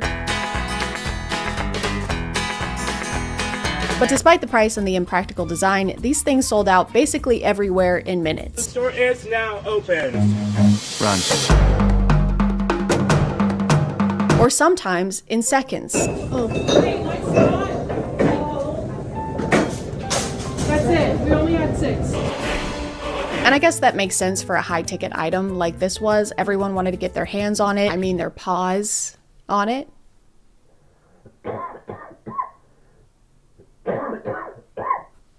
But I don't think that's the only reason they sold out so quickly. I think it probably had to do with Starbucks putting an average of 3 cups in each location. What the fuck is wrong with you? Have the cup. I hope that makes you feel better. Thank you for hitting me. No matter which store people went to, there were never enough cups to go around. And I know Starbucks isn't technically a store, it's a coffee shop, so it's not like they have tons and tons of shelves that they can stock full of cups. But still, the marketing for this cup got so much interaction that they had to know they were gonna need more than 3 cups per store. By the way, I'm not being hyperbolic when I say that. There were genuinely only a handful, pawful, and that was before people kept dropping them on the ground. Alright folks, now we gotta leave some space so that I can sweep this map. Please leave a path to get to the register. Don't put that sound effect and be like, ah ha ha, he's stressed out. Bitch, you are stressing him out. Get out of the way. It's insane that they are actually so unaware of their surroundings. They have so much tunnel vision. They're blocking the employees off with their bodies. To Raycon for sponsoring, and let's get back to the video. So far, I haven't found one video where the store had more than a single-digit supply of cups. Hi guys, welcome. Do you have the glass beers? We only have one. Oh, what? You're lying. But what's even crazier than them failing to predict this is the fact that they also didn't enforce any kind of limits on how many cups each person could get. They told me there was only going to be 4. People going crazy, like damn leave some for the rest of us. People were just allowed to walk in and grab as many of these cups as they wanted, which means the resellers flocked to these cups like bees to honey, or bears to honey. Or flies to honey. Everyone likes honey. And now if I look up Bear Cup Starbucks, the first things I see are people relisting the Bear Cups on Etsy, on eBay. This one is for $300 on Mercari. This one is listed for $2.5 million. So best of luck to them with that. Hope that sells quickly. People were standing in line anywhere from 3 a.m. in the morning to 9 p.m. the night before. Social media videos showed customers camping out in order to get their hands on one. I have no chance. People were so committed to getting this cup that they were even willing to commit crimes. We out here camping. I got the porta potty, toilet paper, white beads, and 2 chairs. Is this a joke? Is this a meme? Are we memeing? Been at Starbucks since 10 p.m. for the Hello Kitty and glass bear drop. I even brought my portable potty. I'm not losing my spot. Why did she phrase it? I even brought my portable potty. Like it's a fun fact. Like that's an additional fun fact. None of this is fun facts. I'm gonna be sitting out here for hours. And I even am gonna be shitting out here for hours. It makes literally no sense to me why you wouldn't have some kind of limit per person on the cups right out the gate, especially based on how past holiday launches have gone. Get him! Get him! History tends to repeat itself. History tends to repeat itself. Imagine having such a wanted product, seeing people start queuing up the day before and going, wow, this is great. Everyone will be respectful and only grab as many cups as they need. Are you sure? I mean, there's something called greed. Yes, I love Michael B. Jordan. So you've been standing in line for hours or all night even. Your feet hurt, it's cold, the woman in front of you is shitting into a bucket. And after all that, you still don't get a cup because the guy in front of you swipes them all so he can list them on eBay for 17 times the price. Just bought this cup for $30. In 20 minutes, it's sold right there. $215. This guy. Surely that wouldn't cause people to fight each other or anything. That wouldn't. Okay, this is literally the second TikTok I'm watching about this, and the first words are, okay, fine, call the cops on me. I don't care, call the cops on me. But some people didn't even have to go to eBay to turn a profit on this because they started getting offers for the cup right there in line. And I walk in and some girl is checking out with it. So I go up to her and I'm like, can I please buy that off of you? I've been looking for this cup. I will do anything. I have $1,000 in my car cash I can give you. Hang on a second, pause. That is crazy. Why would you spend that much money on something as trivial as a cup just because you want that specific one? That would be like spending thousands of dollars on a piece of cardboard. Oh my God, Bill! No one would ever do that. The worst part of all of this, obviously, is how people were treating the employees, who are, by the way, already going through it. Don't buy Starbucks right now. There's a strike going on for unfair labor practices. I guess they forgot how to treat their employees well. I guess someone should get them a refresher. Turns out when you market a cute cup to people who love cute cups and then don't send enough cute cups to stores, the first people to get blamed are not the executives who made those choices, it's the employees. Employee! Some people immediately decided that the reason for low stock in stores was because the employees were buying all the cups. So, employees ourselves were scheduled to be in the store at 5:30. It's so cool that all three of these people are yelling at this guy at the same time. It's also so cool that we're filming this so we can try and get him in trouble later.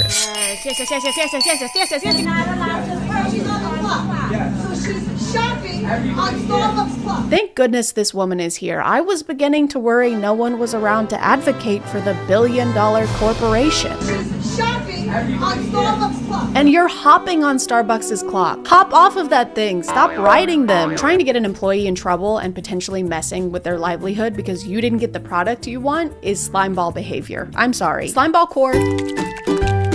I saw so many TikToks where people were claiming the cups were gone because the employees probably bought them all. The barista mug was never on the shelf. The employees props bought it, annoyed emoji. Which I think is a pretty unfair conclusion to come to when the employees had nothing to do with how many cups were sent to each store. It was the company that decided to use scarcity marketing for this entire campaign and make people feel like they missed out on this one so that next time they'll be more likely to try and get one. It's not like they sent hundreds of cups to each store and the employees stashed them all away. The employees aren't napping in the back rooms on a big pile of bear cups like Smaug. I feel like a more accurate metaphor for this would be throwing a big juicy steak in front of a group of starving lions. I'm so hungry, by the way. And then turning to the squirrels and being like, okay, don't let them eat any of this steak or you're fired. I haven't. On top of all of this, employees had to deal with people like this. They were already in line outside. I've been sitting in my car. I sat in car. Stop talking over her. Yes, oh my God. This is giving me PTSD, like flashbacks to working in a call center. This is terrible. Show me the cameras, please. I can't show you the cameras. But you can. You're claiming. Bro, she just said she can't show you the cameras. Oh my God. Okay, we're not going to serve you, unfortunately. Well, you have to. No, they don't. I cannot show you the cameras. cameras. So go look at the cameras. There was maybe like 9 people lined up, but they were lined up at the exit. So I walked up and stood at the entrance. It doesn't matter if the line is over here or if it's a few feet over here. This is still the line. It doesn't matter if you walk up and you just decide to start your own line based on the sign in front of the doors. The doors both open. People enter through the exit all the time, every day. It doesn't matter. So everybody pushes through, all right?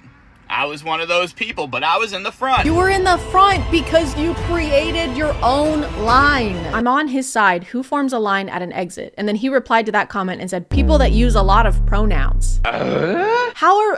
I'm sorry, but if they lined up at the wrong spot, he's right. No, he's not. What is, I'm so angry.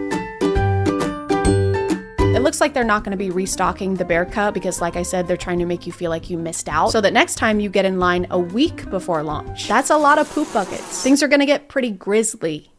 I do feel kind of bad for the people who really wanted a Bear Cup but couldn't get one, so I decided to recreate it right here in my home so that I can have it, not you. You still don't have one. Hey guys. Hi. We have 10 minutes to make a Bear Cup from scratch. Also, we weren't allowed to make a plan before this, so we're going into this blind.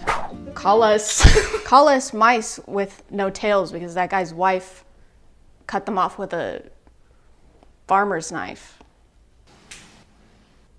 Start the timer. 3, 2, 1, go. Okay, we have 10 minutes. Okay, 10 minutes to make a Bear Cup is easy. Here's the plan. Hold on. We're going over here, actually. This is what Minto does to all of her toys. She tears them up and she rips everything out of them. So I think we can use something like this and we can put the cup inside. Wait, okay, so look, here's one with a hole in the top. This kind of feels like really This promising. is basically a bear if you take away the P and the inguin. Wait, okay, so here's a squid. Okay. Wait, this is like a perfect hole in the top, like that. It is, but does it resemble a bear enough? If you take away the S and the quid. Yeah. Me when I'm British and I'm robbing you. Take away the quid. Take away the quid. Take away the quid. Sorry. There has to be something This one. bearish. This simply won't. Me when I'm a stockbroker and I'm looking at the S&P 500. Wait. That's a log. Yeah, but it's close. Wait. It's close to color. Whoa. That's a monkey. Okay. Well, this is a bear. Okay, actually we could use this. Now that I'm thinking about it, this is a bear. We have 5 minutes left. We have to go. This has a hat on it. I feel like we could use the hat. That's important. All right. Can we get the bill? This is very wait, hold on. Me when I'm trying to decide who's paying the check at dinner. Don't film her for this part.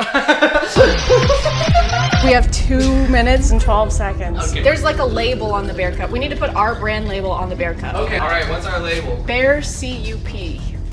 Bear, I'm assuming the letters. Boy is drinking water to show solidarity. Okay. 5 seconds. 4, 3, 2, 1.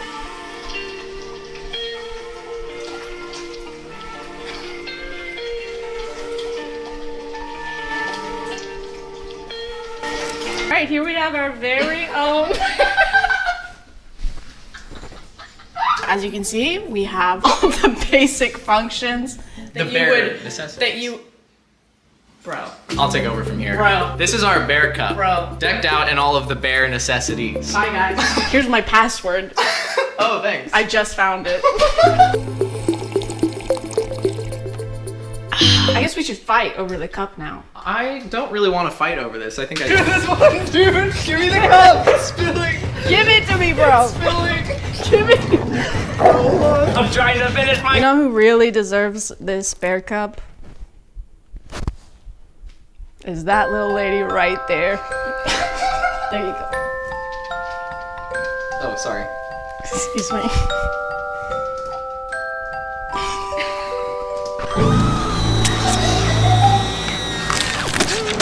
I'm gonna call it there, guys. Thank you for subscribing, and if you are still here, thank you so much for watching. I appreciate you clicking on my video out of all the videos that are on here, and I'll see you next time. Okay, Bear.